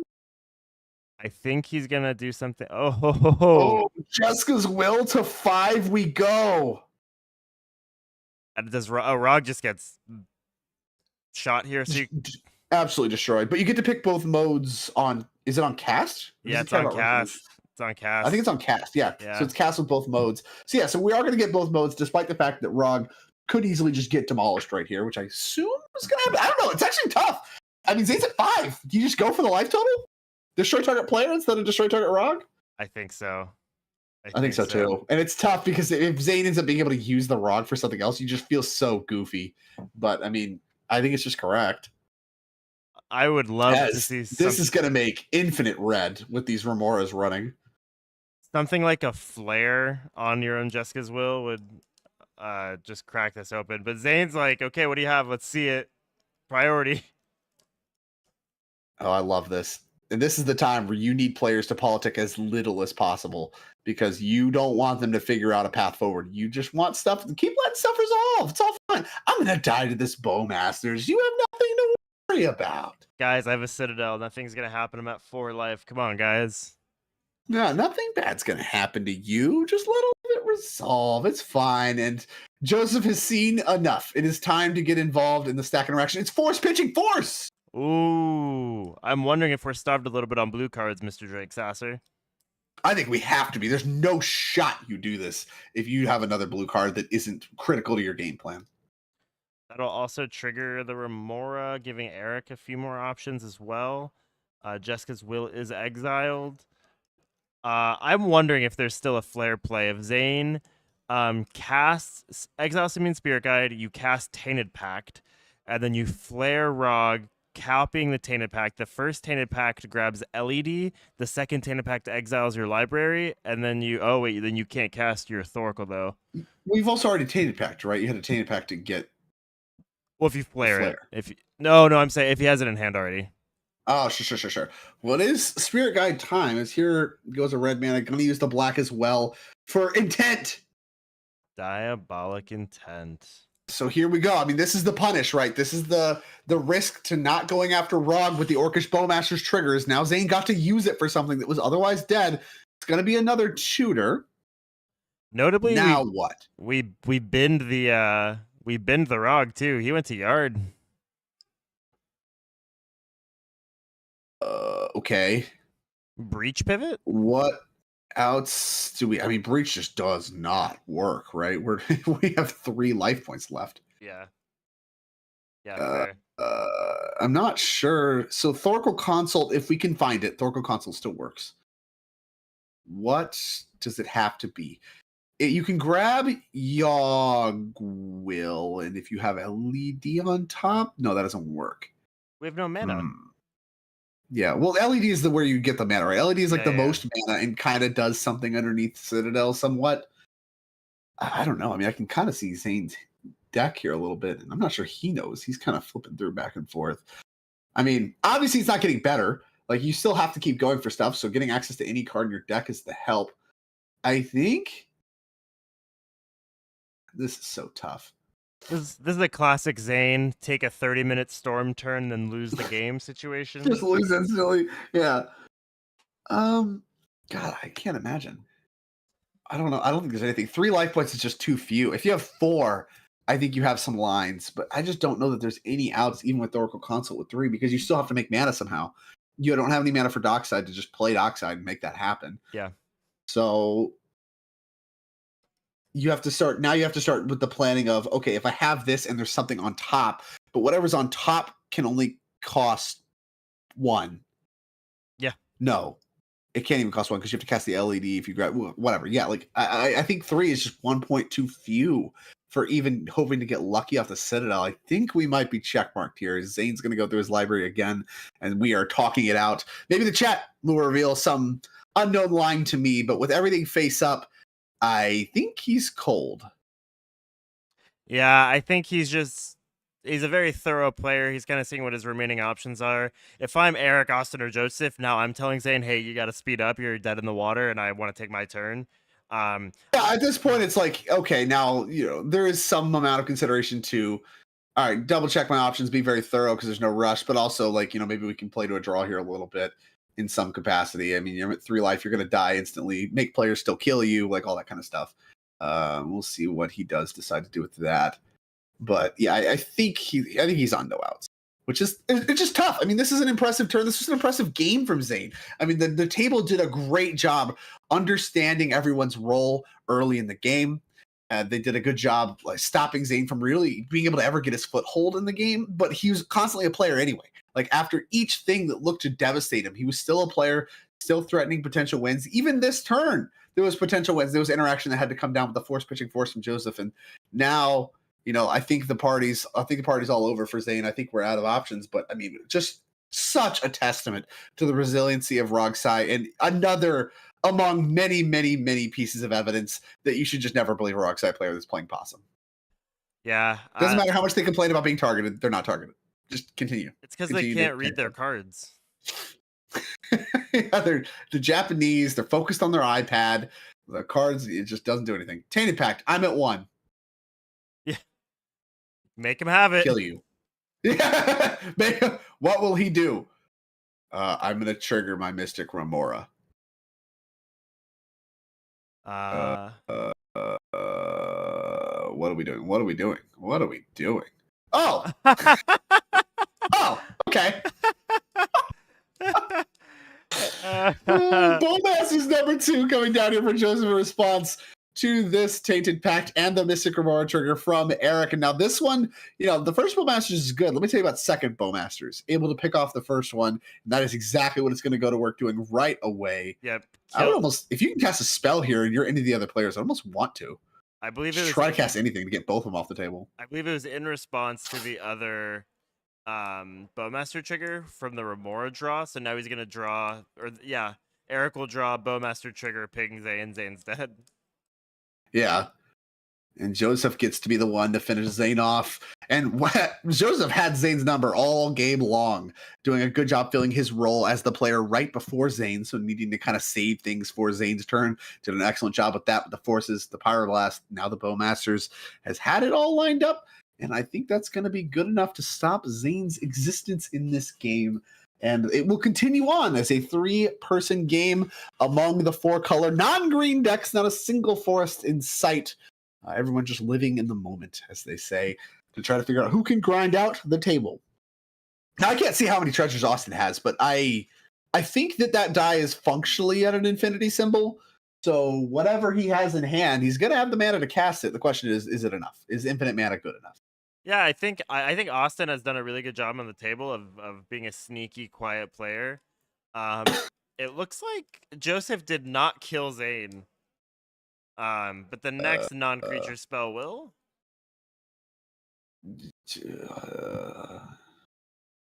Okay.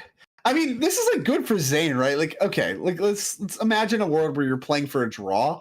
You can kind of pretend like you're goofing around, like I'll just die to whatever trigger anyway. I'll probably die to my mana crypt. I don't know. You just leave me around, and you just keep going, looking for like a piece of interaction or whatever, just to try to keep the game going as long as possible. I don't know.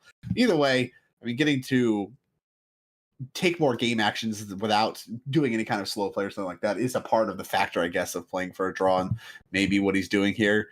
Maybe it's a plan. I don't know what that plan looks like with the Bowmasters in play and 1 life point, but maybe he has a plan. Yeah, I thought for sure he would ETB, eat the other OBM. Eric draws from the casting of Tainted Pact, kill Zane, but kill with combat, I guess. If you just don't, I don't know what matters. Yeah, thinking of stopping on me. I think Zane's just hamming it up right now. I can't. That's certainly what it looks like. He's just looking at every. What if he just exiles his entire library? He's just looking at every card, like you said, just hamming it up. Like, what are we doing here? If he has some hidden way to make 2 blue mana out of some miraculous discovery, he has Thorkel in hand. Sure. He gets to look at each card with Bolas' Citadel before exiling it with Tainted Pact, which is what this motion is. Yeah. Like where he's like looking, then flipping. Yeah, he actually gets to see before he exiles it. I don't know what it could possibly impact, but he does get to do that, as there's a mental misstep choosing to get rid of that one. Breach gone now too. And I think City of Traders does anything. I don't know what does anything. You die to any spell cast. You have to sit here and like continue this ruse of just, I don't know, I'm gonna keep playing because my game actions might matter. I don't know. These players have to be like, dude, come on. Like, kill Zane for nothing else other than the time constrictions. Here we are. Tainted Pacting. Tough. We're just going. Again, Where it stops. A little bit of Nobody knows. gamesmanship. Yeah, put on a little show here. He does have a pedal in hand. Okay. If you can do something about the Bowmasters without just dying, then we're talking about like he actually has a chance to win. But like, it's just, I don't know what that looks like. I don't know why he's not dead. I don't know what conversation had to happen. How did we get here? How did you let this happen, Joseph? He can't even fetch for a land. Yeah, I mean, obviously, fetch lands don't. Yeah, they're not going to work. I mean, if somehow you can Born Upon a Wind, respond to OBM, I don't know. Yeah, by not dying. I don't know. If there is a line, Zane's going to find it. If there's a line between politicking, I mean, it'll just be a master class on people manipulation if he is able to pull something out here. But I'm not optimistic. The competition here is too good. And we're in the 2-0 bracket. You know, like, come on. This is the local. You're not going to be able to, like, get your typical Zane trickery going. There's going to be a point at which people are like, all right, like, no, you're just dying to this Bowmaster's trigger. We're no longer talking about this. Yeah, with Bolas' Citadel, you can look at it at any time. It's not priority dependent. The card says you may look at the top card of your library at any time. Anytime. And if you are Tainted Pacting, you just gain additional information by doing it. So I can choose to stop at a tutor when I know something else is on the top of my library, cast that tutor. There's a lot of intricacies that you can pull off by knowing the top card. You're basically getting to see 2 cards is really powerful. And if you have Bolas' Citadel, you know that you can cast it if you have the life total. But Yeah, you can. It's not I priority mean, dependent. zeros you could cast for 0, so that's Yeah, there's some consideration to like is pedal LED, Mox Opal, whatever on top. exactly.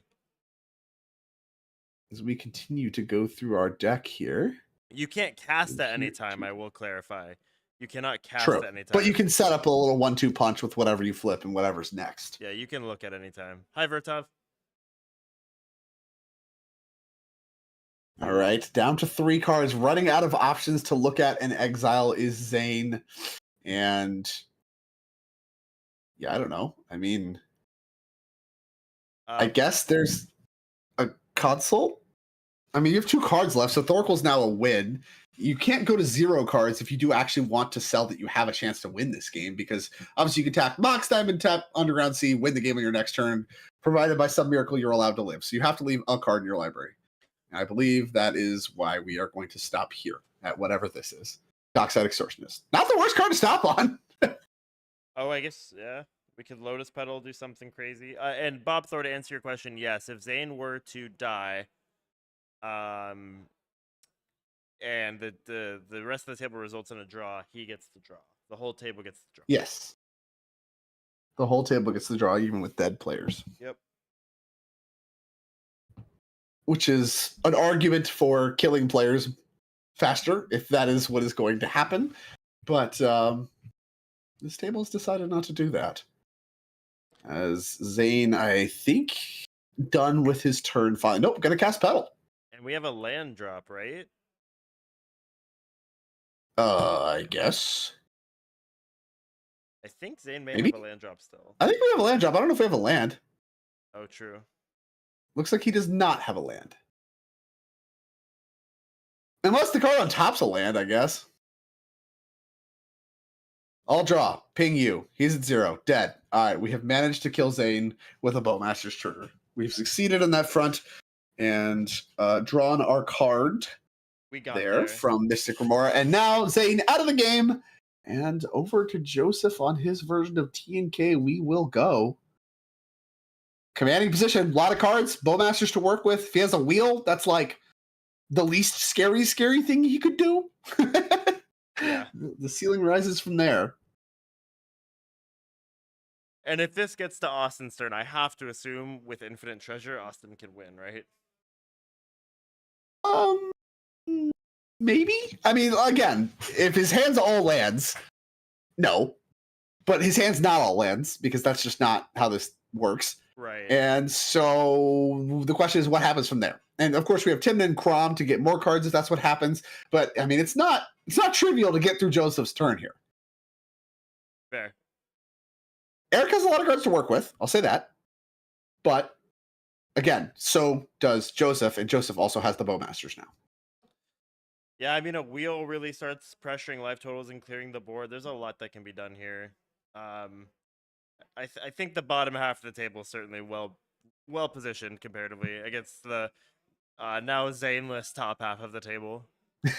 Now Zaneless indeed. Lone Eric on his take on Blue's Clues, the Will Lucas deck. And I want to talk a little bit about, again, I want to revisit the beginning of this pod where the bottom 2 players, we talked about it, kind of matchup oriented, are not really typically favored in this matchup because, the other 2 decks are a little bit faster, whatever the reasons are. They get underneath the Blue Farm decks, but there really has been some great cooperation from the Blue Farm decks across the board here, but certainly the lower 2 players on the table and put themselves in a good position here now with Zane dead to start to look to win this game.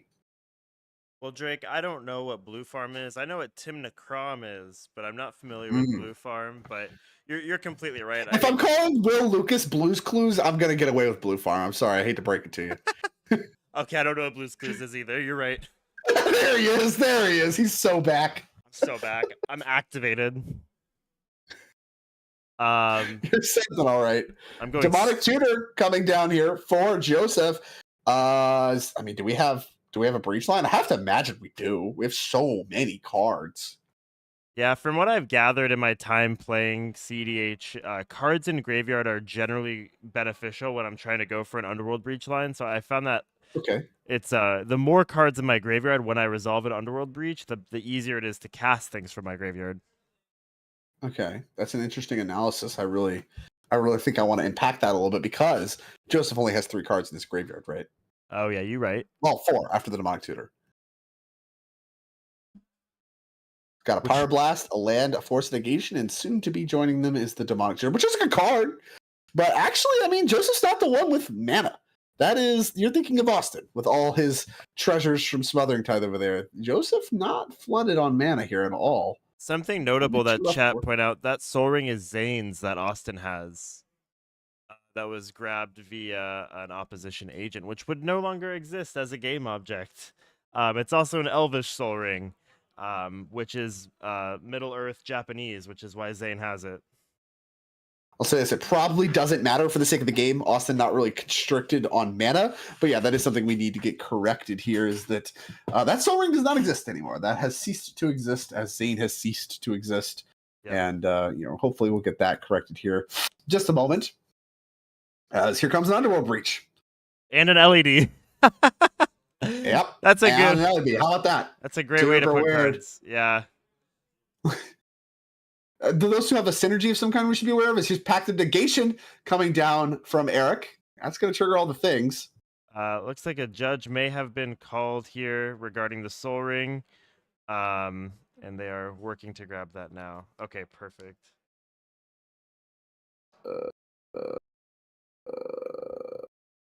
And just in case, like dockside counts and stuff, right?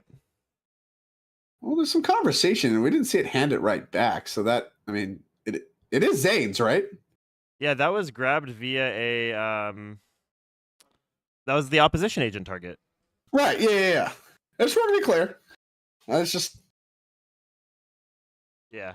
My understanding of the game of Magic is that Zane gets that back. Yeah. Okay. Yeah. Cool. My understanding of the game of Magic is holding up for now. Yep. As Soul Ring has been returned to Zane's deck. And Pact of Negation is now again the top of the stack, as Judge Call has resolved, and we are looking to Pact of Negation and Underworld Breach, a certain win attempt, textbook as they call it, with Demonic Tutor in the graveyard with LED already dialed up. What is the follow up? It is Flusterstorm. I love that new art. Me too. Also love that it has retro frame. Mm-hmm. Big fan.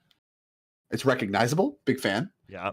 And Storm Trigger, that's all going to target that Pact of Negation. So that's going to get that out of here. See you later. More mana coming for Austin. If he has any interaction, he certainly has the mana to use it. Question is, does he have anything as he's picked it up his hand once more? Yeah, I like Joseph's posturing here. It's still on the stack. What are we doing? yeah, we got to have like a little conversation. Let's get this game moving.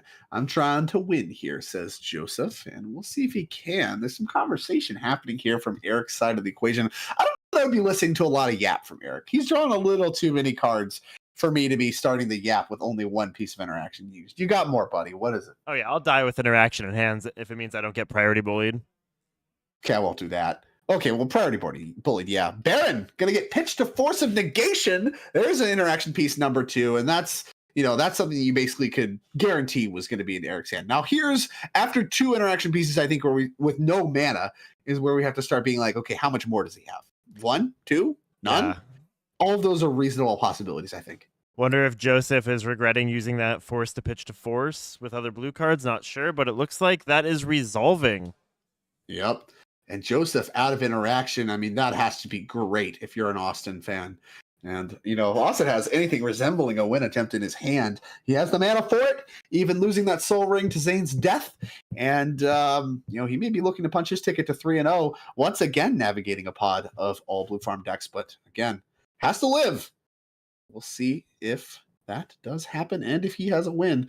All of it coming at Eric. Joseph believing Eric to be the next biggest threat. Austin, I think, has done a good job convincing the table. He doesn't have anything. I don't have any draw engines, guys. I'm good. Nothing to see here. Does Austin have the ability to pay for Pact? Or, I'm sorry, does Eric? Yeah, he's got a Soul Ring in play. Oh, okay. Yeah, that's the other untapped permanent that isn't Mystic Warrior. He's got exactly 5 mana. He's good. Understood. If I no, Pact's got flustered anyway. We just forced negation. You're so right. The Underworld Breach. So we were good there. If I'm all right, Austin, reaching for the clicky die is Austin. Shields are down, right? I just saw so many pieces of interaction just get spent. Temna resolves. And you have What else you got? possibly Click, a click, click, click. Crom, swing. I love this. I love just watching him fidget to like get this massive die to down tick. Here is Crom. Crom Bat. That was a Lauren joke, Drake. You know. Come on, it's an old joke. It still fits with my boomer aesthetic here. The Spirit gonna rumble across along with Crom. 2 cards coming for Austin, and that will trigger some stuff. No, I invented Timnacrom. Did you? Wow. Yeah. I also Impressive. invented the blue farm pairing of Ravos Ludovic. That's blue farm. Is that blue farm? I don't think that's. Yeah, I think Timna has to be involved for it to be a farm. That's my understanding. I thought Bruce was the farmer.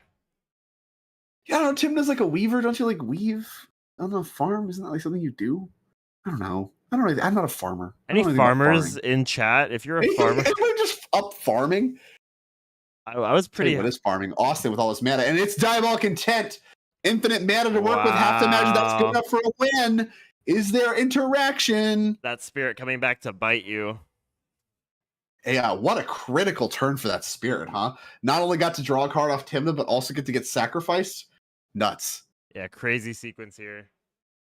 Saw a card pulled forward for Eric. I think he's got something else.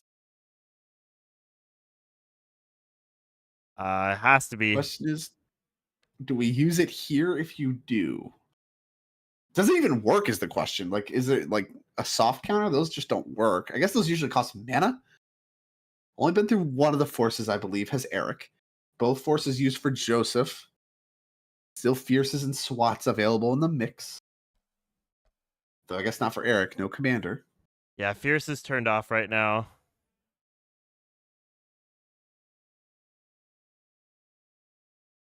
Okay. We're in the A lot of conversation here. I don't know why Zane's in the conversation. You're dead.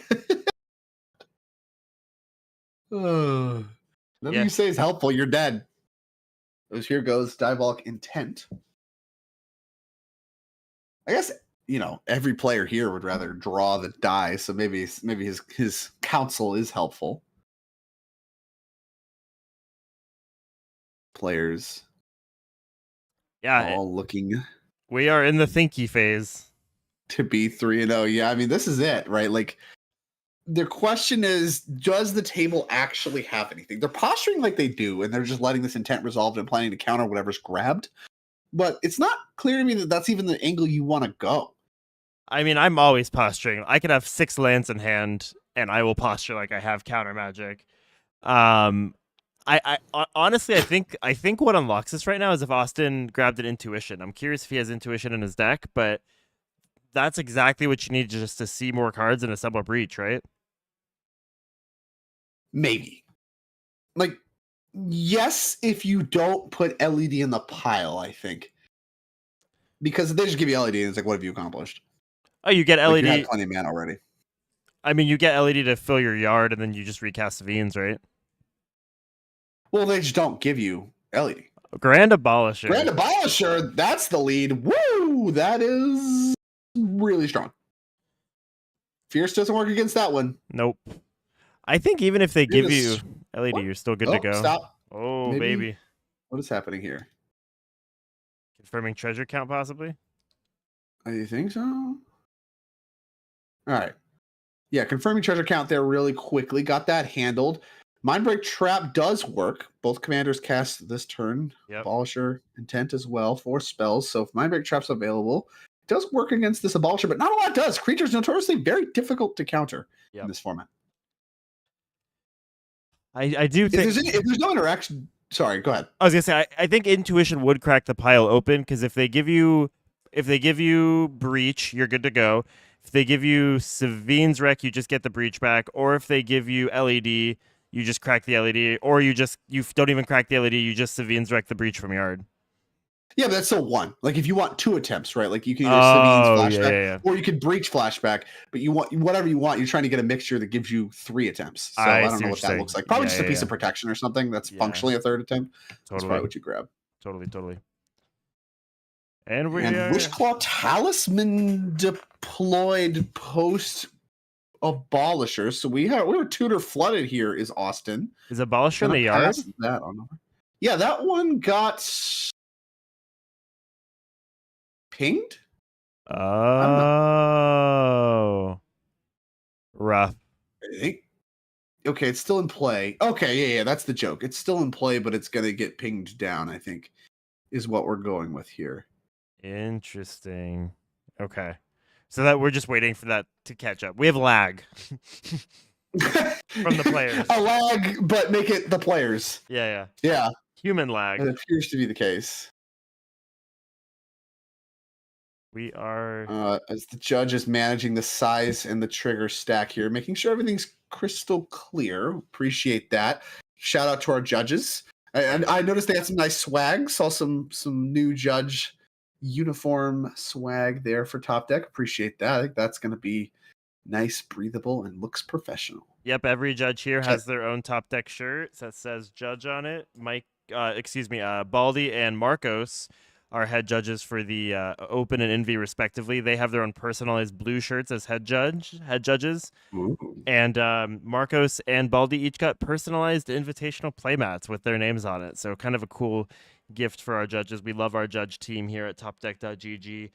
Genuinely could not do this without them, and beyond thankful to have some of the best in the business working for us and judging for us. Could not agree more. Judges are integral to the competitive Magic scene. That certainly includes CDH, where things can get hairy very quickly.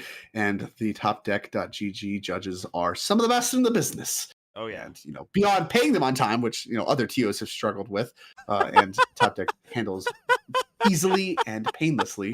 Also giving them a little extra swag is really, really appreciated. As things are getting managed, and this Wish Call Talisman is being activated. And I don't know where things are at beyond that. I think we're building a stack here of activations and triggers and things. I can't. That was so funny. Yeah, I think we pay our judges before day one even ends, so a little bit better than some. A tough process for a lot of TOs, apparently. Well, they'll I won't name names, but we'll mail them. tough. We're gonna mail them their playmats. It'll be all right. They're coming, I swear. Just give it a little bit more time. It's coming. Okay. All right. Oh man. It's poor form to dance on graves. It is. And I apologize for my conduct because Castillo's nails it out of left field. Anyways, Wish Call Talisman is resolved. And that's a drive to right field by Castellanos. Mikey, I'm sorry. Drake enabled me. This wasn't my fault. Yeah, we're off the rails. It's that part of the show. Things are breaking down. I reached this threshold. This is something I guess I have to admit to you. I reached this threshold of Timna Crom triggers where after that, I've lost my mind. I've just gone insane. There's been too many Mr. Kamar triggers. I'm no longer capable of performing at what was once my capacity. I'm now just unhinged. And we're encroaching the line. It is getting dangerously close. Well, Drake, my favorite thing whenever we cast together, and I've been lucky enough to work with you on a lot of events now. I try to find in these games because we're doing what the kids call filling dead air. Nothing's happening in the game, and we are just talking that way. Our beautiful audience. We have over 400, almost 450 of you watching. Thank you very much for spending this time with us. What I try to do is I try to get you to your mental breaking point of pure insanity as a meme bet is now hitting the stack. And I try finding that line with you of really when does Drake go sicko mode? And I think we found that. Yeah. Well, I appreciate that. You really, commentator duos, they should really bring out the best in each other. I can't really speak to that's what's happening here, but there's certainly something happening as Monarch Patrol is hitting the stack. That one has plenty of juicy targets, is a trivial one if it resolves. The question, of course, is will it? Brennan Zane's asking to see graveyards. Yeah, Zane's out of the game. Hey guys, can I see your graveyards? Looks up from his leapfrog tablet. Can I see the graveyards? No, he's on his Steam Deck right now playing some JRPG. I have no idea what it is. Oh, the adults leapfrog 3-2-1.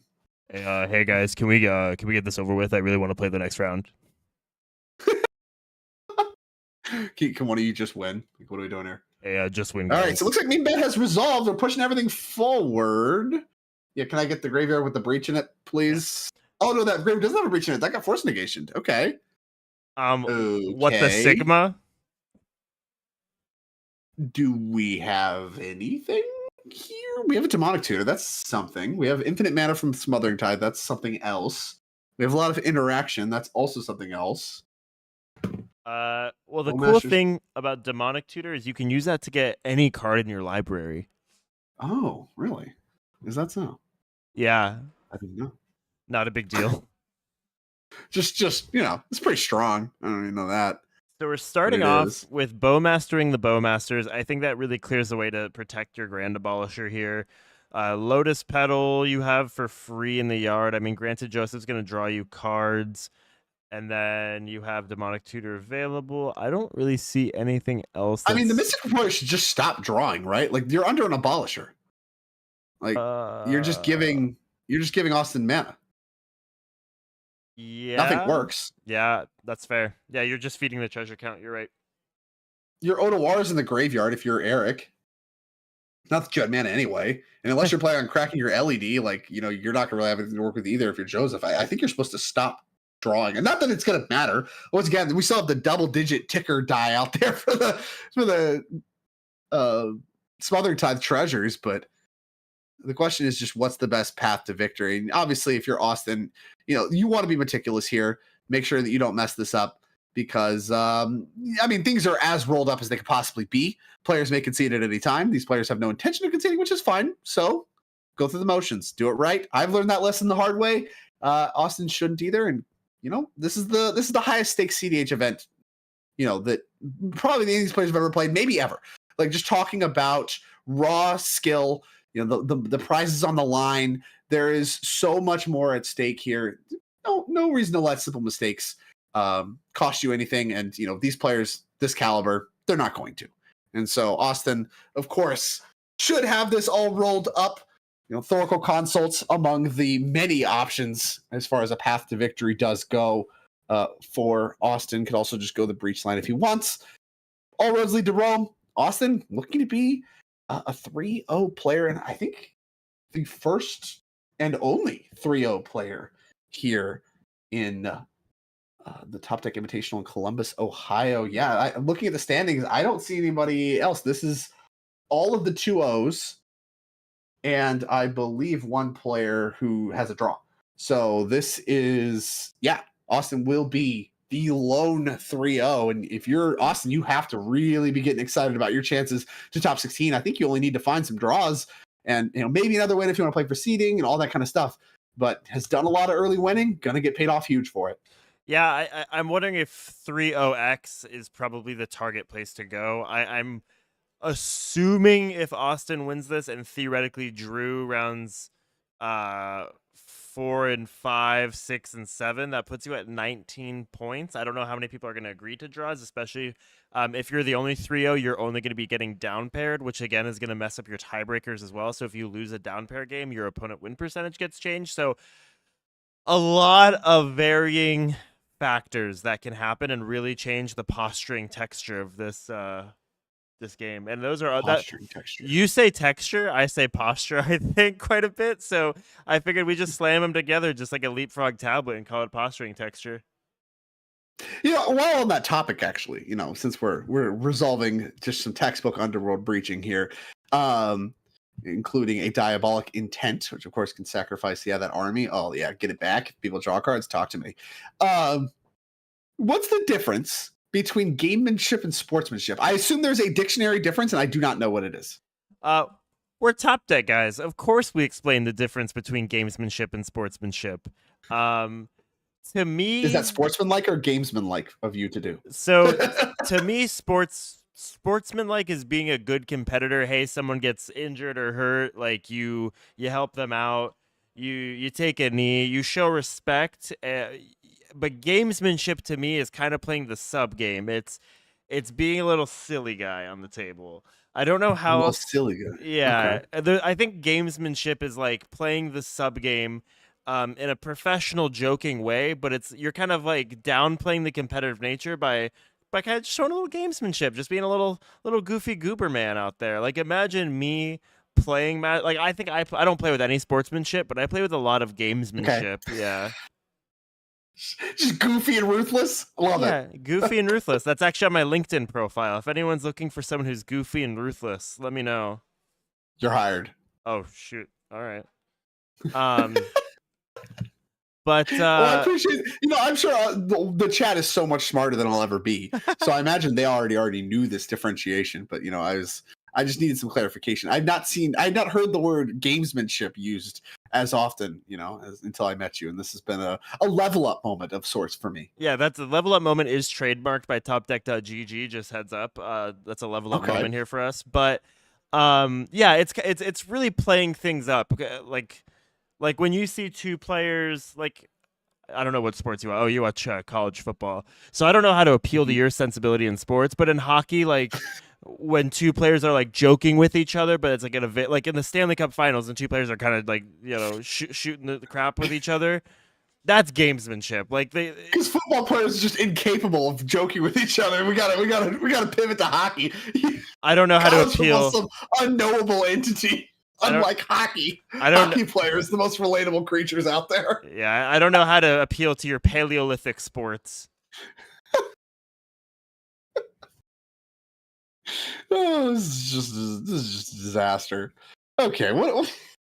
I'm flying into Ohio. I've never been to the Midwest, as this breach is getting manually resolved. Broke your brain. The difference between Southern California, which has got multiple shout outs across this broadcast, and Ohio is just it's jet lag of sorts, but make it, cultural shocks. Well, I'm coming into land and I'm like, whoa, that's a big stadium. Is that the NFL team stadium? I was like, wait, no, I'm in Columbus, Ohio. They don't have an NFL team. And I was like, oh, it's Ohio State University. It's a college town. Like, I was I was dismayed. Dismayed. Just so tough. Nobody in California is any good at college football, so you're just off it. You pretend it doesn't exist. I pretend I do not see it. I don't know. I live by USC. They're pretty good, right? I guess. Yeah, I don't know. Roll Tide, baby. You're talking to SEC snobs, so like you're just not really going to get a lot of headway there. Joke's on you, buddy. I don't know what that means. Go back to baseball or whatever you guys do out there. Oh, I live by the Dodgers too. There you go. Now you're cooking. I believe we've managed to select Brain Freeze from among the cards in the library to complement this card, Underworld Breach. You heard about this one?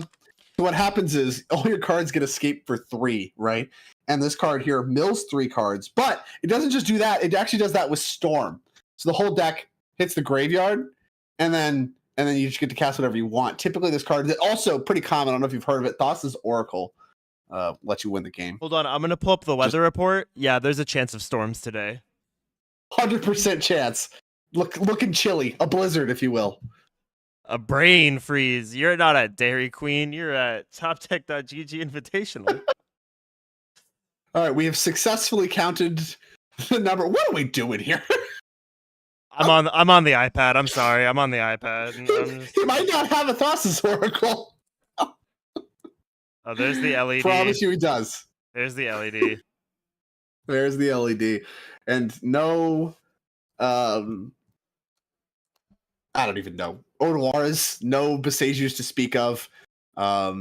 He's gonna find Thassa's Oracle. Unless he's pulling an LSV, just not playing Thassa's Oracle. Okay, we do have we have handshake. We have handshake all around. Austin going to be your lone undefeated player after round number 3 here at the Top Deck Invitational. Filled quite a many of his Blue Farm brethren here in this tournament. A lot of cannibalization there. I wonder what that's going to do to the metagame at large. We'll, of course, have to wait till round number 4 to see that, as we are at the end of round number 3 right now. So, as always, that has been a long game, a long match. Austin, once again, victorious in those long games, those long matches, really showing how talented he is in those bogged down games. But, I mean, things are kind of getting down. We're looking only 4 more rounds left. Yeah. The top 16 is starting to take shape here. Yeah, we're really starting to see people establish themselves early on. People like Austin, who, if you can get 3 wins in a row, you're almost locked. I don't want to say completely locked, but you're comfortably in a leaning locked position for top 16. And he's really pretty expertly cut through Swiss so far. You don't expect that. I truly didn't expect that to be the case. I really expected everyone going into this round or ending this round 1 and 2. I thought the competition would be much harder to string 2 wins together, let alone 3. So I'm really impressed by Austin. I think we saw some surgical plays by him. Making a million treasures is also pretty helpful when it comes to having our game plan. I think I would win a lot more games if I had infinite mana. So Yeah. seeing that Will. for going from theory to practice, was really impressive. And Zane, you did not win. You just asked in chat who won, and it was Austin, the Tim Necrom player in your pod. So that was Zane, our not victorious. not victorious, but that was our round 3 coverage. Thank you to everyone so far who's made this a success. Our judge staff, our TOs, Alex here in the production booth running the stream for us. So it's a group effort. We have over 400 people watching, which I'm beyond thankful for. And our round 4 coverage will begin in a little while. So stay tuned. We'll be back better than ever. And thank you so much for being here.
Alrighty, we are back at the Topdeck Invitational going into our round 4 for today.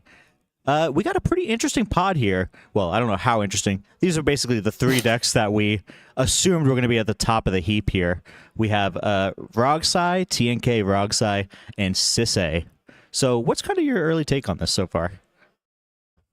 I mean, this is very, like you mentioned, kind of a classic look for what we kind of expected to see, especially in this post-Modern Horizons 3 world. I mentioned earlier in the broadcast, I really think Rogsai got the most out of Modern Horizons 3 in the form of Flare, Necrodominance cards like that. So I expected to see a lot of Rogsai in this event. They even picked up Valley Flood Caller, a lot of them playing that one this weekend as well. Big ad. Just getting the most improvements set over set.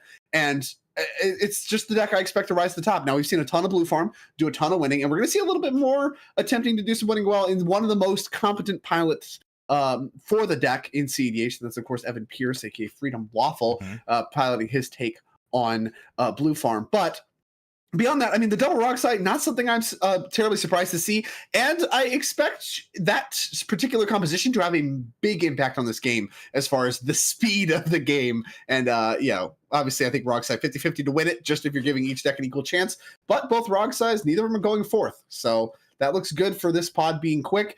And there needs to be some heavy cooperation from the other 2 decks of the pod just to plan to stop the Rogsai decks from winning. Yeah, absolutely. And, when Rogsai is in a pod with another Rogsai, there tends to be some situations where a Rog will feed the Rog player's fish, put some people in prisoner dilemmas that makes it awkward to interact if you're Evan or if you're Riles in this situation, right, on TNK or Sisay. And I really feel for the Sisay player going fourth here. The Rogsai decks are really the decks that are preying on you, right? Even if you're able to interact with one of them, it's going to be pretty hard to be able to interact with both of them. Evan is pretty experienced in dealing with these heavy Rogsai pods, so I expect him to come in with a coherent game plan here, right? Some maybe lesser TNK pilots would look to maybe keep hands that are a little too reactive and not proactive enough, but there's an argument, I think, in this situation for, if you're Evan, trying to be as proactive as possible, and these Rogsai decks we've seen cutting a lot of interaction. It's going to be really hard to beat him on speed, but if you're able to get a window early, you're going to have a pretty clear window a lot of the time. I would say to the extent there is any kind of a rock, paper, scissors effect in CEDH, you really see it amongst the Rogsai kind of beating up on the Sisays, like you mentioned, just being able to be way faster than the Sisay decks. The Blue Farm decks have the density of interaction needed to stop Rogsai decks, and then, of course, Sisay prey on the Blue Farm decks because the interaction Blue Farm has doesn't really work that well against Sisay, and that gives Sisay the opportunity to win. So, there is a little bit of a rock, paper, scissors going on. Nadu, of course, a newcomer to the mix as well, as far as being able to convert very well, and it's unclear where it's ultimately going to fall. It's such a new deck in the metagame, but the other 3 decks that we see here in this pod are a lot more representative of the top 3 decks in the metagame that has been historically across all of 2024, the Topdeck Championship Series that we've watched and the players that we've seen win. These are really the decks that have done the most winning. It's not surprising to see a lot of them here, not surprising to see those at the top tables. Again, this is pod number 2. Everything kind of breaks down in a rock, paper, scissors when there is a duplicate. When you have 2 Rogsais in the pod, there's enough density there, like you said, to overpower the Blue Farm player. And of course, the Sisay matchup's already good. So you're talking about a spot where Evan and Riles really need to work together as much as possible. But particularly, I think the Rogsais are just so heavily favored in the heads up, especially with one of them going first. Yeah, absolutely. It's kind of funny here. You see all the players showing their hands here, saying, "Oh man, if only I could have kept this. Maybe I wouldn't have had a mulligan." And Rile's showing a tainted pact here, which, actually kind of interesting they do that, because that puts him right on what people are calling the clam chowder build of Sisay. A lot of the more tutor chain, you might want to call it Sisays, won't usually play the tainted pact Thoracle, package. Right, versus the newer clam chowder versions, which are looking to play more of like a mid-range game plan with Sisay as an engine to be able to get your Gaia's Cradle and have some sort of backdoor wins with Derevi and things like that. But yeah, it's going to be a really interesting game. It could go fast, But when these games in this type of composition go long, they're very, very interesting for the most part, in my experience. It's also not clear that if the game goes long, Rogsai is still not going to win anyway. We Yeah. saw just last round Zane, I mean, who's in this pod, be able to, after getting stuffed multiple times in the most brutal ways basically possible, was still able to pull out some win attempts late in the pod, even after all that bad stuff had happened. And with 2 Rogsais, I mean, it's not unrealistic that this game goes late. That's true. And a Rogsai deck still pulls it out. And that's really what I think makes Rogsai so favored to win this, beyond just taking out like half of the pod, which of course means that it's more likely Rogsai is going to win, obviously. But beyond that, just the actual texture, put one in the jar, of this game is going to pan out in such a way that Rogsai is really favored early and not even out of it late. If things really go badly for both Rogsai players, they're still going to be able to compete late. And that's what I'm saying. We're really going to have to see some tight technical play, some next level politicking. And, there's nobody really better at that specific angle of the game than Evan Pierce. And so he's someone I'm going to be looking at very closely, not just what the cards he's playing are, but also how he's navigating the politics, particularly with Riles there in 4th seed. Absolutely. It's going to have to be a team effort, right? If they want to have a chance at stopping the Rogsais, if that's the plan, right? If these Rogs are looking to win on turn 1 and turn 2, Evan and Riles are the 2 that are going to be in the disadvantage.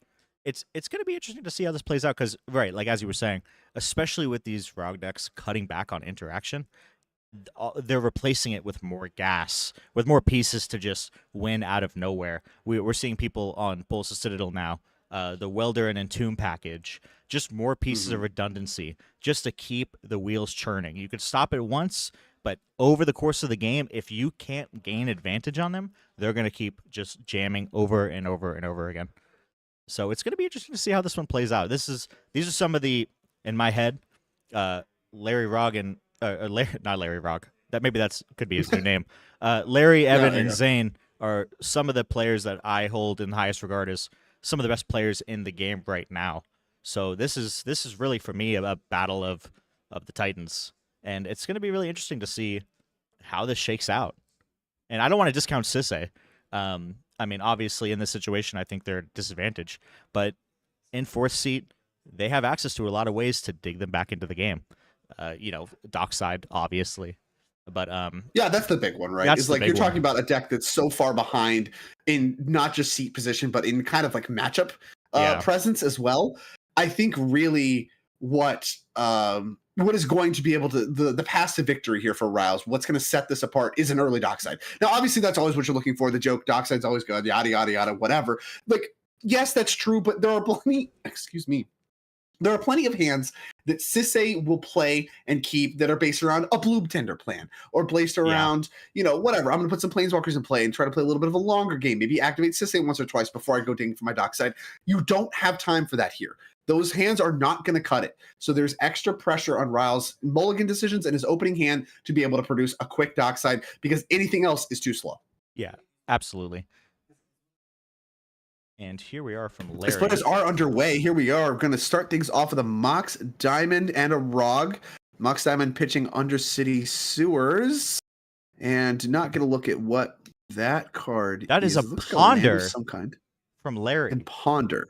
That is one I've never seen in a Rog list. I know some of these decks are playing Brainstorm now, but Ponder is hot. That is some spice. What world we live in that you're looking at a Ponder and be like, "Whoa, spicy!" Well, just capture one of the most broken cards ever printed. Oh, well, of course. But when was the last time you saw? When was the last time you saw a Ponder in CDH outside of Mono Blue? I mean, that is just awesome, and it makes a lot of sense when your cards are as absolutely broken as Rogsai.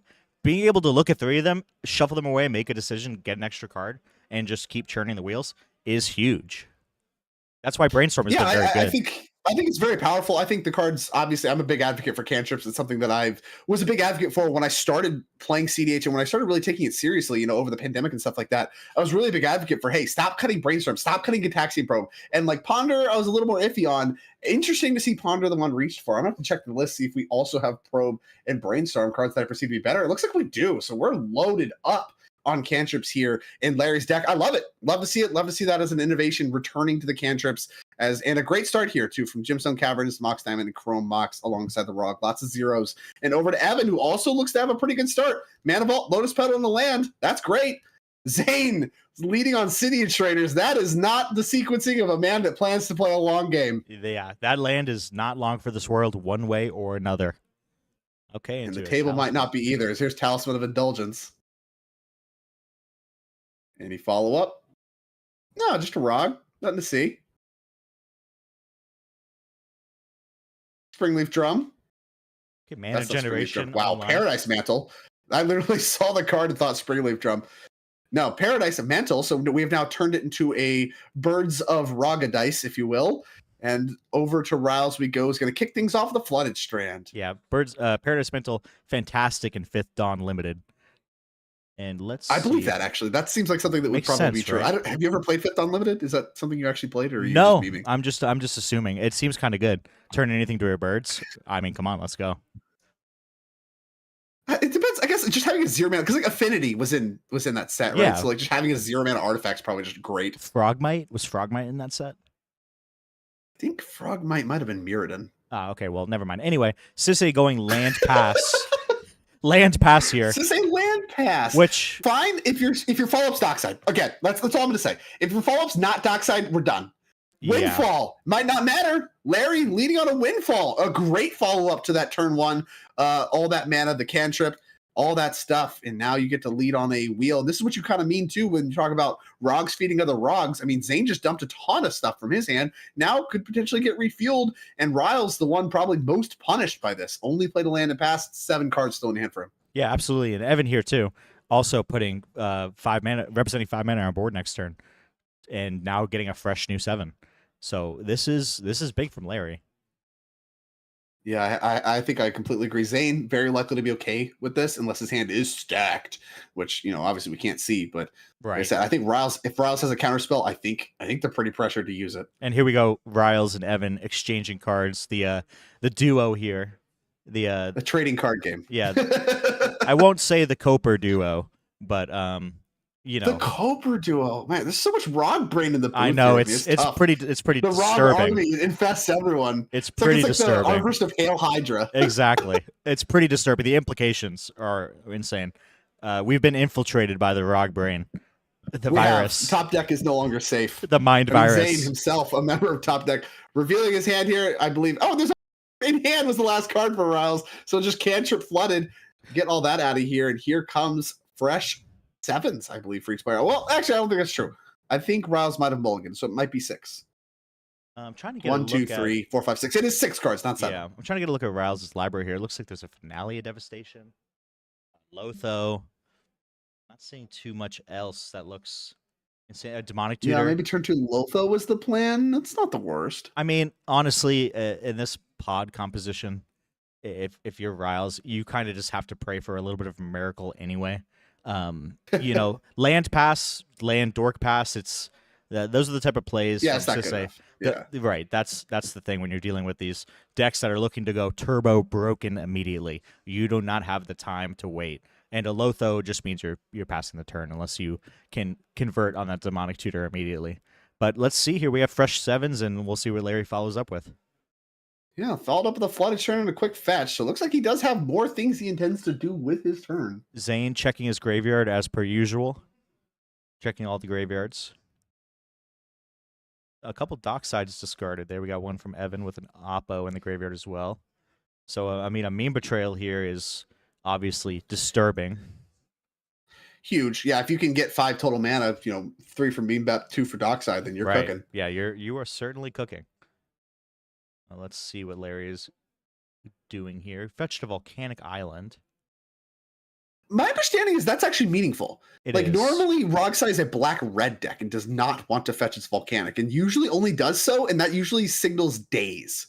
So I don't know if we're dealing with a days here, as here's 2 life post Flooded Strand to pay for Gataxian Probe, just drawing all the cantrips as Larry. We'll see if that's good enough to propel him to victory. But yeah, like I said, I think they're actually, normally you don't derive that much from fetching, but because the Rockside deck is so incentivized to fetch black-red most of the time, having the blue-red land usually means like there's some reason that you need that land specifically, Days being the most common reason. Yeah, Days, or he has something where he really needs the double red mana right now.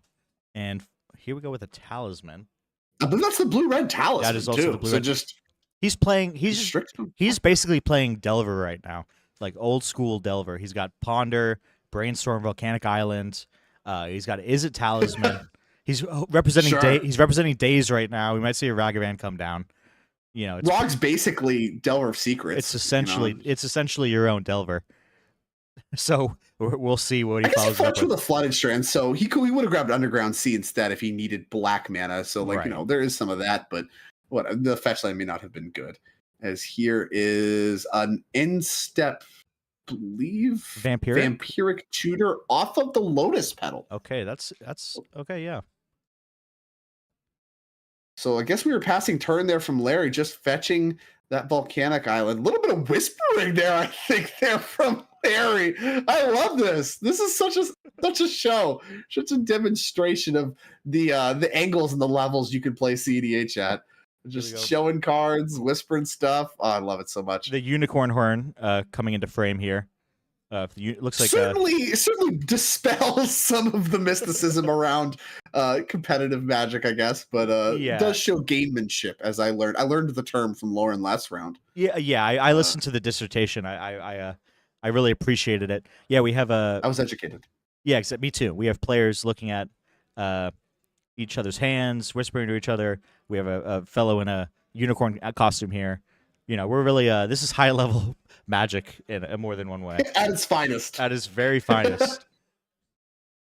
Well, let's see. A Vampiric Tutor could be big. I mean, the mana situation is still so awkward for Evan. Yeah. A Plateau and a Mana Vault are just not really the cards you want to be set up with to try to win. But of course, Dockside Extortionist, pretty agnostic to whatever your mana situation is. But my understanding is, I believe, isn't Evans in the graveyard? I believe so. I mean, we could be seeing something like a Sevine's Reclamation here into another payoff. Sure. Yeah, that's a Dockside. Yeah, that's a Dockside. And then you also can then bring back the Sevine's. I'm not exactly sure what else is in his graveyard. Maybe I need to ask Zane to check for me. But we might get a better his signature move. We might be able to get a little bit of a better idea once we untap and see his decisions here. Because you're right, Plateau is a little bit of a one of the fetches that you're not prioritizing. Intim Necrom, generally speaking. If you are, it's because you have a double white card. So, like, we're talking Grand Abolisher, Ranger Captain. Like, yep. Usually that is very indicative of you need white mana in abundance. Yeah, for sure. And I think he went Windswept Heath and discarded a Dockside. So that might have been the plan there. And what is that? Is that a fish? Smothering Tithe. Okay. Fish, Smothering Tithe. Mystic War, Smothering Tithe. That's quite a follow-up. I mean, that's the 1-2 punch we've seen be kind of the secret recipe for these blue farm decks. Really, what these decks have moved toward over time is really trying to build to this board state. Trying to assemble Mystic Mora plus Smothering Tithe. That gives you cards. That gives you mana. That's the recipe for blue farm to be able to win the game. So now the pressure is on. These Rockside decks need to find a window now. Zane has a fresh 7 to work with after setting up. Should be very favored post Windfall. Did not have to cast the Windfall himself and commit his mana to it. This should be a good spot for Zane. Will he try and punch a win through now, or can he? Well, I'm looking at Zane's hand right now. He's bleeding a little bit. He does have an Ad Nauseam in hand currently, and he also currently has 5 mana available. So we might see him just snap off the Naz here. It is so possible. We did see him play a land there that triggers City of Traders. So he did indicate he's responding to the City of Traders trigger. Yep. By fetching. And now we have all this mana, and he's clearly going to use his mana prior to City of Traders being sacrificed. We have his very handy trigger token. Making sure. Don't want anybody to make any accusations. City of Traders does not just instantly go to the graveyard. There is a trigger here. And 5 mana. I mean, this is Naz mana. Yeah, and he has it. I mean, this is, when you say just win, make him have it, this is one of those situations you might think. I would think. And I mean, it is time. Like I mentioned, it's tough to fight through Mr. Kimura and Smothering Tithe. Gonna have mana to pay for that Mr. Kimura forever. And Smothering Tithe is just gonna give Yeah. man in the world he needs. So And we'll see. realistically speaking, he can do. it's kind of now or never. The longer it goes, the more cards the other players are feeding Evan, and the more treasures he's accumulating, the harder it's going to be to beat that in the future. So now is the time when his resources are going to be at their lowest. Here's a Soul Ring. Soul Okay. Ring. That's a good start. Another card coming there for Evan. I'm going to allow him to play the Nas around days too, I believe, which is meaningful if anything I said earlier is any weight at all. There it is, Ad Nauseam. Yep. The first Ad Nauseam I think I've seen in a long time. So many Underworld breaches and Docksides and clones and all that stuff. Really, I feel like the CDH metagame has moved away from Ad Nauseam pretty heavily. Here we go. We'll see if it's still got what it takes in today's CDH metagame. I will say Evan reveals his hand. Yeah, I will say I see a lot of Rogue pilots leaning more towards Necropotence, both of the Necros, as options instead of Ad Nauseam. The deck has gotten a lot more CMC heavy, right? But at the same time, I mean, Ad Nauseam is a busted card, and if you have it, you're going to play it. And it's going to win you games. Zane has it and did play it, yeah. It looks and like... I saw a mental misstep in Ryle's hand. That could have gone after a Soul Ring and didn't. Yeah, I think a lot of players are a little hesitant to throw mental missteps on something like a Mana Vault or a Soul Ring. But in these situations where the payoffs are so mana intensive and so powerful, that's the type of thing. Oh, and here, Nas is resolving. Nas resolving, Culling the Weak, Warrior's Oath, Mox Opal, Praetor's Grasp, Time Twister, Pact to Negation. We're doing this quick. Cabal Ritual, Wooded Foothills, Witchclaw Talisman, Odawara, Defense Grid, Polluted Delta, Diabolic Intent, a lot of tutors, Entomb, Ragavan, Flusterstorm, Fierce, not a lot of mana, a lot of tutors. Well, we have Culling plus Mox Opal. That is a pretty good start to get things going. We probably need a few more pieces in order to really put it together. I think you want that fierce protection, though, when you're going off. I think you'd like to see a little bit more mana, and he agrees. Here's Dark Ritual. And Light of Flame. Here comes the mana. Yeah. Yeah. In abundance now. Real Misfortune. At 10 is Zane. Plenty of life left to work with if you're planning on winning this turn. And honestly, has Rite of Flame Warrior's Oath if he fails. As he's sorting the Ad Nauseam cards really quickly. It could be a situation where we see something like a D-Grid, something like a D-Grid Rite of Flame Warrior's Oath into the next turn, untap with all that mana. And now Zane, I think, looking at this at his Nas, really he has left to hit Mindbreak Trap and Citadel. Those are really the two things you don't want to see. Watergrave, Arid Mesa, Fish doesn't do anything. There's Demonic Consultation down to 8 life. That consult is pretty big, I think. I think with so Praetor's too. Grasp in hand here? That's pretty huge. And also at this point, if nobody countered the defense, the Nas, you're feeling pretty good about it, especially with the amount of backup you have in hand, right? So, yeah, now you have all this backup, right? You have Fierce, Fluster, blah, blah, blah, everything. I wouldn't be surprised if we just see something like a Rite of Flame Warrior's Oath, untap, have all your pieces in hand, and just go for it. This also could set up for a pretty disturbing Yogg-Will line. There's Freeze, and now I think you have a clean Breach line too. So, Zane choosing to stop there. I think that Freeze does enable that, and he can start on grid too, I think. So we'll see exactly how he decides to sequence these. Now, keep in mind, there is a mental misstep that we saw in Raul's hand. Zane does not know about it. That could play with Mystic Remora and Smothering Tithe available. Zane is not casting things yet. Looks like he is. He's not. He's just kind of mapping things out. I think he's thinking of putting the Ragavan in play as a thing to sacrifice to Culling Ritual, or Culling the Weak, which I would like a lot.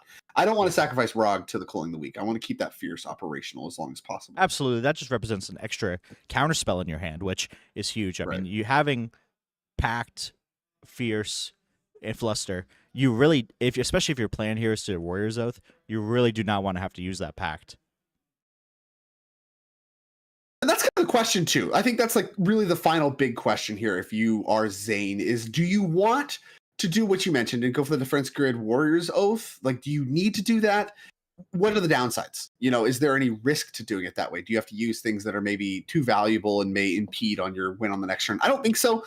I think we're going to see him try to go for grid into Warrior's Oath as like a, hey, these are kind of testing the waters to see how much interaction you guys actually have. Yeah. And then, of course, he just still has all this win stuff dialed up afterwards. And with not a lot of pressure in play, again, none of these decks have put any big creatures in play. Really, Crom is the biggest threat with Zane at 6. He's kind of sitting pretty in his life, though, isn't he? He could almost have everything go completely wrong and still feel pretty likely to get another draw step. Yeah, absolutely. And just the Nas resolving, there really can't be all that much that they're working. Yeah, there can't be that much. Because something has to be missing. Even if everybody has a misstep, like, what are we talking about? Absolutely. I believe the Nas was the second spellcaster's turn. Oh, and he has a swat in hand as well. I still got some other stuff you want to keep playing. I think he's just showing the conversation is now, will you concede?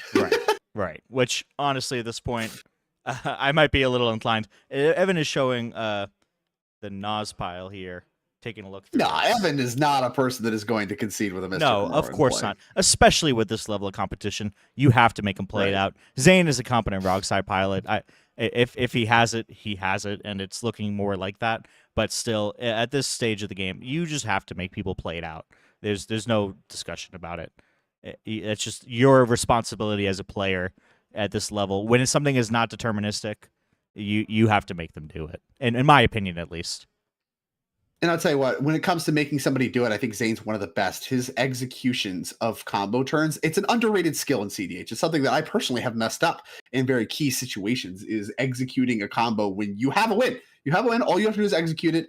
All eyes are on you and all that stuff, and it's really complicated. You had to work really hard to get to this spot. This is where Zane excels. When he gets himself to this spot, he does not make mistakes, and I don't expect him to make one here. So this is really, this is looking good for Zane to pick up his third win. Did just lose to the lone undefeated player that is featured in Pod 1. That is Austin. We may cut over to him if we have time.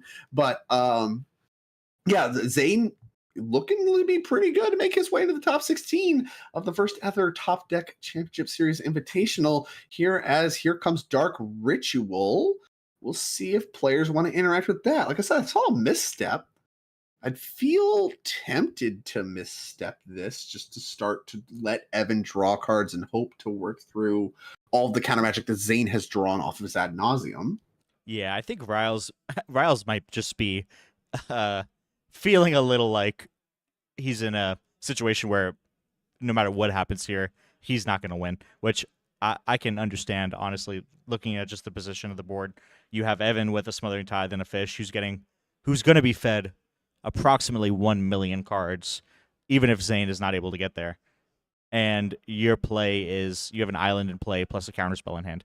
It's going to be really, really hard for you to fight through anything here. So, I mean, I don't know. I wouldn't blame him for not using it, right?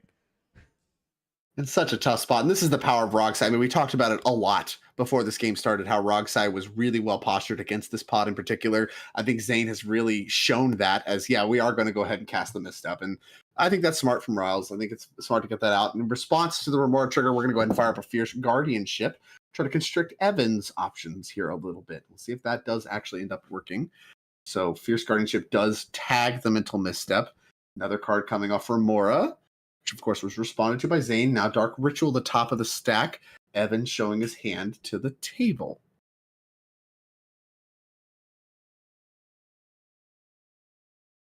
Now what? Looks like a defense grid is coming down right about now. Worked. So there goes 2 black mana. No. Keeping the Dark Ritual mana. I think we don't have any more free mana, right? So everything else from here is going to cost some mana of some kind. We do still have Rog available. That is not a Summoning Sick Rog. So we have 4 total as here comes Defense Grid. Yeah, and if there's no response here, I think this is likely game. Nobody can pay, right? Nobody the Smothering Tithe has 1 treasure. Yep, yeah. Nobody can pay. There's no representation for Beseju or Odawara anywhere across the table. And we have a Born Upon a Wind. A wind? From Larry? What is happening? Okay. Does Larry actually have a win, or are we just cycling it to draw a card to try to find interaction? I think not clear. We're about to find out. I think Larry has been the cantrip god this game, and I think he's showing us a little bit more about that. Oh, a Pact and Negation coming from Evan. Yeah, And that's here's going a to get swat. swatted. Yep. And that's going to get another card. I mean, at this point, it's just all about feeding Evan, trying to get Evan to have enough juice to fight Zane. Now, of course, that Bourne does draw a card, which give Evan a second treasure, so he has a little bit more mana to work with. Is it enough to matter? About to find out, I guess. Swan Song. Now things start to get hard. Because you can burn the Flusterstorm to try to just make it work. Yeah, but then you're tapped out. Then you're burning your last colored mana. Oh, I don't know if you can Rite of Flame Final Fortune after that. You still have Warriors. You still have the Dark Ritual, the one black left over from the Dark Ritual. So depending on if he maybe has an option for a talisman or something, he can then go Culling the Weak into Talisman, into Rite of Flame, into Warrior's Oath. I'm trying to remember if he has one of those in hand. I don't know if I saw one. So this could be a little bit of a tough situation here. So he does make a Swan, which gives him a creature to sacrifice to Culling the Weak, which might matter. That is actually huge. That is huge, because that means he might not even need to take an extra turn here. Yeah, he's pulling all the black cards forward now. He pulled forward Wish Claw, Talisman, and Demonic Consultation now that he has that creature to sacrifice. So the downside of Swan Song might actually come up here a little bit. In a spot that a different counterspell might have just worked. We do know Zane has a pact left over in the chamber, I think, and the Flusterstorm. So he does still have some to work with, but Evan's done a good job working through the interaction. Yeah, he's going to go ahead and fire off that Flusterstorm really quickly. And that's going to go after the Pact of Negation. Does want his grid to work that way. It's nice and clean. Once again, just goes to what you were saying about Zane being very, very good at navigating these combo turns.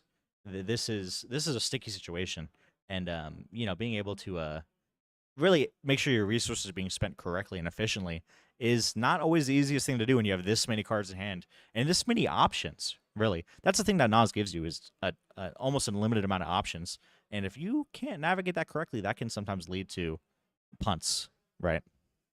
So absolutely. I mean, it definitely does. Like I said, that is something that I personally have experienced. And Larry's flipping the hand face up.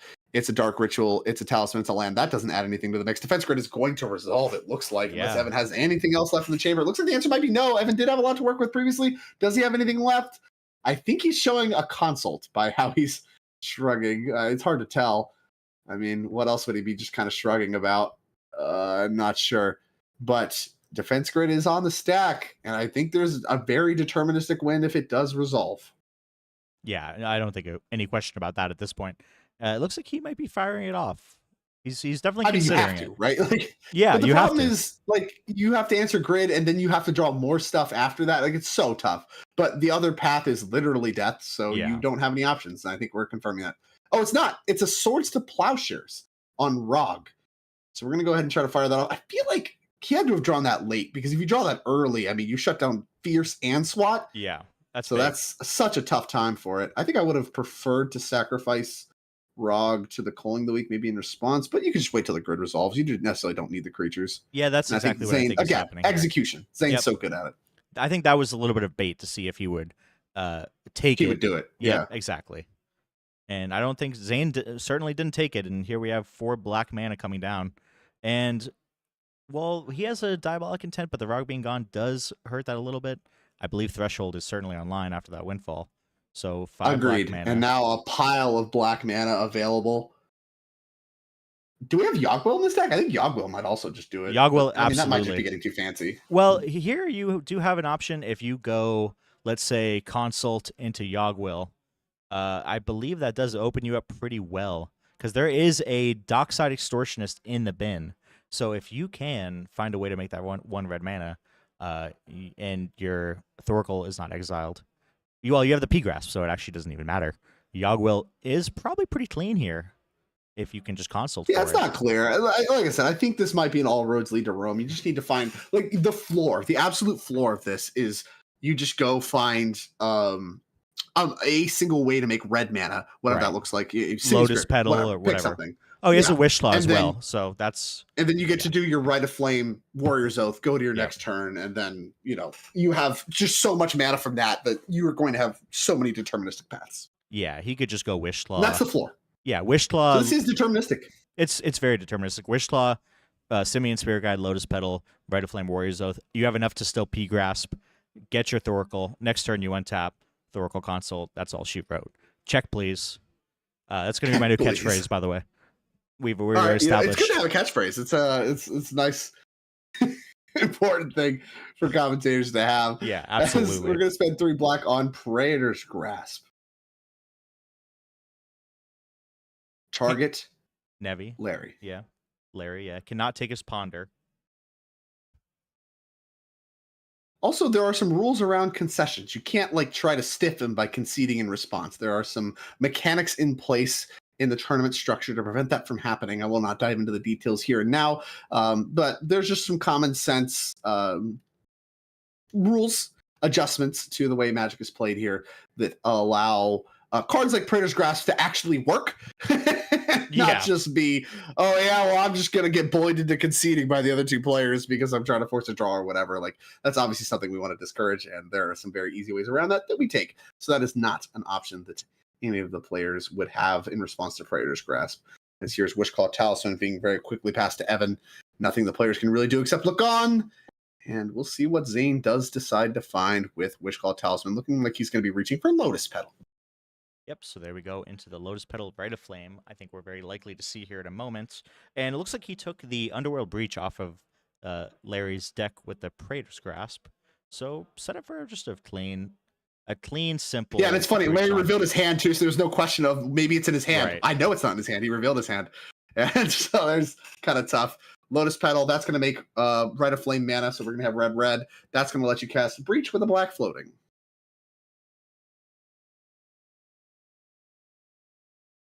Maybe trying to keep a red float. Yeah, forget about the black float. Forget about Warrior's Oath. Let's just cast the Breach. No point. Yeah, you just cast the Breach now. Why wait? I'm having so much fun. Zane, I still have a Lotus Petal and I still have this Brain Freeze. Do you want to concede now? I love it. I can keep doing this. I mean, you can sit here and watch me goldfish if you like, but we also could just. Oh, we also have Entomb for LED. Yeah, there you go. Sure. Okay, all right, let's do it. Off. Players say play it out. Zane will play it out. He manages to successfully find his Lion's Eye Diamond from his library. Evan really dedicated to the content here, saying you're going to play this out. Okay, that is fine. Sounds good. We'll see if Zane can count to 3 cards. Yeah. Put LED on the stack, then count to 3 more cards. And it looks like they're picking it up. All right. I believe players have seen enough. Evan, at least, has seen enough. I mentioned there's some rules around concessions, but this is beyond concession. This is a shortcut, is what would happen here, of Zane explaining what he's going to do instead of having to manually actually do it. And I believe he has done that. The question is whether or not the players will agree to the shortcut. Yeah, let's see. I mean, it looks like things are stacked in a way where I think they're still kind of deciding. But it seems pretty unlikely there's anything to be done here. Yeah, I think there's questions here about whatever exactly what's happening. But like I said, I don't know that we're really deriving anything by testing Zane's ability to cast a Lion's Eye Diamond and a Brain Freeze. I don't think so either, frankly. But we'll see. Sometimes, like I said, high stakes. This is the highest. This is the highest stakes and the highest competition CDH event that has really ever happened. Top Deck, of course, always breaking records, whether it's tournament size or tournament talent across the board.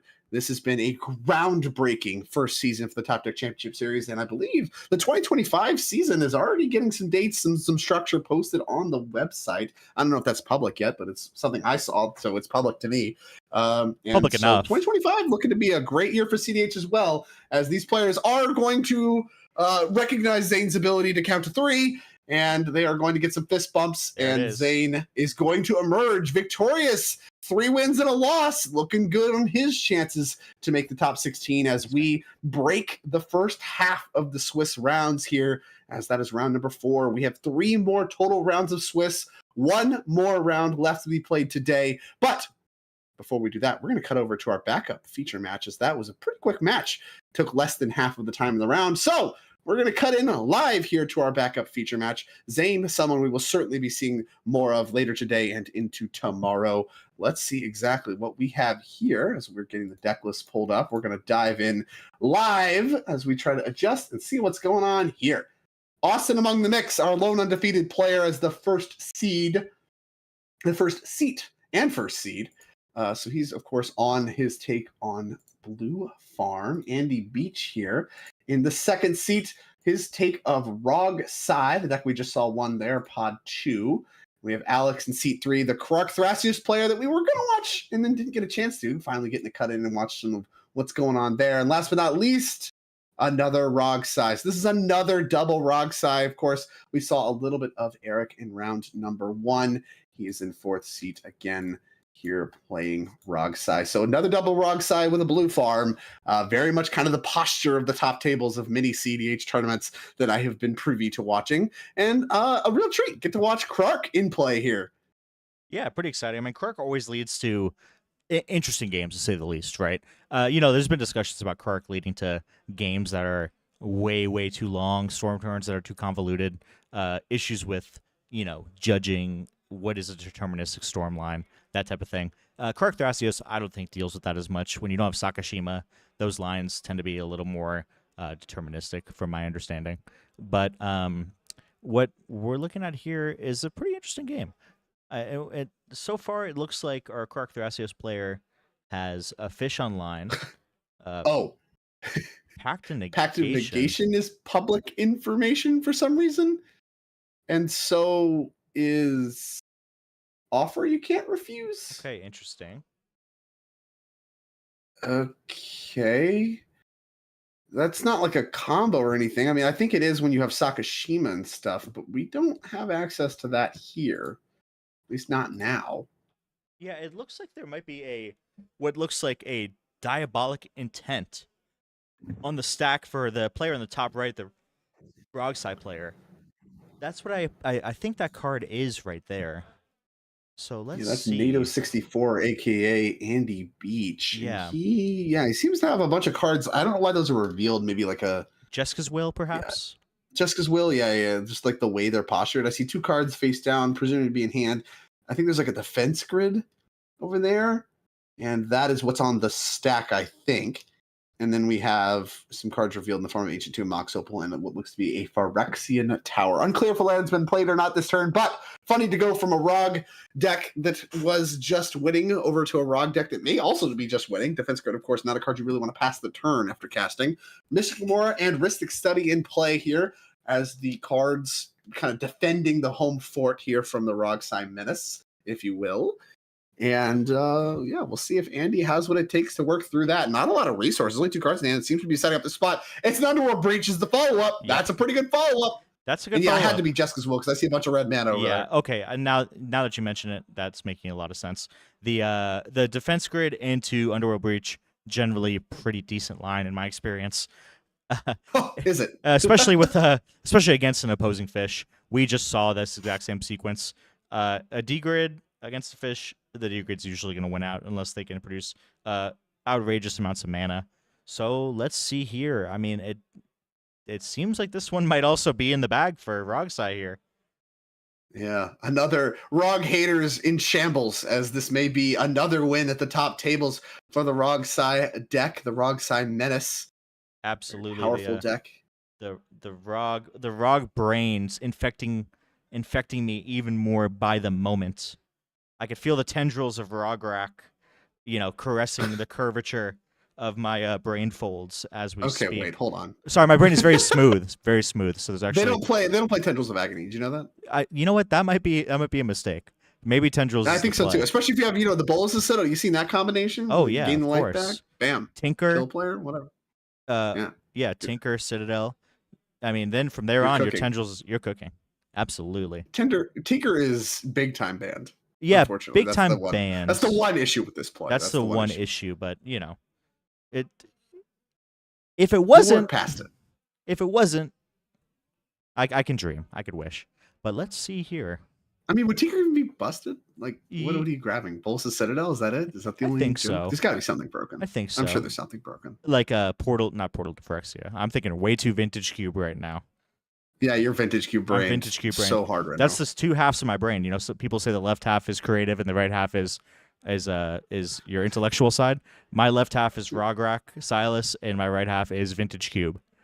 So you're just built different. Is what I'm you're just saying to built me. different. Yeah, I'm built. Okay, I was just I'm checking. built actually very similar to a lot of people I know, but it's a very specific archetype. I'm also built different, but it's mostly just incorrectly is what's going on Yeah, here. perhaps. It's just incorrect. As players have successfully assessed the graveyard here, I believe that's a Culling of the Week in hand for Andy. Actually, not a bad leftover to have. Quick look at the graveyard. I see Jessica's Will among the mix and a Talisman. Okay, that Talisman will launder some of that red mana into blue mana.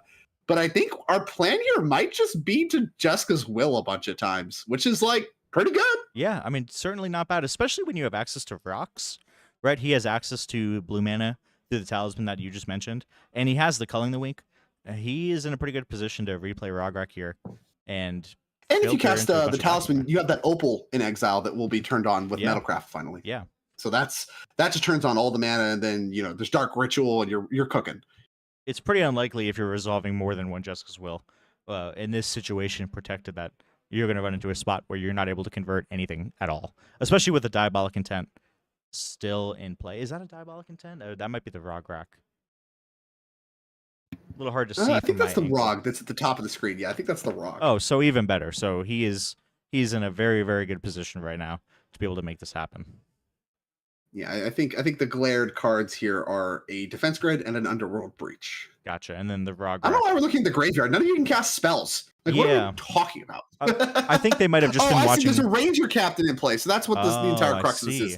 is. Does sacrificing Ranger Captain accomplish anything? Wow, that is a good catch. I was thinking that maybe they were just taking a play out of Zane's book, but the Ranger Captain does change everything here. Mm-hmm. I think perhaps they're wondering if there's a extra turn spell in the graveyard or when to crack the Ranger Captain. Right now, there's no priority. Once the breach resolves, they're gonna have to wait for I another assume spell. they're doing it correctly, where it's on the stack and we all have to pass priority before it resolves, kind of thing. This is tough though, because if you're Austin, you're last in priority here. There's a defense grid in play, and your opportunity to do anything from this point is stifled. And there's another Rog side going right after him with Wishlaw Fish. Talisman. There's a no, sorry, the Krork Thrasio says Fish. I mean, I'm just scared about the Fish player. The player who just drew like 9,000 cards and gets to go next. That's the thing. Either way, you're either passing your player with Fish and infinite cards essentially, or after that, the Rog side player with a Wishlaw Talisman, a free, essentially almost a free tutor. So you're in a really, really difficult position if you're Austin. And this is a spot where we've seen players maybe try to parlay into an intentional draw, or try to make something happen there. But this is yeah. I was about to say, like, if Andy's like, I'm just gonna keep going until you crack that Ranger Captain, and Austin's like, well, I need that Ranger Captain for Alex. And it's like, okay, well, I'm gonna do what I'm gonna do. Sometimes you'll see players be like, well, what if we just draw? Like, and I'm sure that's something Austin definitely wants as the lone undefeated. I'm sure he's fine with a draw. Absolutely. The question is, are the rest of the players okay with the draw? And I have to imagine the answer to that is no. Yeah, you really don't want to draw if you're in this situation, but it's a little bit tricky to imagine a way that this gets straightened out with Austin cracking that Ranger Captain without agreeing to a draw. He might just not do it. He might just wait and just force him to do it. I mean, you're not deterministically dead, right? Like, Krork actually can be problematic if you do need to just suddenly win out of nowhere. It's like, oh, well, maybe my spells just don't work. Like, that's part of the problem of having just a straight Krork laying around. And there is still a Rhystic Study in play for Austin. Not clear how much of his free interaction he's used, but he might still be drawing some stuff. Has a commander in play, so those spells work. Like, you're not deterministically checkmarked. Well, the defense grid. The question is, how long are you going to let this go on for? The defense grid it changes that whole dynamic. True. Yeah, that defense grid's going to stay in play. Yeah. Okay. That makes everything. That really is the sticking point. Because if I'm Austin, there is no chance in my mind that I'm getting an extra turn here. There's just no way with the amount of cards that Alex is drawing and Eric having access to a Wishlaw. It feels pretty bad to be him right now. Okay, we cast Springleaf Drum and passed the turn. Oh. Really? Maybe I was missing something there. That's I'm shocked there was the Jessica's Will coming back. I have to assume there was a conversation had about every spell you cast gives Alex more cards. I don't want to crack this Ranger Captain. If you just, like, whatever, you can cast like one more thing. Just leave it alone. Let me save this Ranger Captain for Alex's turn. I don't know that I love it as a political move, but it certainly keeps Andy from just throwing all the cards in graveyard away. But the Yeah. thing is, then what have we built? Now you have this defense grid in play and just like nothing to really do with it. A defense grid in play. Oh, it's not Spring Leaf Jump. I think it's just the Mox Opal from the Exile. My bad, not Spring Leaf Jump. Yeah, well, defense grid in play, and now you're passing. Your breach is gone, and it looks like Andy has one card in hand. If I'm not mistaken here. It seems like a little bit of a tough play to justify, not just forcing him to do it or really trying to dig in for that draw.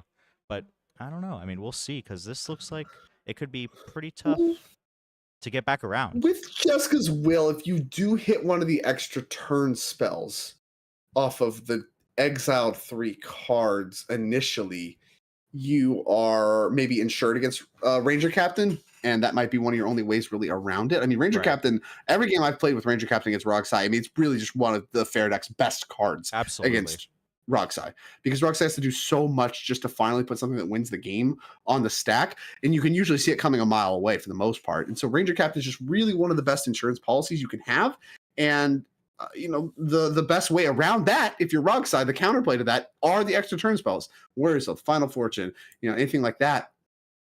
With Andy bricking on that, he might just say, hey, like, that was my shot. But at that point, I don't know why we would cast the Underworld Breach. So there had to be some conversation there that was missed. But either way, we're on over here to Alex, who does let his fish die, and is going to lead on some artifact mana here. We have some Mox Amber. We have the Chrome Mox, Mox Diamond. We have a lot of Moxen in play. A lot of mana, a lot of cards. Usually spells a win. Can it beat a Ranger Captain is the question. Yeah, that's tough. I mean, the first person to go for it here is going to eat the Ranger Captain, you have to imagine. Or, I mean, it seems like Austin has been essentially, somebody in chat pointed out, he's basically countered multiple spells that we've seen today without spending any mana or any cards, right? We saw earlier in round 2 him showing a card to a player with an Underworld Breach and then just scooping it back up into their hand and then later winning that game. Just pick that on back up. Just pick that on back up. And it seems like this might have been a similar situation where that breach hit the stack and nothing happened. He was able to discuss the Ranger Captain to a point where he just didn't do anything and Andy let the turn pass. And now we have to see these other 2 players, how they navigate the situation where there's a loaded gun on the table that's ready to stop you at any point. Right. Because I don't think Kirk Thrasios is going to be prepared to win through a Ranger Captain. Yeah, I agree with you. I don't think. I don't know if they can. Let me check the deck list real quick. Let's see what we got. There's got to be some creature combo of some kind, right? Like you have this Krark and stuff. Possibly, but Kirk wants you to be casting spells, right? Like non-creature spells. Okay, so the best path, I think, is actually the Twin Flame Dual Caster Mage, right? Because that you only need to cast Twin Flame. So you just cast Twin Flame, and it's like Ranger Captain or not, here's my Dual Caster Mage. What's up? Yeah, that actually is a very good point. That is something that we could see here. He has the mana for it, but it looks like Alex is just passing his hand around to the other players. He has open mana. But once again, so many cards to work with, just passing it around. This is another. Can't be that good. Yeah, this is another thing for the the Rog brain in me right here. Imagining this many cards with this amount of mana, not being able to put something together and showing other people your cards, it's a tough situation. I can't imagine that he has much in hand other than possible interaction, and he's able to hold it up here at least. But it's going to be tough, I think. I think we're holding priority on this Mox Diamond imprint trigger to consider cracking Ranger Captain. Players are trying to find what a potential line would be to win the game, thinking maybe Ranger Captain needs to be cracked now before something sorcery speed can be cast. Not clear. Yeah, it's not clear that this is the spot, but there's at least conversation happening that we are withholding resolving that, as Alex had elected to exile the Noxious Grasp a while ago. Yeah, that's and here possible. Comes. Yeah, him showing the hand could also be part of that politic, right? Oh, Flesh Duplicate. Well, if you can make a Ranger Captain, it's pretty good. Yeah, that's what I think is. That's what I believe is happening here. I don't see anything else on the table. Drawing a card off Ristic Study. That is a card that lets you draw cards off creatures. Part of the power of Ristic Study, of course. Yeah, I mean, personally in my meta, drawing cards is not as good, but generally speaking, Ristic Study not a bad card. Generally speaking, of course. Generally speaking. Only generally. It's funny, as a random aside, before we, as players are passing priority on Flesh Duplicate, we'll see what that's actually going to copy. Played a little bit of like Brawl and Arena recently, and it's funny to watch the EDH players be attracted to Brawl because like they play a bunch of the cards that are good in like Commander, like Ristic Studies and stuff like that, as just like the 1v1 Brawl format where they're like way worse. It's an interesting notion to see. Very different texture. In 101 is Ristic Study. That one, Mr. Gamar at least saw some vintage play for a while, but Ristic Study has just never really done anything in 60 card. And Prophecy most 60 draft card chaff. players scoff at it. Exactly. Yes, certainly. Still a lot of conversation here between these players. Flesh Duplicate. I mean, I can't imagine a better target. I would not want a Crom here. Absolutely not. I want a Ranger Captain. And we get to go searching. We have targets. Allosaurus Shepherd actually kind of among the mix is a card that matters a lot. Your stuff's uncounterable. Oh, yeah. Well, your green stuff. Okay, well, gonna go for a Birds of Paradise instead. Need a little bit more mana. Yeah, that's sweet. Being able to grab a Ranger Captain and you just like have a ton of targets in colors that aren't Ranger Captain colors. Yeah, that is fun. You gotta love that. No Ragavan in this deck. Is that true? Wow. Huh. Okay. Don't need that. Yeah, I assumed that was one of the ones you could have grabbed as well. The answer is just no. Yeah. It's only Allosaurus Shepherd and Birds of Paradise. For me, I think Ragavan, the stocks on Ragavan are going way up since the printing of a Flare Duplication. Especially in a deck that already is inclined to want Flare Duplication with a cheap red commander in the zone. You'd think. Checking. No flares in this deck of any kind. Wow. That's shocking. Both Thrasios and a cheap red commander. I mean, I would expect to see blue flare and red flare, and I don't see either. Yeah, wow. I mean, this might be a player leaning more heavily on the Thrasios plan, not wanting to sack the Thrasios, but we've seen the Rock Thrasios decks take some pretty heavy advantage of those two free interactive spells in their deck with their inexpensive commanders. And Krark, yes, 2 mana is more than 0, but Krark is still a pretty cheap commander, all things considered, and very easy to get into play early. And on top of that, it's a card you just want to get off the table sometimes. And so having a cheap way that you kind of have control over when to use is seems like a meaningful thing to add to your deck outside of it just being a powerful thing to do. And speaking of powerful things to do with Krark, here's Krark's thumb. Oh, wow. Gonna get your choice in coin flips. Of course, get to do it twice. Pick the result you want. If you're a D&D fan, it's kind of like flipping a coin with advantage. Interesting. I feel like I've seen a lot of Krark decks go away from Krark's Thumb. Haven't seen that in play in a very long time, but Krark also is not a deck that I feel like we see that often these days, except for very dedicated pilots. The Krark stocks have gone way down, and it's more important in a deck like this that doesn't have Sakashima in the command zone, which is like functionally just a Krark's Thumb or whatever. Like, you actually need some agency over your Krark when you're just kind of playing it as a thing to have in the command zone. Very true. Good call. Now, there was a lot of cards in Alex's hand. I mean, did he discard down to 7? Does he have some... Is that 7 cards? Wow. I guess he did play a lot of stuff. Yeah, he took a lot of game actions. He played out the Chrome Mox, Imprinted, Krark's Thumb, Flesh Duplicate, Lands. Oh, it looks like they're counting. It looks like a little more than 7. Yeah, that looks like 11. I counted 11. So yeah, we are going to go ahead and move to discards here. I was like, wow. That looked like more than 7 cards to me, but... what do I know? It's interesting too because he has Elvish Spirit Guide. Birds of Paradise could have just pitched Elvish, played the bird. You're gonna probably discard it anyway. Yeah, you have to discard cards anyway, right? Like, you might as well put your Birds of Paradise in play that you fetched for. Guess not. We're just discarding it. Okay. Sure. Swan Song too. Oh, I guess no, I can't pay for anything. Yeah, nothing works. Defense grids here. Now, the Elvish Spirit Guide does represent mana number 3, which lets the Pact of Negation work, which I believe is what Alex is representing here. Well, he also has a Ranger Captain in play, so you don't have that much you really need to hedge your bets on in terms of making sure that this gets back around to you. But these players are really in a tough situation if you're not Alex or Austin.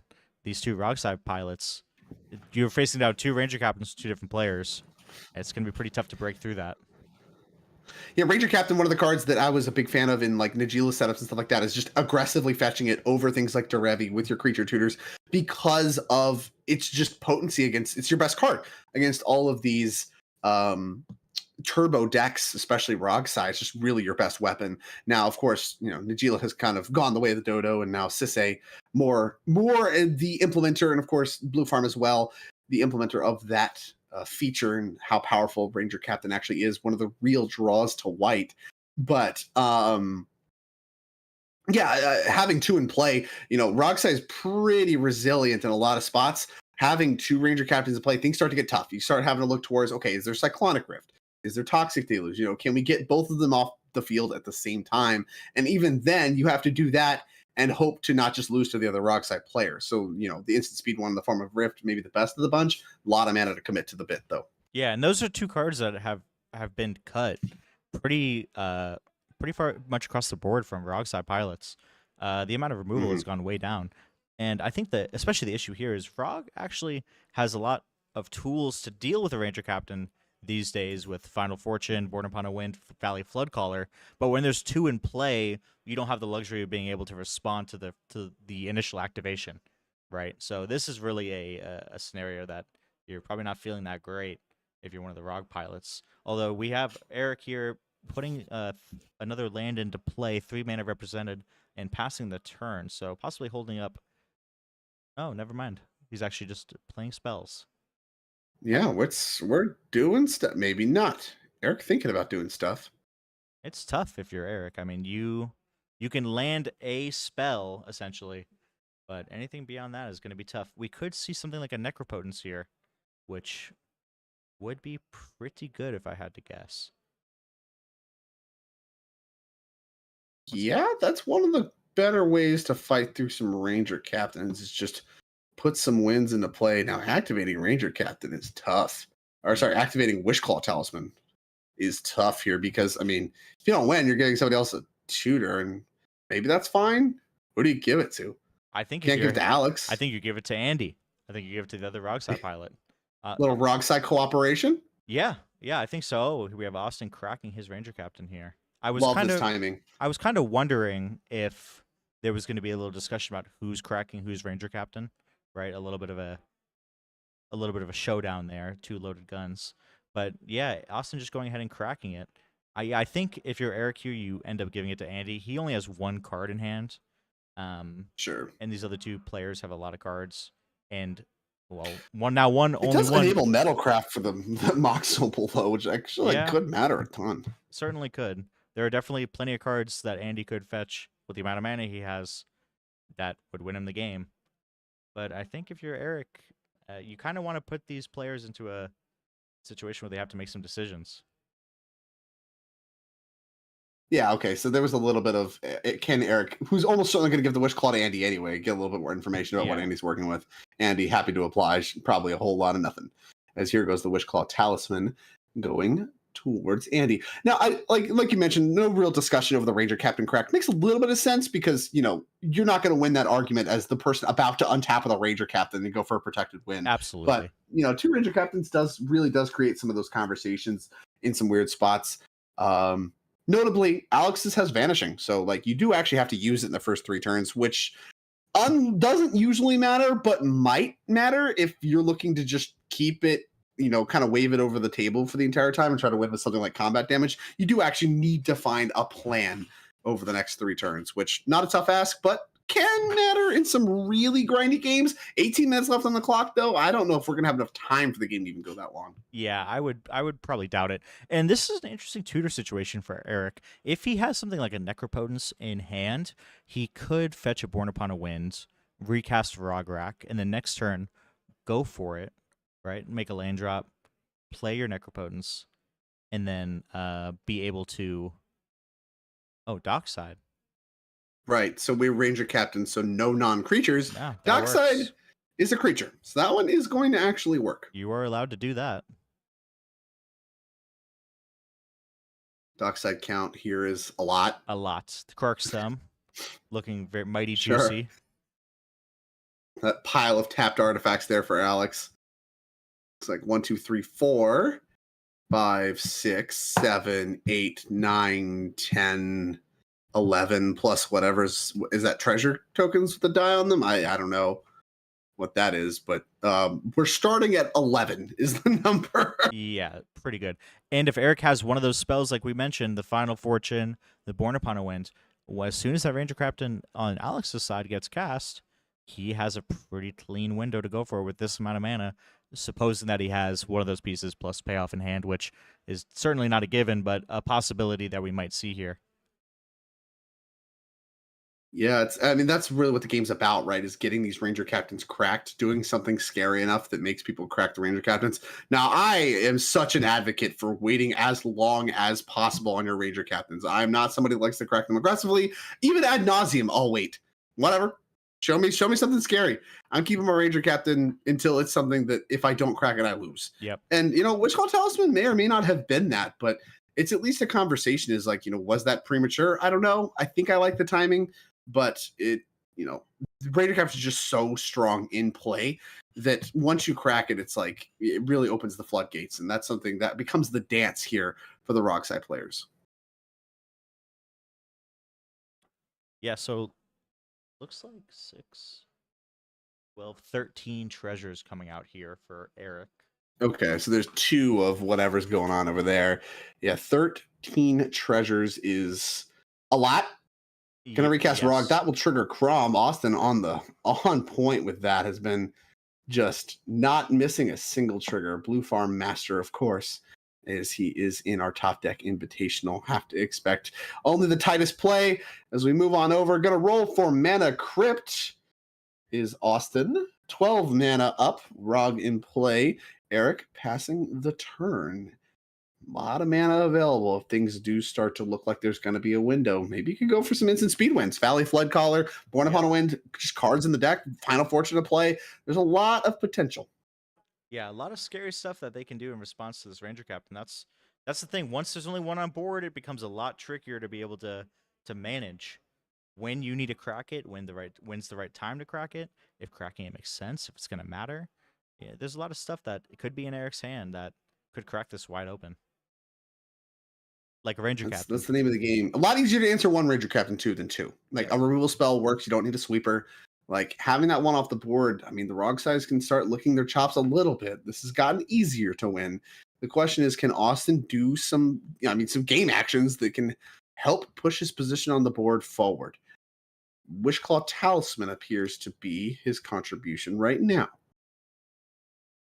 And I will say, throughout this whole event so far, day one, Austin really been putting a lot of work in, really showcasing just the power of TNK. We've been showcasing our top 2 pods here throughout the day, and he's just been a mainstay. And his play has been, I would say, very tight so far.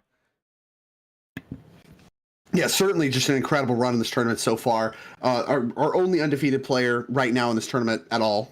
Everyone else has either a draw or a loss. And if he wins this one, it'll be the only 4-0 player, and then I think actually just hard locked for the top 16 as an undefeated player after round number 4. So that's obviously something that's on the line here for Austin, something I'm sure he's very well aware of and playing for actively. As Wishclaw Talisman does resolve, has a mana left over from Mana Crypt, so we're going to use 2 more. That's 3 total to go for Grand Abolisher? Uh-oh. Ruh-roh-raggy. Uh-oh. And I believe, what is the mana floating used for? Have we used it, or do we pay for a Ristic or something? No. I don't see it being used for anything. I'm not really sure what that was spent on. It's so funny when there's a defense grid in play being like, okay, yep, I need to also add this Grand Abolisher because it shuts down the Ranger Captains, obviously, if it works. So it's now or never on Ranger Captain. Well, unless you're going to try to counter. Yeah, possibly. And we might be. This might be the Pact negation. Yep, there it is. You are exactly correct. Oh, with the trigger. Pact negation. Arc trigger. We have the thumb to allow us to give a little bit of guidance here. So this is tough because 2 negative flips, and you can't recast it. You're locked out by the defense grid, and this Grand Abolisher is resolving. And the tough thing is here for Alex is that Wishclaw Talisman in play once that Abolisher resolves, represents Born Upon a Wind, especially with the treasures he has up. So It's weird. This is a weird sequence from Austin a little bit, because you would politic to say, hey, I'm not going to win, because if you have just Ranger Captain crack and you are forcing Alex to crack it, I mean, Andy has a face-up tutor breach in the yard. Like, this has got to be academic to win. So if you just have what's on board happen to you, you're in trouble. So there either needs to be something else going on with Austin's hand, something like a Final Fortune, something like, I don't know, some way around this Ranger Captain, creature-based win, like you can respond with like a reverse Oracle or something like that. Like, that is what has to be going on here. Otherwise, this play doesn't make a ton of sense. So I think the players, very savvy, they're going to be reading into this a little bit. As more mana is being used, it's going to be a Flusterstorm. That's going to get both packs. yeah, and like I said, this opens it up for a possible fetch for, like you said, a Final Fortune from Austin, or maybe something like a Born Upon a Wind. Because, cracking that Grand Abolisher now, cracking that Ranger Captain isn't going to do too much, I think, with this Wishline play. Austin has access to a lot of mana right now. Well, it's funny. If you try to do any kind of Born Upon the Wind shenanigans, it's expensive. Defense Grid does not just stop interaction. Yeah. Well, the thing is, he could just do it right now on his turn. Oh, yeah, Austin could. I was thinking about Eric and his pile of treasures. No, Eric, I don't think will have the resources in order to do it. I think it would be far too taxing. But Austin is in a pretty good position to it's time to sacrifice the flesh duplicate, which is, of course, a copy of Ranger Captain of Eos. So there goes the sacrifice. This is it. I mean, it's really now or never, because if you don't win, Andy's going to find a win. He's going to find a protected win. He's got a defense grid. He's got a Wish Claw. He's got Breach in the Yard. I mean, he just has all of the things. He's got to find a win. And really looking at just the way that this basically turn cycle started with Andy, when you think about the way Austin has played this game, making Andy essentially pass the turn and give up on his Underworld Breach, keeping his Ranger Captain in play and cracking it at a very opportune time, right? Kind of making this whole thing come together. It's really pretty impressive the way he was able to navigate this. Because now it looks like it's all him. Yeah, I mean, Austin, he still has his Wish Claw in the chamber, and that represents, I mean, if not interaction, then, like you mentioned, the Born Upon the Wind lines that you were talking about, and potentially just winning over top of this Ranger Captain activation with Defense Grid and Grand Abolisher. I guess Grand Abolisher is not actually backup. It's still on the stack, but, if it resolves or whatever, you're good to go. And that would be like an argument for Final Fortune. Yeah. It's like, you can just be like, all right, I get to untap my mana. That's like more meaningful than a Born. And also gives you that extra insurance of Grand Abolisher is resolved. So not even random stuff from Eric would work. Yeah, absolutely. And I think part of it is you really want to make sure Eric is locked out from interacting with you. And you want to ensure that Besage doesn't take you out of the game. Right. Although Elvish Spirit Guide just used by Alex Besage looking a little bit less likely. Yeah, fair point. Well, I mean, Austin's given it some thought. This wasn't like instantly snapped off. Like I said, I think there's two treasures. It might be one. If it's one, you can only grab Born, and that's like kind of messy. Yeah. I have to imagine there's more than one there, but I can't get a great look on that die. Some thought here, though. Whatever's going on here, Austin has some uncertainty. Interesting. Yeah, Born is a little awkward here. If he only has one treasure, then yeah, you're just untapping with two. You just have two colorless mana. Yeah, that's not good enough. It's just, and that's what I was getting at. Is like, yeah, we have the Wish Claw, but like, if we don't have, something at least close to deterministic as a backup, you're really just, moving the game along in Andy's favor here. And that seems face up to me. Yeah. Like that's just kind of what's going on the table, which is like I said, like, I'm not saying that's what's going on. I'm just saying, like, because that is my read of the board state, there has to be more going on with Austin's hand. And we're going to get a good look at exactly what that is here in just a moment. Obviously, he is tutoring. He's going to have something to say about this Ranger Captain activation. And maybe the answer is just let everything resolve dockside and then do some stuff like try to actually like interact and then maybe Final Fortune. Who knows? There's a bunch of different mixtures of cards, especially with as many cards as Austin has to work with, that can equal something that makes sense here. The question is, what is the path? And is it going to work? Is there anything left? The time whittles down to 7 minutes and 20 seconds. Even if this does or does not work, not a lot of time left for players to figure it out. Yeah, I think we're getting into the dog days of this game here. I'm pretty hard pressed to imagine we can get back to turn cycle. I think this is now or never for Austin, and he's either going to win or try to force something into a draw. But I think this has to be Final Fortune here, or I think he's a little cooked, as the kids might say. As the kids might say, indeed. They might say it, but let's see what happens. Because yeah, you're right. I mean, Andy untaps, and it's looking pretty good for him. We'll see. Flare of Duplication. I don't know why we're pulling that out. Are we thinking about Mnemonic Betrayal lines and stuff? This is quite a tutor here from Austin. A lot of thought here. I mean, obviously a very important moment in this game. Very much going to decide whether or not Austin gets to advance to be the lone undefeated again, or if this may come down to a little draw action. Oh, I mean, of course, Andy could still win, right? Like, assuming that we get to Andy's turn with any amount of time left, which is looking very likely. There is a small extension, of course, as they are a feature match. I imagine that there's going to be the real potential of it getting to Andy's turn. Handshakes. But the question is, did we agree to draw? I'm not 100% sure. I don't know if he is just explaining the line and saying. Austin definitely, I think, is fine with a draw. The question is Andy the one that offered it? What happened here? It might have been a situation where Austin didn't feel that he was going to be able to win here, but maybe, like you said, maybe the line was something like get a dockside, hold up as he is showing us currently. Yeah, he's showing all the interaction. I think that's what it was. I think you're right. Yeah, infinite amounts of interaction with a lot of mana up. And just saying, hey, this game is never going to end with one of you winning. So let's pack it up. And looks like that's what's happening. I agree. I think that's very likely to happen because what's going to happen is Andy's going to spend all of his time trying to do stuff, and we're going to get to time. It's going to get interacted with. The game's going to end. So save yourself 5 minutes. Yeah, exactly. And that is a shortcut. This is the first time I think an intentional draw actually makes a lot of sense. And honestly, it's a great result for Austin. I mean, this is picked up his first draw. Now 3-0-1. He's happy to get a draw here over a loss. And the rest of the players who are also, at least have 2 wins are pretty happy with it too. Because like they're really approaching the territory where they only need 1 more win and they can start to talk about their top 16 chances. Players are obviously would like to win, but in spots like that where a draw was basically guaranteed, it's just a question of how long are we going to spend on it. Making that kind of a shortcut and that kind of assumption there, I think is totally justified and reasonable. They decide to agree with that sentiment.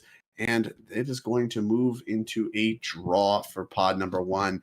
And with 4 minutes and 20 seconds left in the round, that is both of our feature matches. And that is all of the CEDH action we have here for round number 4. We have 1 more round of Swiss today, followed by 2 final rounds of Swiss tomorrow. And then, of course, our top 16 and then the long-awaited finals on Sunday. Of course, I will be back for that. This is my last round in the booth. Dylan and Lauren will be taking you guys home today with the last round of Swiss at the highest stakes, highest competition, and first ever Topdeck Championship Series Invitational. Somebody's going home, the first Topdeck Championship Series champion, and with a whole bunch of cash and their share of the $15,000 prize pool. So, with that long-winded, exposition out the way, we're going to be taking a brief break, maybe the longest we've had so far, but still very brief. And then we'll be back with more CDH action for round number 5 very shortly. Do not go anywhere. Thank you, Drake. Roll Tide. Roll Tide!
Hello and welcome to Topdeck.gg's coverage of the Invitational 2024 Champion Series.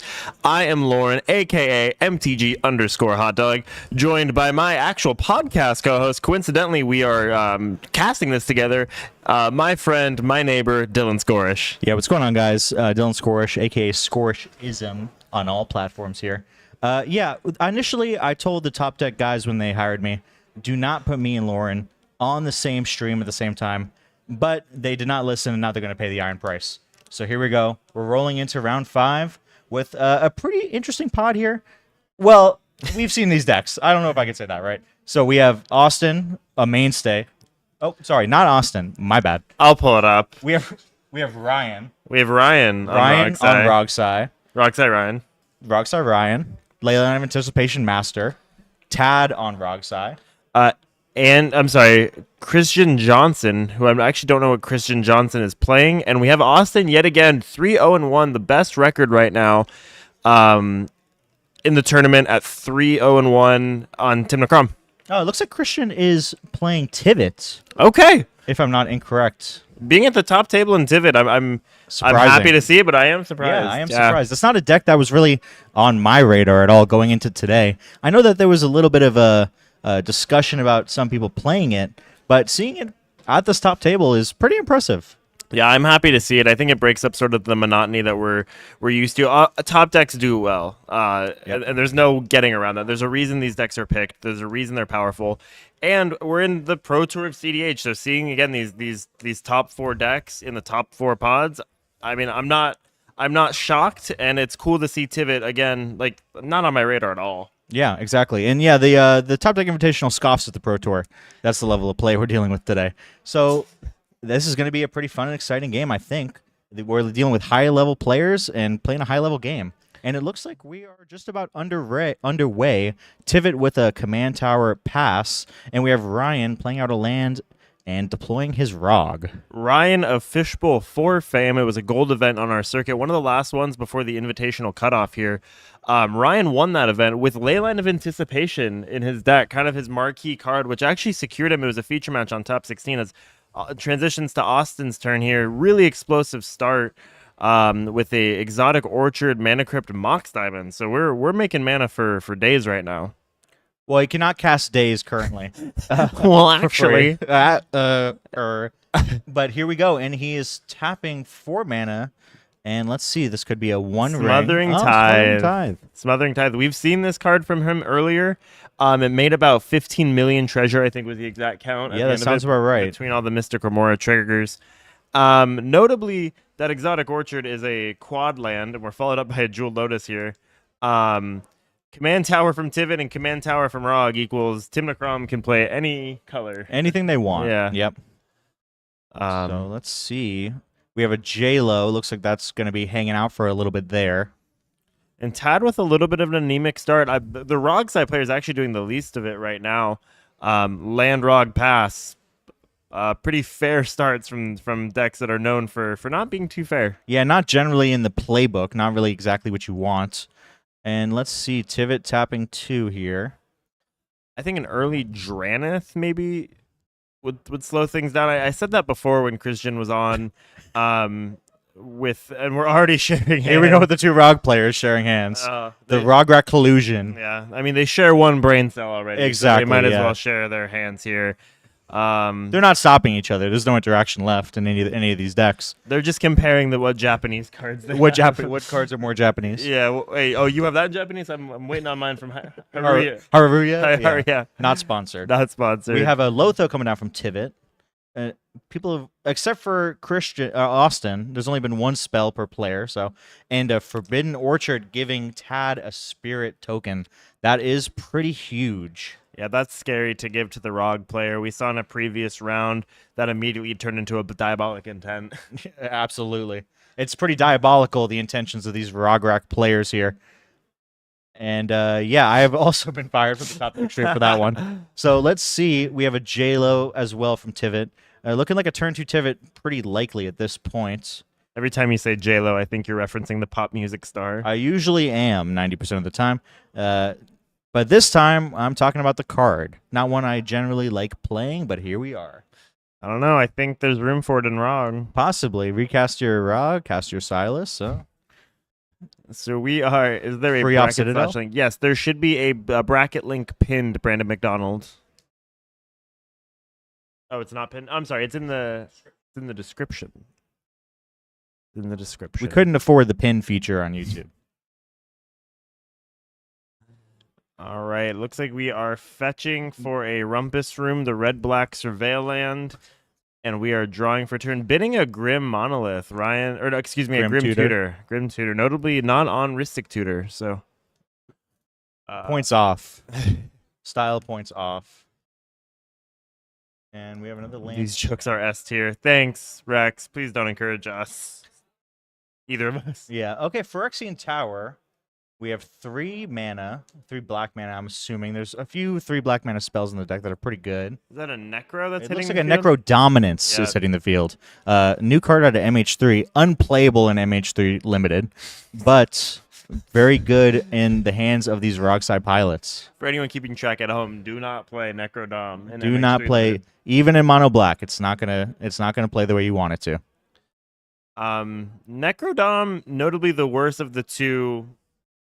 I'll take Necropotence any day of the week over Necrodom. Yeah, absolutely. Having a rest in peace on the field in a breach centric deck really not the greatest feeling in the world. And more importantly, the issue with Necrodominance is unlike Necropotence, Necrodominance stipulates that you will draw at the end step. And with a Smothering Tithe in play, that is a little bit of a risky proposition.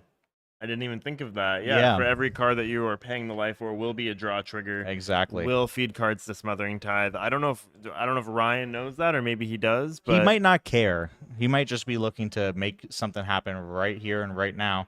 Yeah. And here we see him discarding the hand size. Electing doesn't look like he even elected to use the Necrodominance. We got my girl Scylla in chat. What's up, Scylla? What's up? Thank you for coming in. Scoop Phase, what up? Your boy Tad here is rocking it. Bufftown Bullies love in the chat.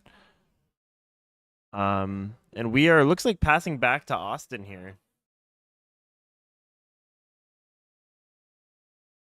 Austin made probably 4 or 5 mana, 3 to 5 mana on that turn. Yeah, cycle. something like that. Yeah. So it paid for itself and then some. It's pretty good. It's Yeah. a good rate. Well, this is the thing we have to see. I've talked about this a couple times today with Tim Necrom. Is he going to play spells that win the game, or is he going to cast perhaps like a 5 mana Crom, right? It's kind of impossible to tell at this point. We're going to see right now. But, I mean, Austin has been performing extremely well today.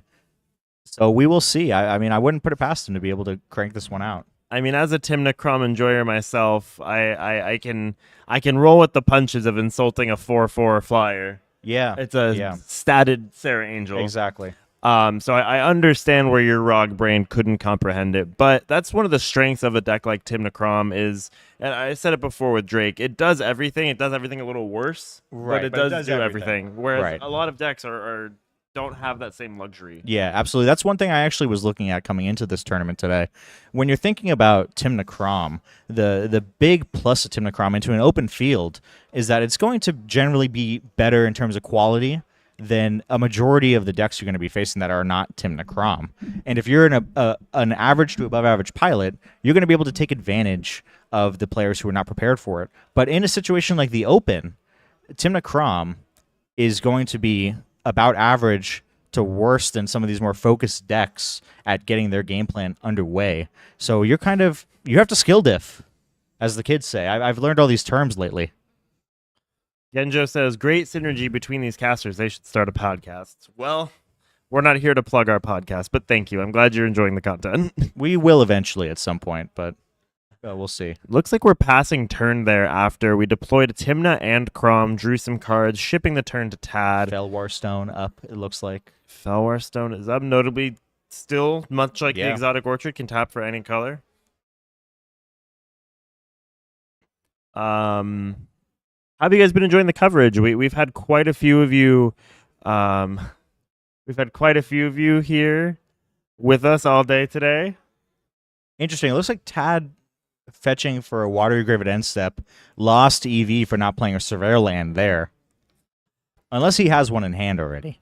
I think what Tad's doing is is saying I don't want to win the game. When you fetch for the Undercity Sewers, you're You're basically winning the telling your game. opponents you've lost this game. No, it's end step. That's what I'm saying. No, but it's not. That's not Undercity Sewer. That's Water Grave. I know he doesn't want to. He doesn't want to project that to his opponents. Oh, yet. I see. Yeah. I see. Okay. I disagree, but sure. Yeah, well, post your profile. I will not do that. There's a reason I'm in the casting booth and not playing at the Invitational. Fabio, my name is Lauren, and this is Scorish, and we are Topdeck.gg's casters for this event. We were also joined by former Playing with Power member Drake Sasser. Yeah, noted Alabama native. Roll Tide. Roll Tide. Coverage has been awesome. Yeah, the deck lists I think we'll have more data after tonight, but the deck lists will be posted either tomorrow evening after the tournament or Monday morning at like 3 a.m. Eastern time. For everyone hungry for the deck lists. All right, Tad making a land drop and passing. This is very interesting. I kind of have to wonder what these opening hands look like that they're playing this so patiently. I'm not used to this from Rogsai. No. We've seen a lot of Rogsai throughout the weekend. Yeah, absolutely. Every feature match or the secondary feature matches we've had, there's been a Rogsai at the top table. Yeah. And they did not have starts like this. No. Quite the definitely opposite, not. actually. And the funny part too, Tad, winner of Punt City 3, he was able to secure his invite by winning that tournament. And Ryan won on points. And yes, it is Ryan from the West Coast as well. From NorCal. West Side rep. From NorCal, who won Fishbowl 4. He also knows how to win, and so I'm not doubting these players. It's just surprising to see from. I mean, we might just see a hard cast Thorkel attempt. Yeah, I mean, I wouldn't be shocked. That plays, right? Especially if you can back it up with some kind of interaction. It might just be make your land drops, play patient, especially in fourth seat, and just see where the game goes. And Tivit here taking their time, fetch to Tundra. I think they're happy to sit back, slow this game down. Tivit might hit the field and really start making a window for drawing more cards and yeah, finding their taking win. game actions. Yeah. This could also just be a window to put things in play. Perhaps could be some dockside situations coming up. But him having the load, though, he's got a lot of mana after this Tivit resolves, and he has plenty of artifacts in play. This could be something like we haven't seen a time sieve all day. I agree. It's not impossible that he could have one ready to rock. We see him playing another spell here. We're voting. Followed by a Smothering Tide. Oh boy. So we used those treasures from Tivit. We just turned that Jewel Lotus into treasures that turned into a Smothering Tide. Yeah, that's a good rate. That is a good rate. Ryan in a tough situation here. Although, notably, once you go to the end step with Necrodominance and you choose to draw those cards, if he has something like, let's say, for example, a Born Upon a Wind, he can respond with those triggers on the stack and win on top of them. Yep, very true. There is no Dihada that I know of in the invitational chat, but there might be in the open, but I haven't looked at those deck lists yet. All right. Looks like we're passing the turn here. Ryan untapping. Is that an Imperial Seal? Yeah, it appears to be an Imperial Seal. So that is the setup for a Born Upon a Wind here with this Necrodominance. This, it might not look like it, but this is a must-answer threat coming out of Ryan here. Sneaky play by Ryan. Ryan, I think, is starting to see the writing on the wall that the game is ending. Absolutely. One way or another. Even if he's not losing, it's his ability to win is ending. And I think if this resolves, there's clearly some discussion about it, and if this is followed by a Born, he might have a clear path right now. Yeah, it's going to be pretty interesting. And I think once he has all those cards in hand, too, it's going to be pretty complicated to stop it. It looks like... What's for dinner, Dylan? It's Sausage Saturday, so we're going to a all-you-can-eat German restaurant later tonight. It's going to be pretty fantastic. And here we go. Pointing to the Necro trigger here. A little bit of a discussion around this Imperial Seal. Imperial Seal appears to have... I think we're still discussing the resolution. Maybe Austin here, slow rolling, waiting to get that other blue card or a force or something from the Crom draw. Something.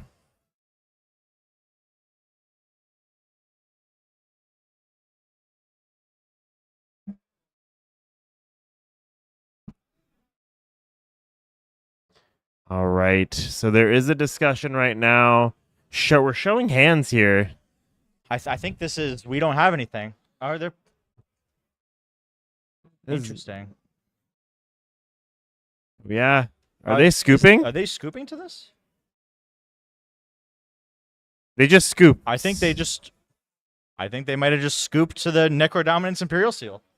Wow. I think they saw the writing on the wall and said, "Let's get up on out of here. Let's go home." They revealed their hands. Ryan cheesing ear to ear right here. Pretty amazing. Yeah. Wow. I'm I'm a little speechless. a little speechless right now. I'm a little speechless. That's pretty funny. Didn't make him play it out. Didn't make him draw the cards with the Smothering Tie the trigger. He has a Born Upon a Wind. He's going to draw 39 cards, 38 cards, whatever it is, 40 cards. Who knows? Maybe he got lifelink somewhere, and he's going to just make it happen. So Yeah. let's scoop it up. Who cares? We don't have anything to stop him anyway. Yeah, so we are going to. I believe Ryan just won this game, everyone. And for those at home who are curious what happened, Ryan resolved an Imperial Seal, showed his Necrodominance, said, I'm going to get Born Upon the Wind. Who can stop me? No one can stop him. And he won the game. Yeah, in this spot here, it looks like we're working on getting the deck list now. It looks like we have a Rogsai currently playing. I believe that's Zane, and to a Sisay Timnacrom. And I'm not 100% sure what that commander on the top right is right now. Zane resolving a Gataxian Probe at the minute. We're back to Zane here. And there's that Soul Ring. There's the Soul Ring, the Elvish Soul Ring. a little bit of much slower start. Yes, certainly. This is turn... Oh, no, this is a Gemstone Cavern, so this is turn 1 here, it looks like, for Zane. Tivit player did have a silence. Maybe they all agreed to draw. That's also a possibility. That also is a possibility, yeah. Oh, it It's was a a draw. draw. Okay, so there we you got go. confirmation that everyone was just going to stop each other. Let's draw. Let's Go just home. draw and, have some food. I thought it was a little funnier to imagine that they all were just like, oh, we're not going to win. Yeah. Whatever, go ahead. You That's take the how I W. play. Yeah, right, me too. So Zane here resolving what looks like a Time Twister. Players looking at their hands, deciding what they're going to do. Revealing a Necropotence from their player on the top right. And here go the graveyards, shuffling back into the libraries with the hands.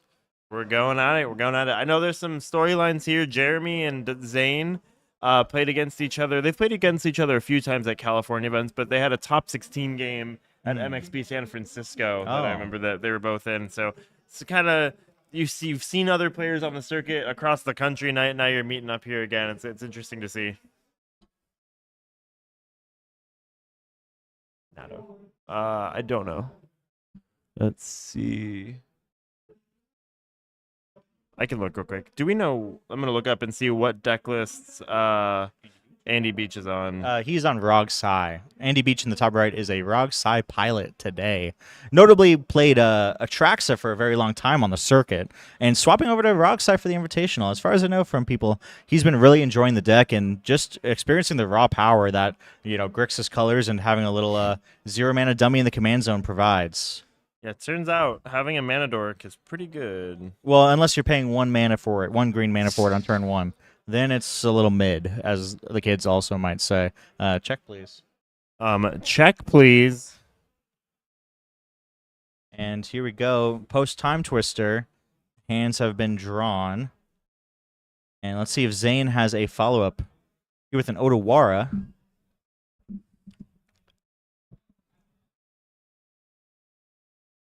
All right. I was about to say hard casting the Otawara. Hard casting the Otawara. Hard playing the Otawara. Hard playing it. Yeah, playing from hand. Yeah, The Otawara. love it. And let's see anything else.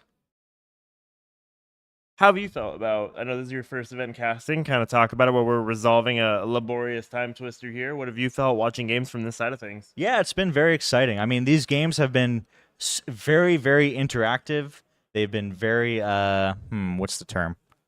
They've been long, but there's been a lot happening in every single game, right? These games have not been easy to decide the winner of based on Jam-packed. the initial. They've been jam-packed. This thing is like a jelly donut if you filled it with jam. Packed, jam-packed. It's been a great time, essentially, is what I'm trying to say. As we see one of those one-mana dorks we were talking about, Birds of Paradise coming out from Sisay. Yeah, and Jeremy's a really competent player. Jeremy, I have a soft spot for Jeremy. He's the only SoCal player here right now. Oh, wow. And being from Los Angeles, I'm into that sort of thing. Fair So enough. I'm really happy to see Jeremy. He's really, really grown as a player in the time I've spent with. I've known him for about 2 years now. Went from Anala to Sisse. Oh, so wow. the Anala to Sisse pipeline we've all been on. So it's interesting to see how. He's a really talented player, and Yeah. I'm happy to see him in the Invitational. And I understand. I've too have been told I have a soft spot. I'm not sure what they're talking about, but in general, It's at the base of your skull. that makes sense.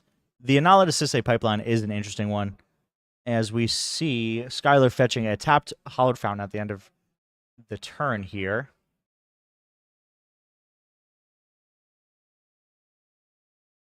Sorry, one moment. Let's see, waiting for something to happen here.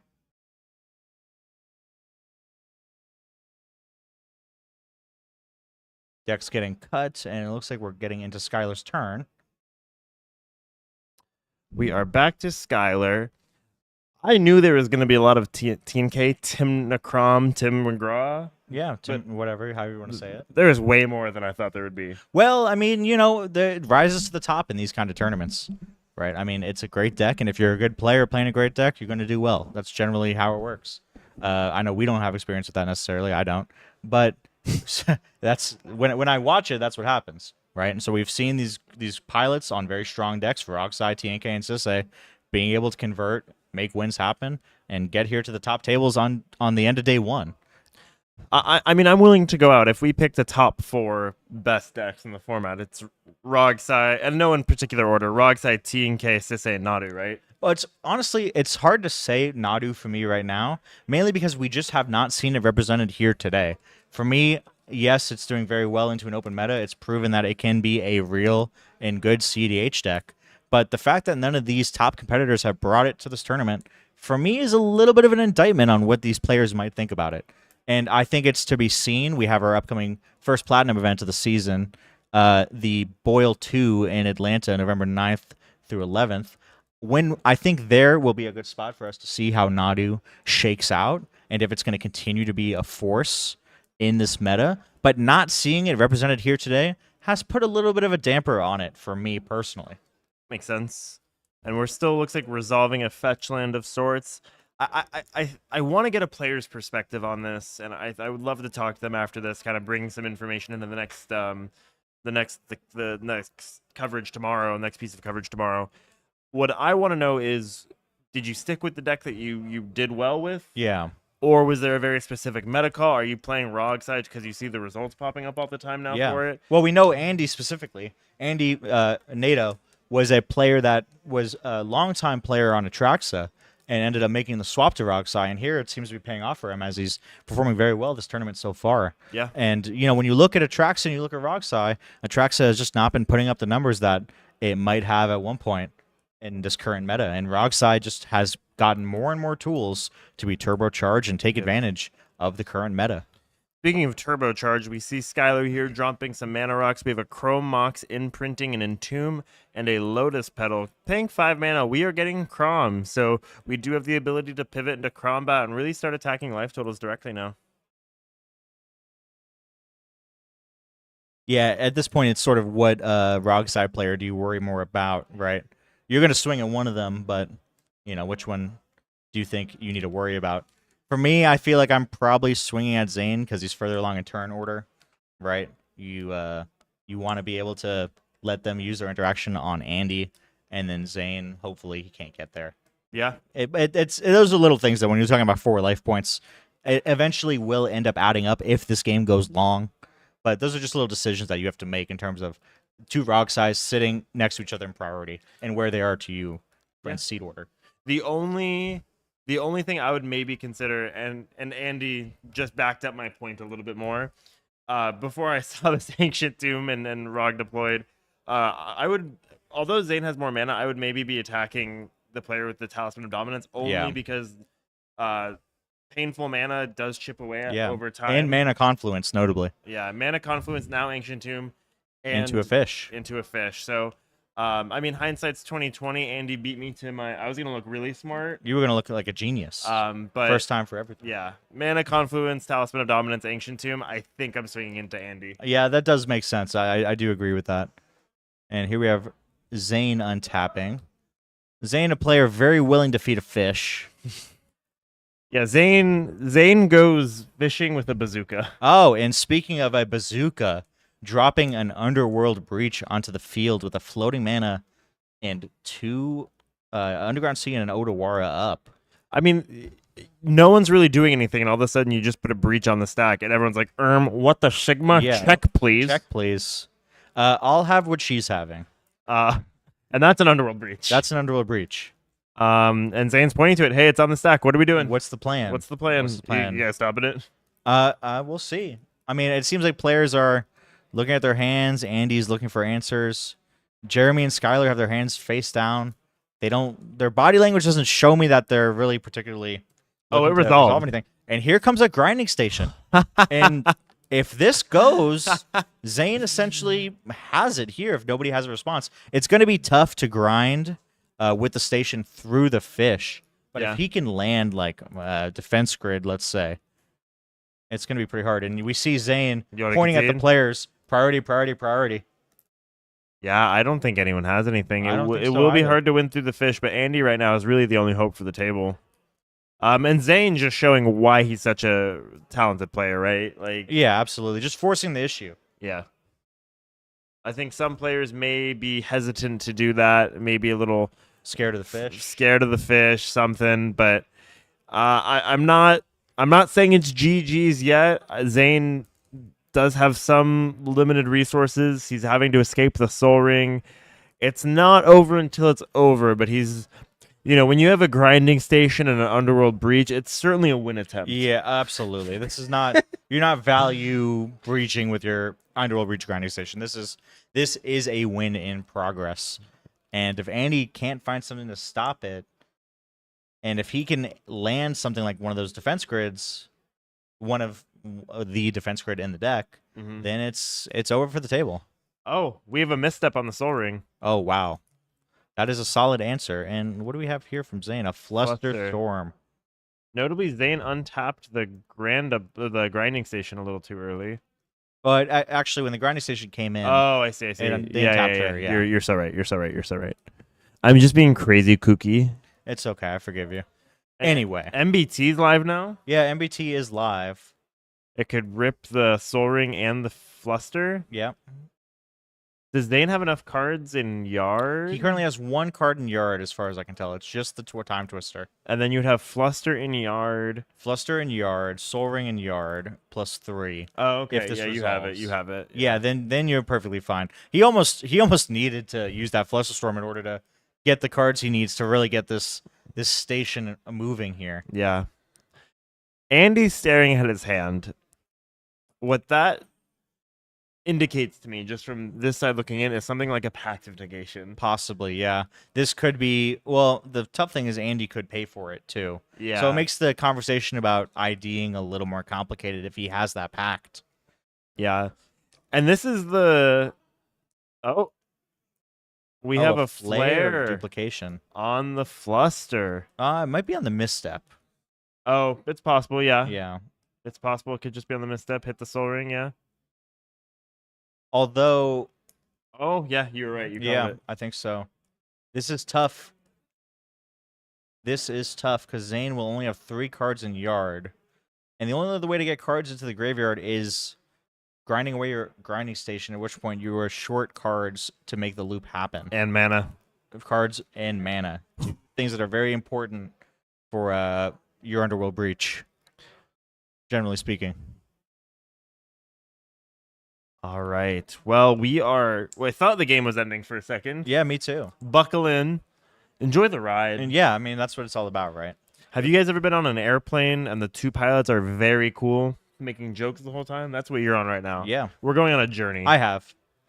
I haven't. Zane's thinking right now. Taps mana, untaps it. I think if there was another rock in hand, he would just slam it, right? Entomb. Wow. Yeah, that's a big one for sure. That could just be a mana crypt, and then we're back online, and that grinding station is going full force, Yeah. and that misstep is gone. You do have to consider though. Fierce is now turned off from the flare. Maybe that was the consideration. Yeah, it's possible. You can hard cast it theoretically, but you entomb crypt. You still have to fight through that Remora. Yeah, the Remora is really going to be the sticking point here.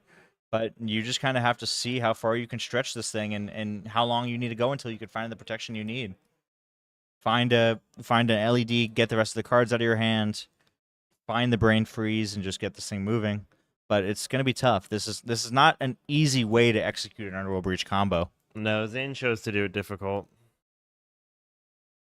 What is printed on the Watson token? Zane has... Oh, it could be LED too. Yeah, that's actually a good call. Yeah, because he has the Entomb in Yard already.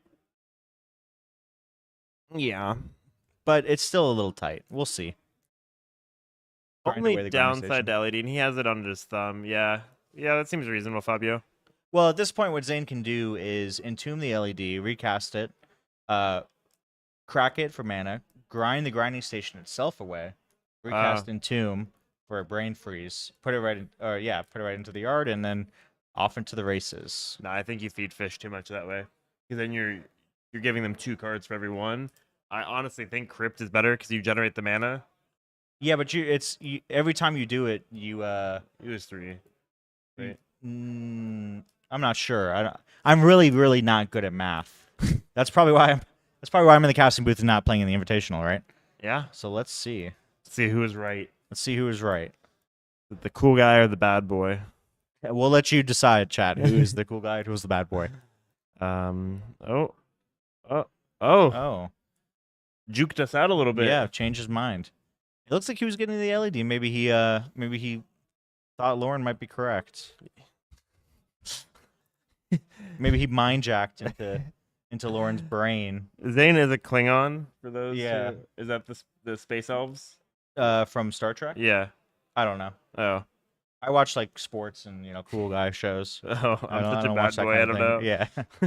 Oh, sorry, chat. So let's see what we have going on here. What he's entombing. Hypothetically, should be revealed to us any moment. Really teasing us here. He needs colored mana. Yes and no. Oh, and there is the mana crypt. Okay, sure. You eventually find talismans. Dinner on me tonight. Okay, deal. You eventually find. No, just kidding. You eventually find talismans. Yeah. Is the thing. You turn all that colorless mana into. Oh, there we go. Oh, there's Mox Diamond. Okay. Oh, Zane's just feeding his breach. Oh, wow. Eating away the Mox Diamond, eating the Twister. In the Entomb, notably. Oh, no, never mind. The The Soul Ring Entomb is still there. It's tough, pretty tough to get rid of Fluster. the Soul Makes Ring sense. there. Escaping the Mana Crypt. Okay, we're gonna do this loop now, and the reason the table's not conceding is Zane does have to do this manually. And through a fish, as we've said multiple times. If there was no fish, it would be much different texture. Absolutely. The texture, the posturing of the players were totally different. Let's see. Thank you, Vladislav. We're very happy to bring you quality streams all day and into tomorrow for our day 2 for rounds 6 and 7, along with our top 16 and top 4. We'll see if any of these players might be posturing their way into the texture of the top 16 soon enough. Yeah, no, that is Zane attempting to raw breach loop through a grinding station with Remora on board. Yeah. But this play, as insane as it might seem, is he doesn't know if he's going to see another turn after this. Yeah, absolutely. So it's what you got to do, I think. Yeah, and also Andy playing Rogside does not have Rog in play. A lot of these Rog decks have been cutting Force of Will and Force of Negation. There's not a lot of counterspells that hit for 1 mana your mana crypts. And with the Soul Ring and Yard and extra cards, there might be a little bit of an opportunity to maybe try to beat a Mindbreak Trap, depending on what he's able to get going here. Right. The issue is he doesn't have enough cards in Yard to escape both. Yeah, fair enough. Fair enough.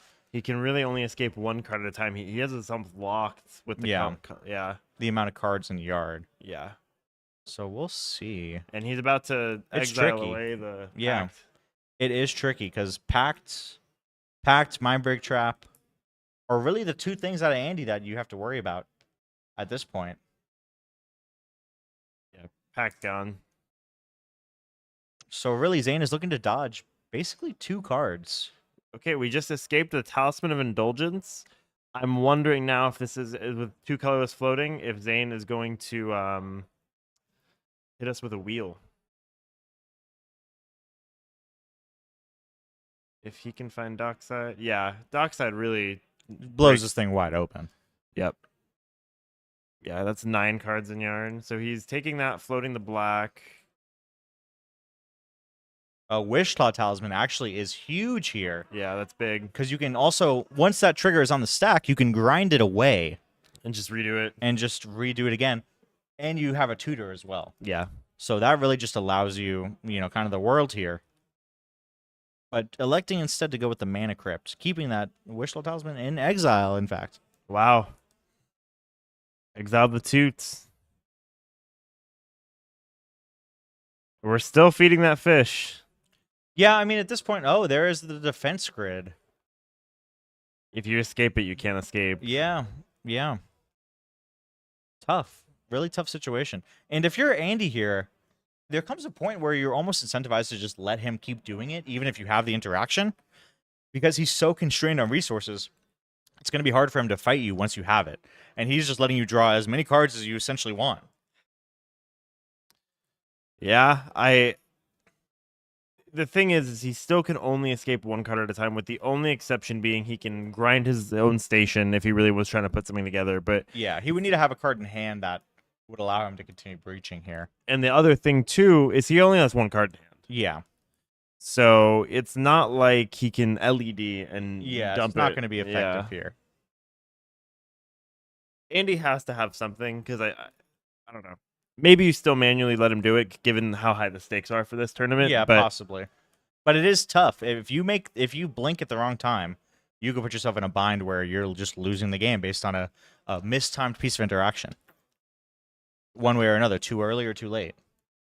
Because, I mean, the advantage Andy has gained off this fish is it's pretty hard to understate. That if it gets back to Andy's turn, after drawing all these cards, it's pretty unlikely he goes beyond that. I think one MBT in Andy's hand is just GG's. Essentially, yeah. And here we have an Arcane Signet, exiling the defense grid coming out from Zane, keeping the Entomb and the Fluster. Oh, no, Entomb and Mana Crypt in Yard. Makes sense. Okay, we're switching over to the Arcane Signet now. Starts to filter our mana. Floating blue. We have blue now. Is he building Thorkel mana? We certainly could be. You're able to escape with an artifact in the yard. You can escape 2. Yep. Or you can escape 1. Mm-hmm. He has 5 cards in library, or 5 cards in graveyard. Yes, he has 5 cards in his graveyard, I believe, at the moment. If you mill your whole library. Yep. And then grind the station. You can Thorkel. Yep. Here we have an Entomb. So this looks like it could possibly just be an Entomb for a Brain Freeze, sacking the station. Yeah. That would make sense to me. Makes sense why we'd make blue. If I had to take a guess here. And here we go. Andy casting a spell. We have a Flusterstorm on the Entomb. Wow. Which is... Oh, wow. Mindbreak Trap, that would trigger... I think Zane wants to force the interaction here. Was this Mindbreak Trappable? Yeah. Flare, Mental Misstep, and... Yeah. Wow. Talk about a last card in hand for Zane. The also putting that in your graveyard. Yeah. To be able to have more cards in yard is huge. And Andy just not having no backup. Fluster needs to be exiled. So we will be seeing what we can do about that. Entomb is resolving. Now I think we're in the end game. Because unless Andy has that Mindbreak Trap, we're in a pretty tough spot. And it's pretty unlikely, in my opinion, that Andy didn't fire it off on that on the other Mindbreak Trap. Or maybe he goes, let me just hit the Brain Freeze. It's possible, but I don't know why you would at this point. Even now, though, yeah. I think just getting it out of the way now might be the right play. He needs to not have his brain freeze get MBT'd. Yeah, I agree, Will. And even then, the crazy part about this is he still has a chance if he grinds his own Grinding station. Yeah. Yeah. Because then he easily could hit. Yep. Well, at this point, look how many cards he has in his yard as well. 5. Yeah. Only can escape once at this Yeah. point. Yeah. What he exiles here is pretty important. He also can. This is notable. He can continually keep doing the station loop, right? And if Andy tries to interact, that is when he could then fire off the brain freeze by sacking the station itself, putting enough cards in the yard, Yeah. right? So that is also an option. Because like I said, the only cards that you're really worried about right now if you're Zane are Mind Break, Trapped, and Pact Negation. Yep. And we're grinding our own station. So ignore everything I just said. Valley Flood Caller also Makes things spicy. makes things spicy here. I doubt it's going to be played, but just something to think about. Kind of cool. We have the ability now for Zane to we can make our pivot now. Okay, we're exiling it. Brain freeze, storm triggers. I'm assuming they're all targeting Zane. And yeah, it looks like it's resolving. I mean, Andy is going to draw his card. MBT. Do we have it? Whoop, whoop. Nope. That's the exasperated hand motion of a player who does not have it. Now I'm good to scoop it up if I'm Zane's opponents. Yeah, I mean, Storm is essentially unlimited at this point. I mean, they could be discussing and seeing, hey, if I draw you one more card, maybe. Maybe. I feel like we're kind of beyond that point now. Last-ditch efforts. Unless we're just Sandbagger Nation. What's storm count? Storm count is... It's hard to even say. No, I'd be asking. Oh, yeah. I mean, you ask just to be annoying. But, you know. I learned from you. So. Yeah, exactly. Yeah. But let's see. Oh, yeah, bounce for breach would also do it. That is very, very true, team. If Andy had something like a, chain of vapor. Oh, we finish each other. Chemistry off the charts. Each other's Sandwiches. chemistry. Oh, okay. Sure. Cool. And now maybe the discussion is, hey, we're losing. What do... This seems like a little late to be having this discussion, in my opinion. We were losing a long time ago. Yeah. And if you're one of these other players, if you're Jeremy or Skylar, you also just let Andy draw about 10,000 cards off of the Mystic Remora, which, if they're not counterspells, they're win conditions, right? So if you had something and you waited till now, yes, generally the idea is you should wait as long as possible to use your interaction, but in this situation when you're dealing with Zane feeding a fish like this, you gotta just snap it off. I think if you can somehow bounce the breach, we're GG's. But let's see. The tension's high. I'm feeling the tension. Tension's high. Yeah, a lot of politicking, a lot of hand motions going on from our players here. If I was Jeremy or Skylar, I would be watching Family Guy reruns on TikTok with Subway Surfers going on. Absolutely. I'd be watching soap cutting videos. Yeah. I'd be watching like slime videos, how to make slimes. The candy scoop videos. Yeah, the candy scoop videos. I like those a lot. The hydraulic press videos where they put like the toys in the hydraulic press. That's what I'm watching. I'm not playing right now. No, yeah, exactly. Exactly. Yeah. I'm barely watching the game. I have one of those on a separate monitor here in the booth. Yeah. I can't believe you made Mikey. Yeah, I made Mikey, my boss, give me a separate monitor in order to watch stimulating videos for myself. It's been worth every cent. And let's see. It looks like the brain freeze is being discussed. Zane goes, "You're gonna die." Yeah, that's the thing is I don't know what discussion could really be had about the brain freeze. Yeah, I don't know how they are gonna be. This also might just be adjudicating Storm the way Zane is picking his deck up. Oh, I see. Hey, is this my whole deck? I can't do a Zane impression. Hey, guys, are we gonna concede? I'm pretty hungry and I'd like to just be done. Something like that. It's pretty good, right? Yeah. MBT cannot be escaped for 0 mana. Hey, sorry guys. Stifle the Storm Trigger. Yeah, that'd be pretty funny. Consign to memory the Storm Trigger. Let's see. It Tail looks like bend. it appears like this might be resolving. I know I've said that about 10 times, but I keep seeing Zane almost pick up his library, and then the player picks their hand up, and then they stop, and then they're still talking again. So we'll see. Zane's like, can I check graveyards? My meme bet's exiled. Yeah, there it is. Brain freeze is resolving, and this GG's, is y'all. GG's. Yeah. That's Oh yeah, we have a pedal. Demonic Bargain in the deck list. Well, one of my favorite new cards. Demonic Bargain playable. They all doubted me. Zane approved. Zane approved.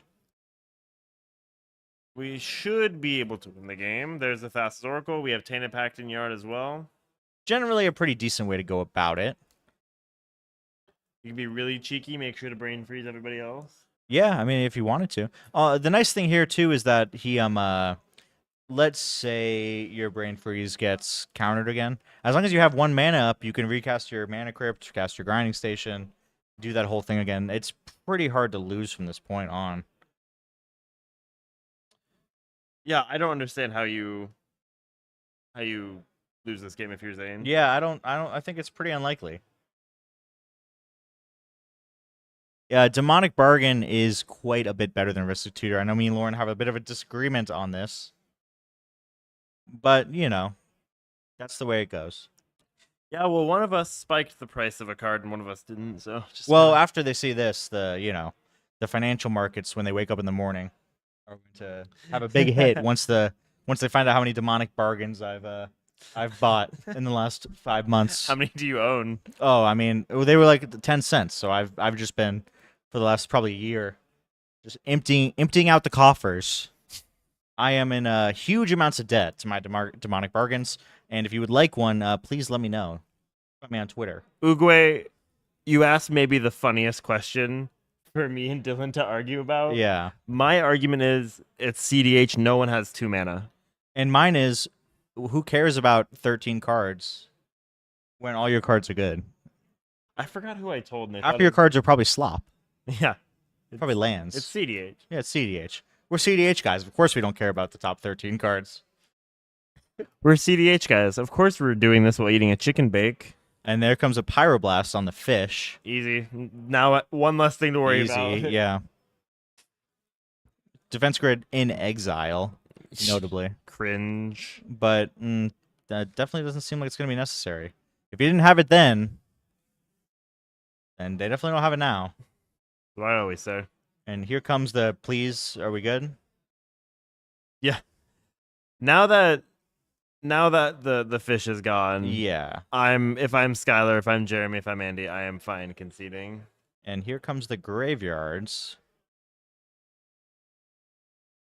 They were like, we want to be like you, Zane. Let me check the graveyard. Is there a world where Andy could possibly like Born Upon a Wind and like I mean, it's possible if he has Born Upon a Wind, Simian Spirit Guide, a way to beat the free counter magic in Zane's graveyard right now. Which actually, I think the Pact was exiled, so possibly. And here comes a Final Fortune. Okay. Okay. That's, I don't think, going to matter. I don't think it'll matter either. But it is pretty funny. I'm not laughing. I am, as you can tell. Yeah, so here we go. Yeah, no, I mean, if that's the only thing that you have to play, it's the only thing you have to play. I don't think it'll matter incredibly much, and it looks like we're scooping.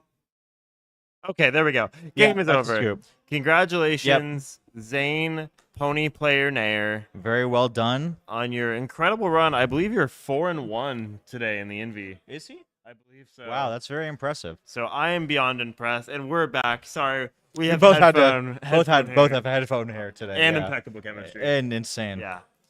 But wow, what a day of the first ever Topdeck.gg Invitational, really the Pro Tour of CDH. But better. It has been an incredible showing. Good decks stay winning. Yeah, it's pretty impressive. We saw the good players playing good decks and doing well. This is what we expected coming into the Invitational. These are the cream of the crop. There's no players who don't deserve to be here. Yeah. These players are at the top of the game, And that's what we just witnessed today. Yeah. And these games were fantastic. They have all earned their spot. Even if you weren't in the top 64, Yeah. we had the charity drive. You were in the top. I think the highest person that we 80? had voted in was top 80. Yeah. You're top 80 in the country. Yeah, which I is mean- it is still an amazing feat, to be frank. I mean, speaking as one of the top 1,000th, You were- 1,500th. You were 1,253. Yeah, thank you for remembering that exactly. It's a very impressive, and it's not something easy to do. How many events did you play in? I played in one event, and I was 150 on the leaderboard. Yeah, I wouldn't worry about it. I wouldn't ask. But anyway, yeah. So yeah, Yeah, I'm embarrassed. No, but truly, I mean, this was built for players by players, and Yep. I think the excitement that is happening here backs that up. Palpable. And thank you very much, Topdeck GG, for having me and Dylan here to cast this. Thank you for over 450 people who have been watching throughout the day. It's been an absolute pleasure. Drake Sasser, he's on his union mandated break. Drake, thank you so much for casting with us. To the TO staff. Alex sitting right here next to me. There's his hand. Our incredible production team. The judges too, and the players. I mean, this has been an ongoing thing. I casted the first platinum event to really kick off the circuit, and now here I am. That was November of last year, and I'm here August of 2024. And these players who I saw who were so hyped. Ori won the expo. Yeah. He's here. He's playing. He was invited. And I've watched so much gameplay through all the different things that I've casted through this, and you've played, so all these faces too are probably a lot of familiar faces, and it's just so cool to see it come to fruition in full circle. So thank you to everyone who's watched us through the entire season. It's been an absolute treat, and we're gonna see you tomorrow, 9:30 a.m. Eastern time, I believe. And yeah, it's been amazing. Thank you guys so much.